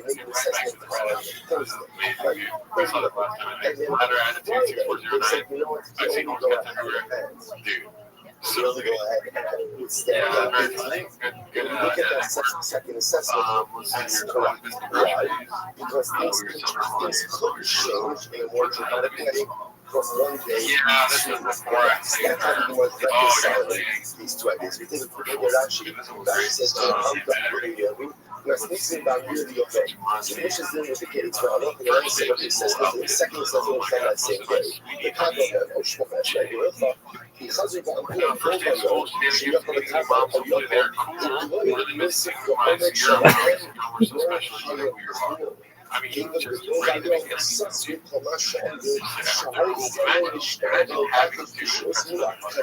So what's this say that? So I look at this is the second assessment the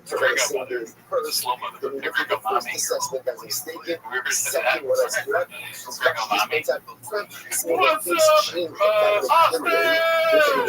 I wonder what it takes to be considered cool. Okay, so that's easy. You're gonna hate your kids. Easier. On the other hand, again, there's more here, but just give me the right set up. I don't think you get black coffee. You're gonna black coffee. You're on shit. I bet you that Shab and her no chance. They're getting like black coffee or ice Americano, even though they let their coffee. That's like the comedians are doing. I'm so sorry, guys. I didn't. This is what I was doing. I said, "What's up, Bob's?" Yeah, we're going to. The second one on Friday. medium brown nut. In that case, how long can I say? That's a much How more long like can I say? I'd be like, man, I wish I had a golf cart. It's so cool to have like a golf cart. I got one of them. Oh my god, that's so cool. Man, I wish I, like, you know, my spouse didn't stand up for me in the dance Starbucks when the priest was trying to make me wear a mask. I wish I had a outfit that did. I think she would be friends with you. She was trying to make you. No, like I was like,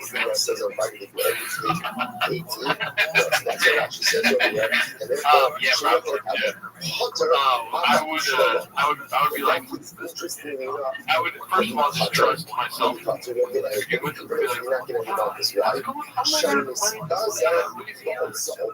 girl's name? Kelly. My name's Kelly.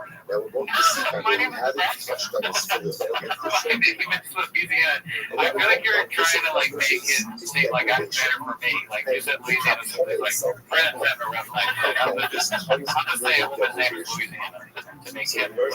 I would have been with something like, my name is, I would go to the state. My name is Dominican Republic. I got big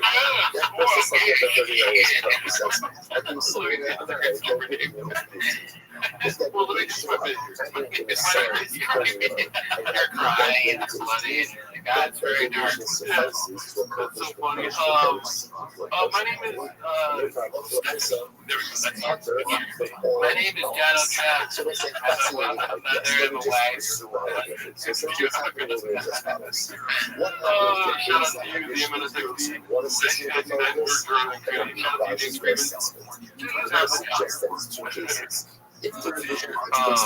My name is Australia. I'm 7 years ahead of you. I would be like this. My name is Stephanie. Good to meet you. I've heard a lot about you, Joanne.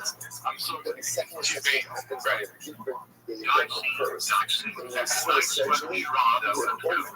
Jacob, James. Thanks, James. I'd be like, oh, I know about you, Joanne. After you take a walk to Dallas, we're in the right?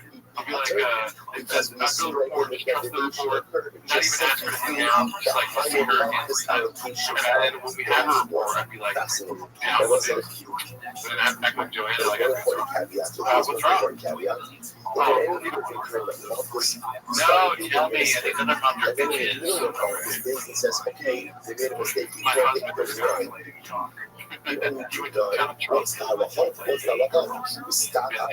And that's it. And that's it. Not Charleston. Charleston, and he got gonorrhea. Charleston, these discussions is what gonorrhea, sister. I like the gonorrhea. No, tell me, we're like sisters in life now. Oh my God, I'm so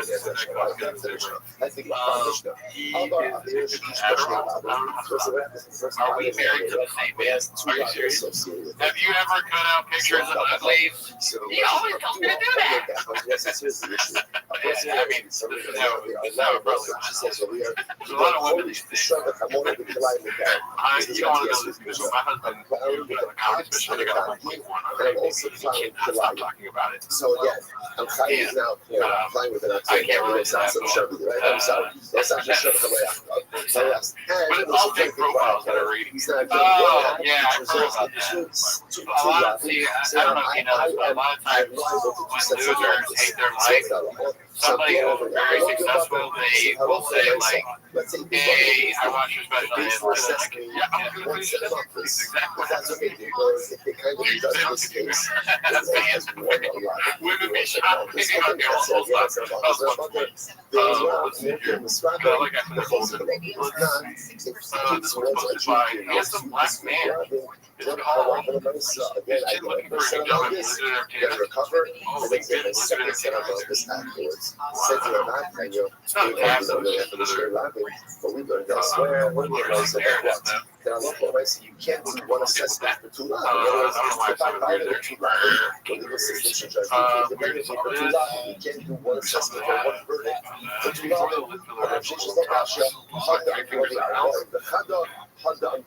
Mexico.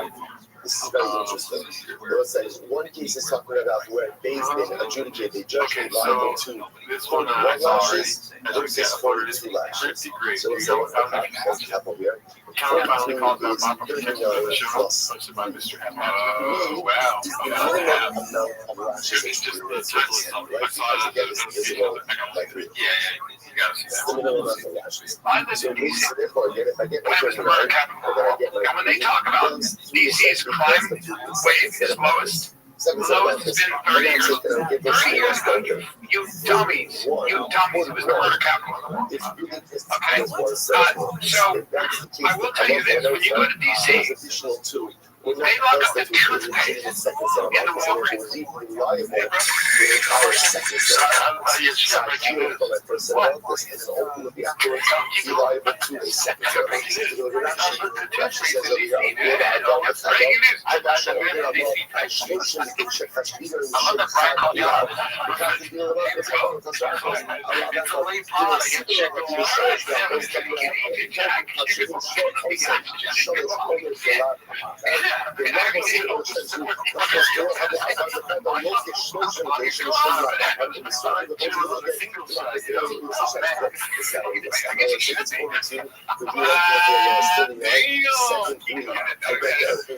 DC's a shithole right now. That's only the additional don't count for anything. Yeah, the last part. I mean, that's crazy that Brennan would. We've seen him do it before, so I don't know why I checked. He got the phone right, texting, and he gets called out for it, and he shits on Cal. He says, "Oh yeah, toothpaste is pretty good. My phone actually better." And then he laughs at it. And then Cal goes, "I guess he should be." I like that actually. Maybe girls. That's 39. Hey, I also named my daughter after the wrong character on Stranger Things. I wonder, do people want the hosts to hate each other? Because if they do, if there's any of that, you're on the right one.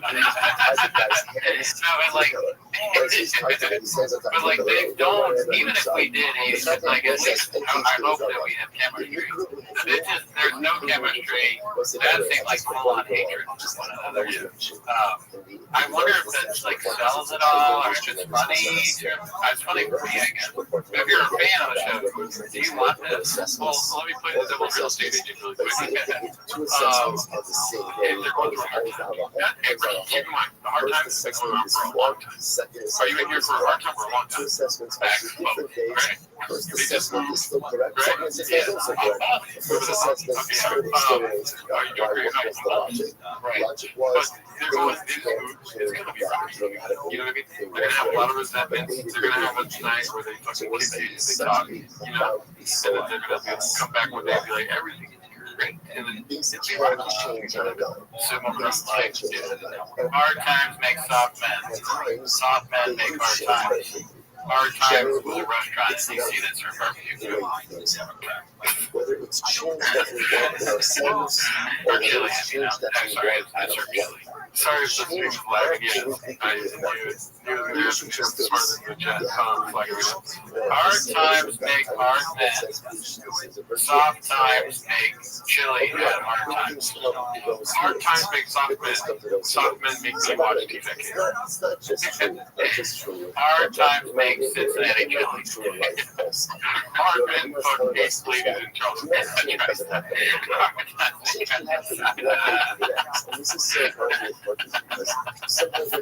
Hard Times was a parody magazine on the internet. I'm so patient that it wasn't necessarily about because I was teaching us how to change better Hard Times makes cooties. It's so funny because you can just say one of them and say anything at all. Hard men object.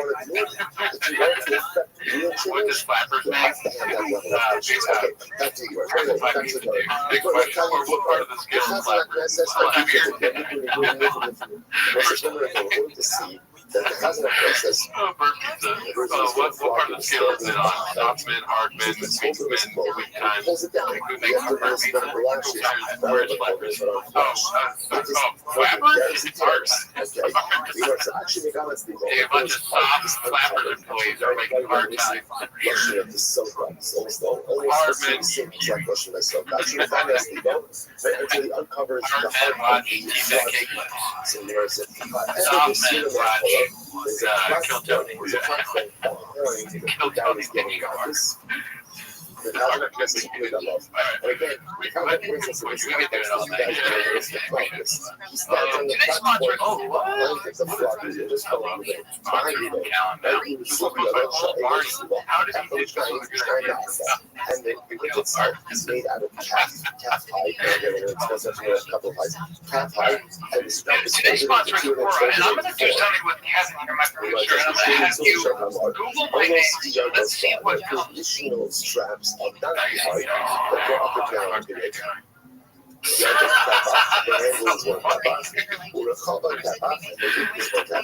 לא שמע געש על תיק פריסו. The top of the list has to be long enough that it gets to a stop. There's an interesting focus about how a person gets hurt. Does a person get whipped along with the right of the back or thrust that's the right? So in other words, essentially, is the whipper, is he standing behind the thing? They're whipping it like this, and you're standing right in front of it, and the whip goes on the back, and the top of it goes down like this. Or no, he's standing a little bit to the side of the ring, flogging his left leg from the sideways, so there's a cross being whipped on his back, with the straps coming out of his leg. Russia understands that's the ladder. It really gets whipped below the group of his back. So therefore, the Kazakh stands a little bit to the side, and he doesn't whip like this.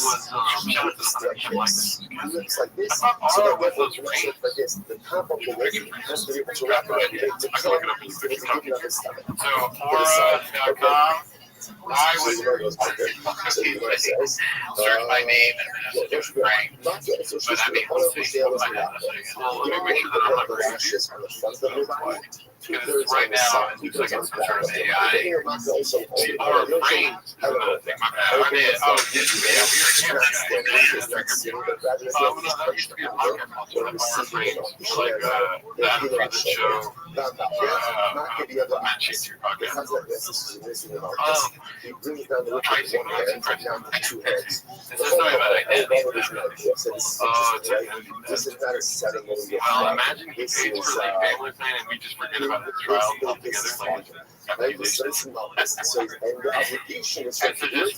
identity stuff, but it's really like they go in there and they're like, oh, you're a bad guy with wine and stuff like that. But it's about identity. So it's this whole reputation, right? All of these people are being mentioned along the way as well. The whole thing, without putting the fact that I was open with the idea the bus of actually everybody subscribe to Word.com. Word.com/dying promo code Callan.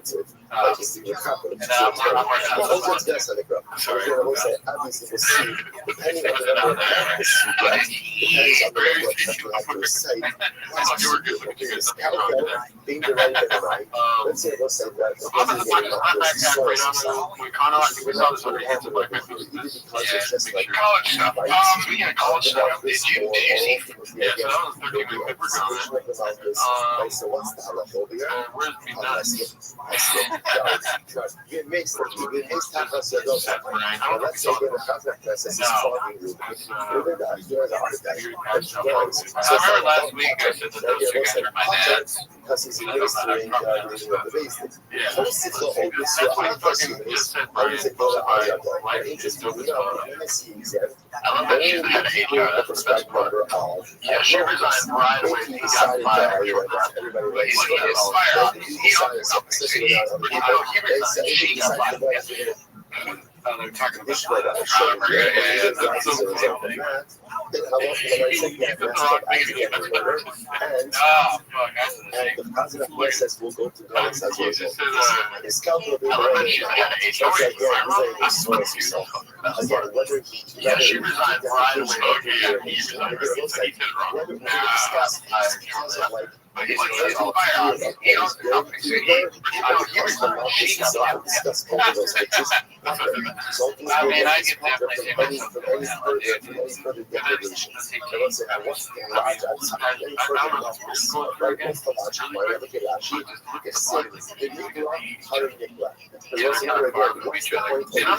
I'm not trying to argue that that's true. I'm just noticing. Yeah, because he says as well at the end there. Something strikes me like Callan let go of his aggressive pass where he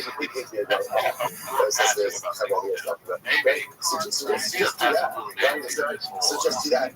Listen, just do you think I know he's like, this is a public thing. This is a public thing. Now, because he's in Austin. There's something to be said when you're public. And then Shab is not, right? Because there's really nothing for him. Because if you're the guy that sells himself, trust me, he'll probably follow you. Probably when you walk into social channels, right? I don't think you're getting that to go. Brendan Shab, that just means what arguably is the most important stand special in the history of the top. At least current company. Yeah, I mean, as much as I like the company that I have, going back to the very beginning of it, like Richard Carlson, Ellen DeGeneres, Jack Black, and Gatsby, Jack Black, all that. So, I mean, you can't have really, you can't have a system that have the worst and you don't have Reddit, you don't have Pacific Graveyards, you don't have Burn, you don't have any of that without Brendan Schaub. Okay, or at least not to the level that it's at now. He heightens everyone else's game. He's a coach. Basically, what he does on the T-ball field is what he does with everything he does. And with the back ruin it. You know, like get kicked out. Okay, versus umpire, but then it's fun. Wrap it up. That's Tiger Mac. Like those in conclusion,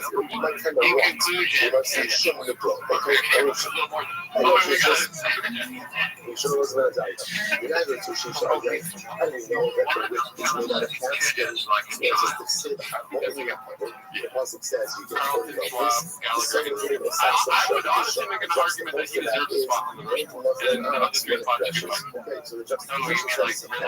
bad. Yeah, like for the current Mount Rushmore, who is it? Thomas Jefferson, Donald Trump, George Washington, Thomas Jefferson, let's say shit is covered head to toe boils. Head to toe like boils. one of them is definitely nepotism. Yes, obviously it's not definitely Ruffle. Definitely Ruffle, go ahead and you don't compel Ruffle to marry him. So they want to say, look, Saxon, Sharp, be sharp, side play, make sure I can, yeah, it wasn't interesting enough.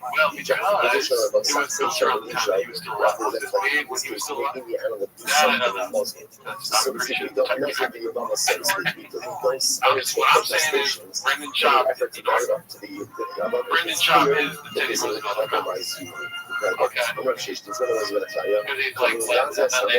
he's less famous than the other three. Okay,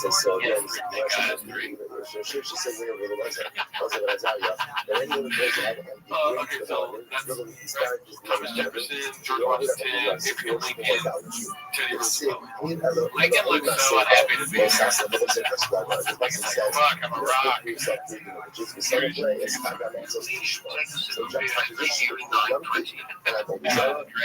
I don't know. That's the thing. I like this view.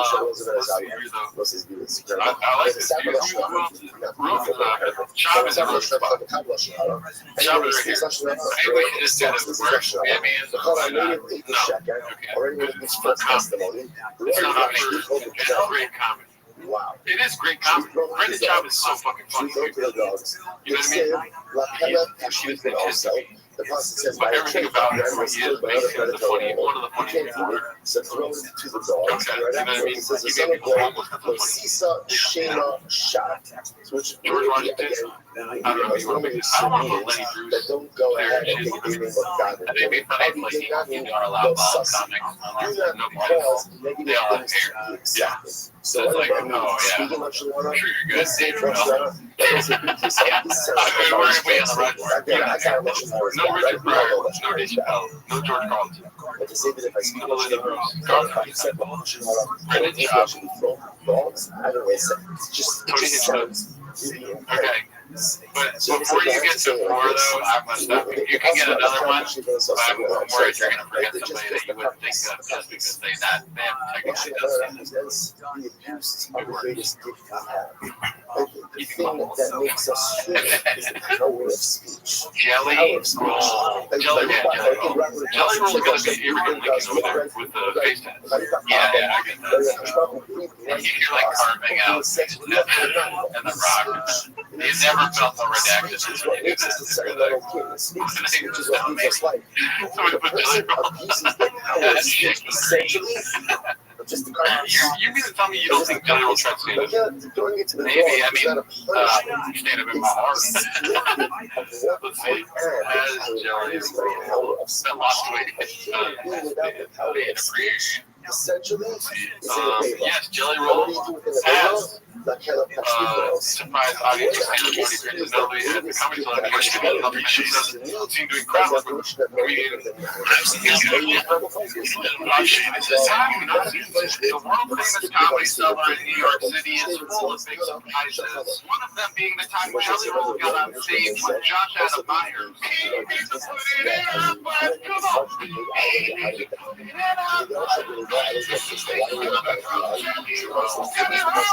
This is hilarious. Don't you? It's really good. Yeah, that is right up my alley. Knows it's going to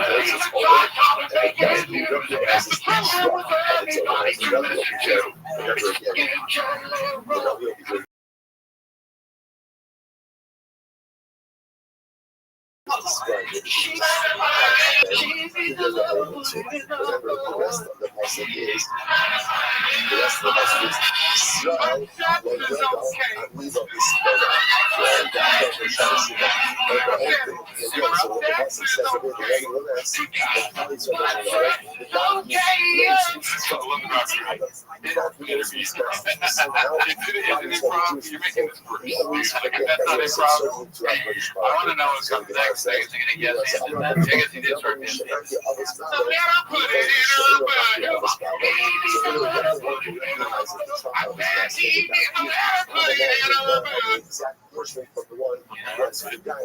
This is worse than that. There's not a lot of stuff worse than I actually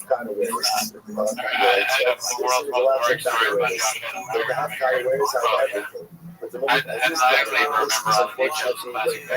at my open mic thing from years ago, and he was sitting at the bar and we were talking, and he was like, oh man, I gotta go to fucking New York or somewhere, right? I was like, oh, okay. Yeah, cool. I gotta find, I gotta get the middle. Like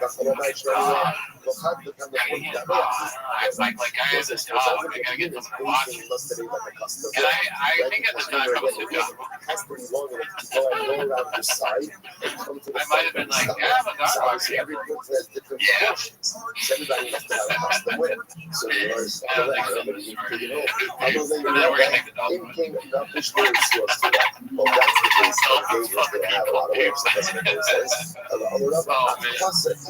Let's see here. I was actually where's we not supposed by Jolly use 9515? Where that is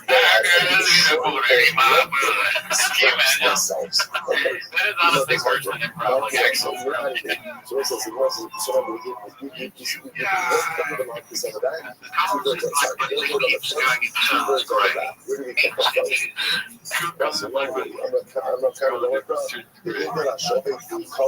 Cooney was a dog watcher once.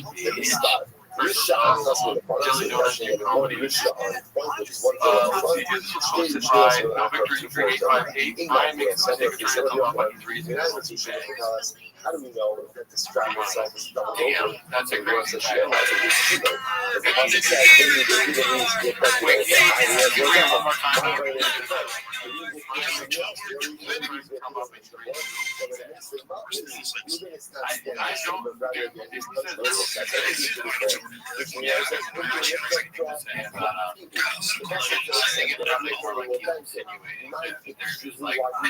I mean, that's not their fault. Look at his race. Number one, He didn't want that it. you get the ball because he bends over. And number two, the strap itself is double over.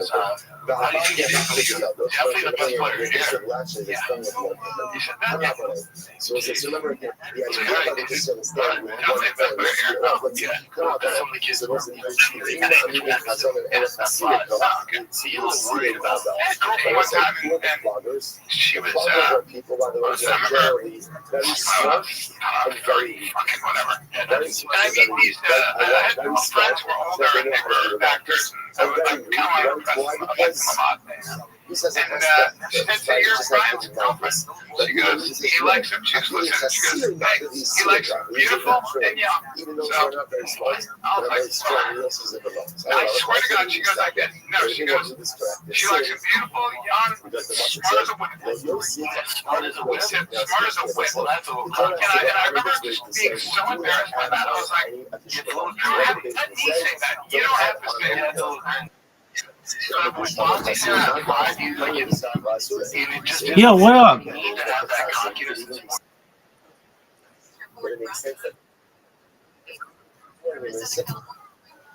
Good morning. How's your day going, girl?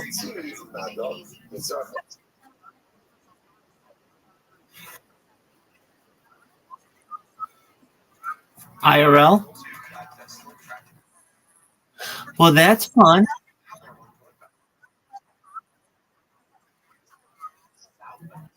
Excellent. All right, so who's the lucky boy? Oh, so okay, and he just was like, let's go on a date. All right. Why was he in?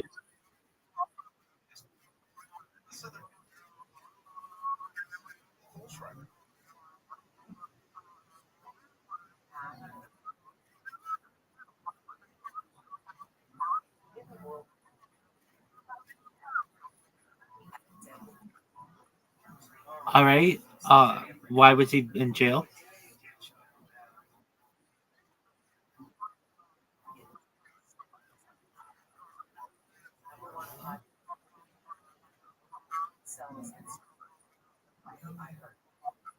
All right. Oh, yeah.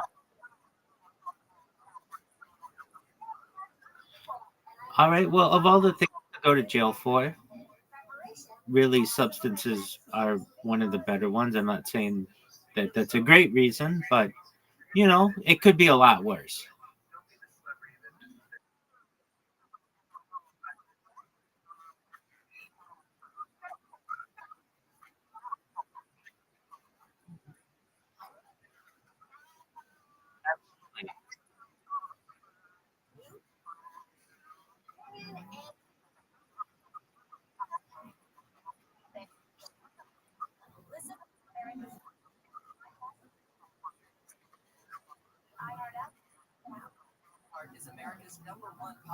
Yeah, I think prison is more than a year,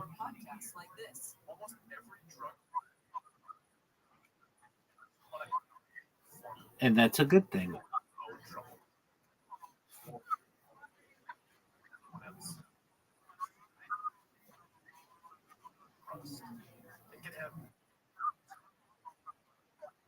Yeah, for having too good of a time. I know you, puppy GF. That's why. Yeah, absolutely. Okay, well that's phenomenal. Shout out to your perhaps new friend. And so what's the date?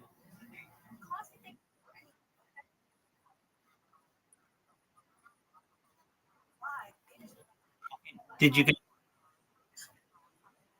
absolutely okay? Well, you go get ready, and you're always welcome in here. And we have that you're my new friend. I really appreciate it.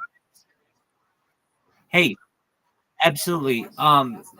Next time we play, okay, I was really disappointed with Discord's game options. So maybe you'll. I know you don't want to, but there are other people in here. We might be able to convince you. You download this other app. It's got a lot more games on it, and they're really easy to play. So I'm just planting that seed in your head to maybe consider it. Okay. Okay. All right. We'll work on that. Absolutely. Okay. So you are got to get ready. All right. So is your day today or just sometime in the future? No. Is your date today? Oh, it's.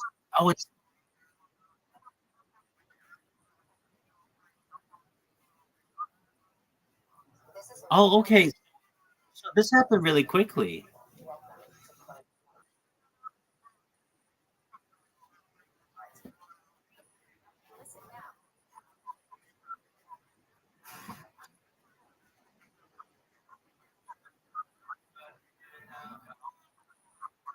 Okay, excellent.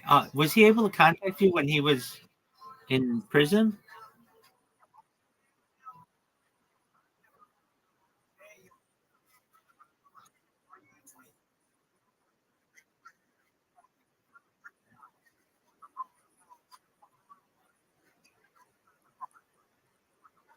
Okay. Oh, you're so sweet. You wrote somebody in prison. You're like the nice person. Okay, well, good on you.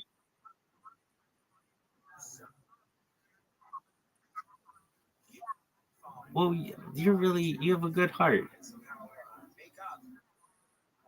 Okay, well, you give me all the tea when you return, and I'll hear about it. And I really wish you the best on whatever kind of event you've got coming up with him.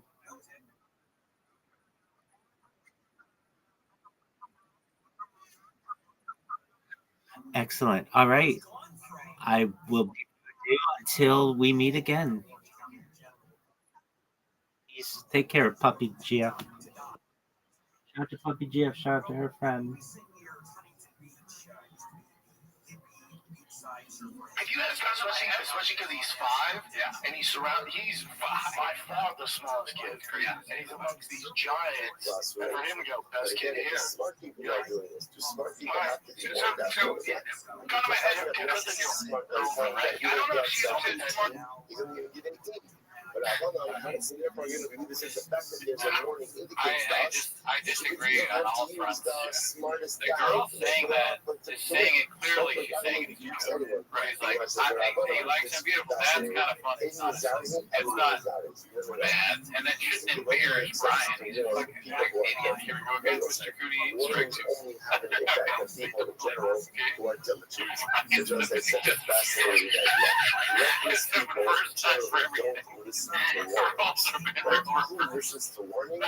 Careful, diligent, and vigilant people are the ones listening. So good. But the button here is you'll listen. Who's talking to? Something to see that. Someone's listening. Okay, so I'm listening.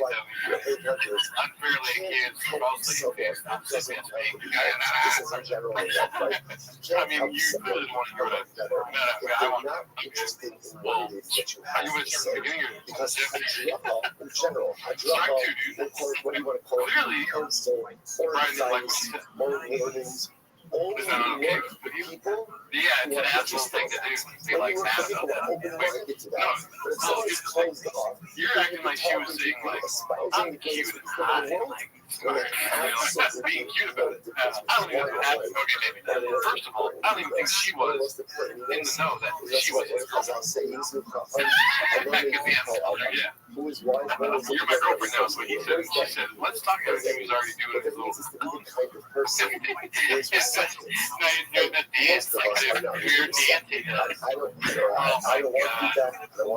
And then to save herself, she said that, but she said it in a way that Brian didn't like. So now the reason why you're the complaining is because Brian truly did not like that. And you're not willing to listen to your mouth.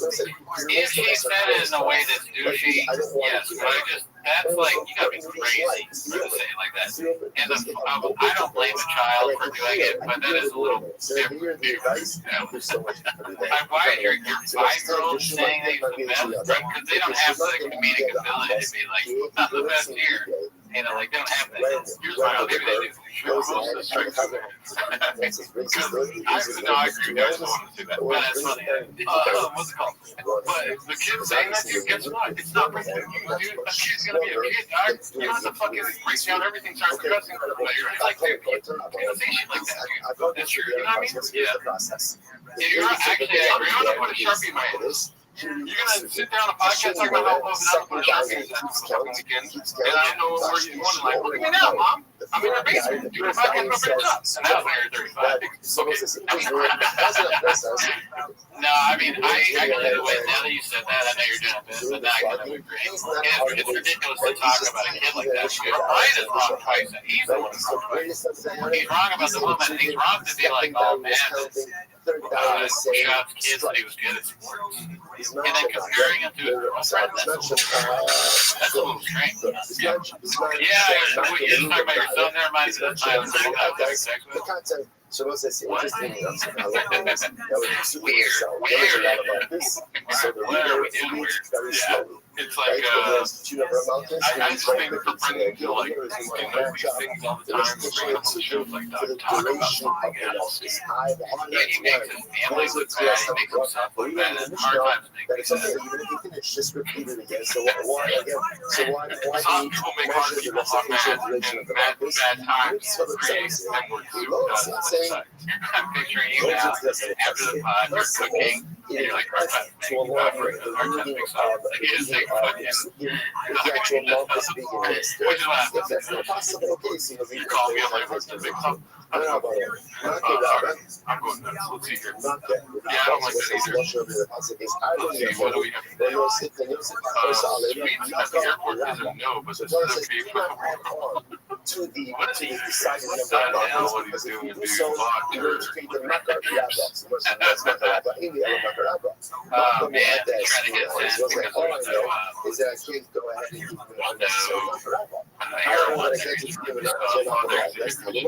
That would be so sad. They can't afford anything. Don't put some Norm Diesel, shout out to him.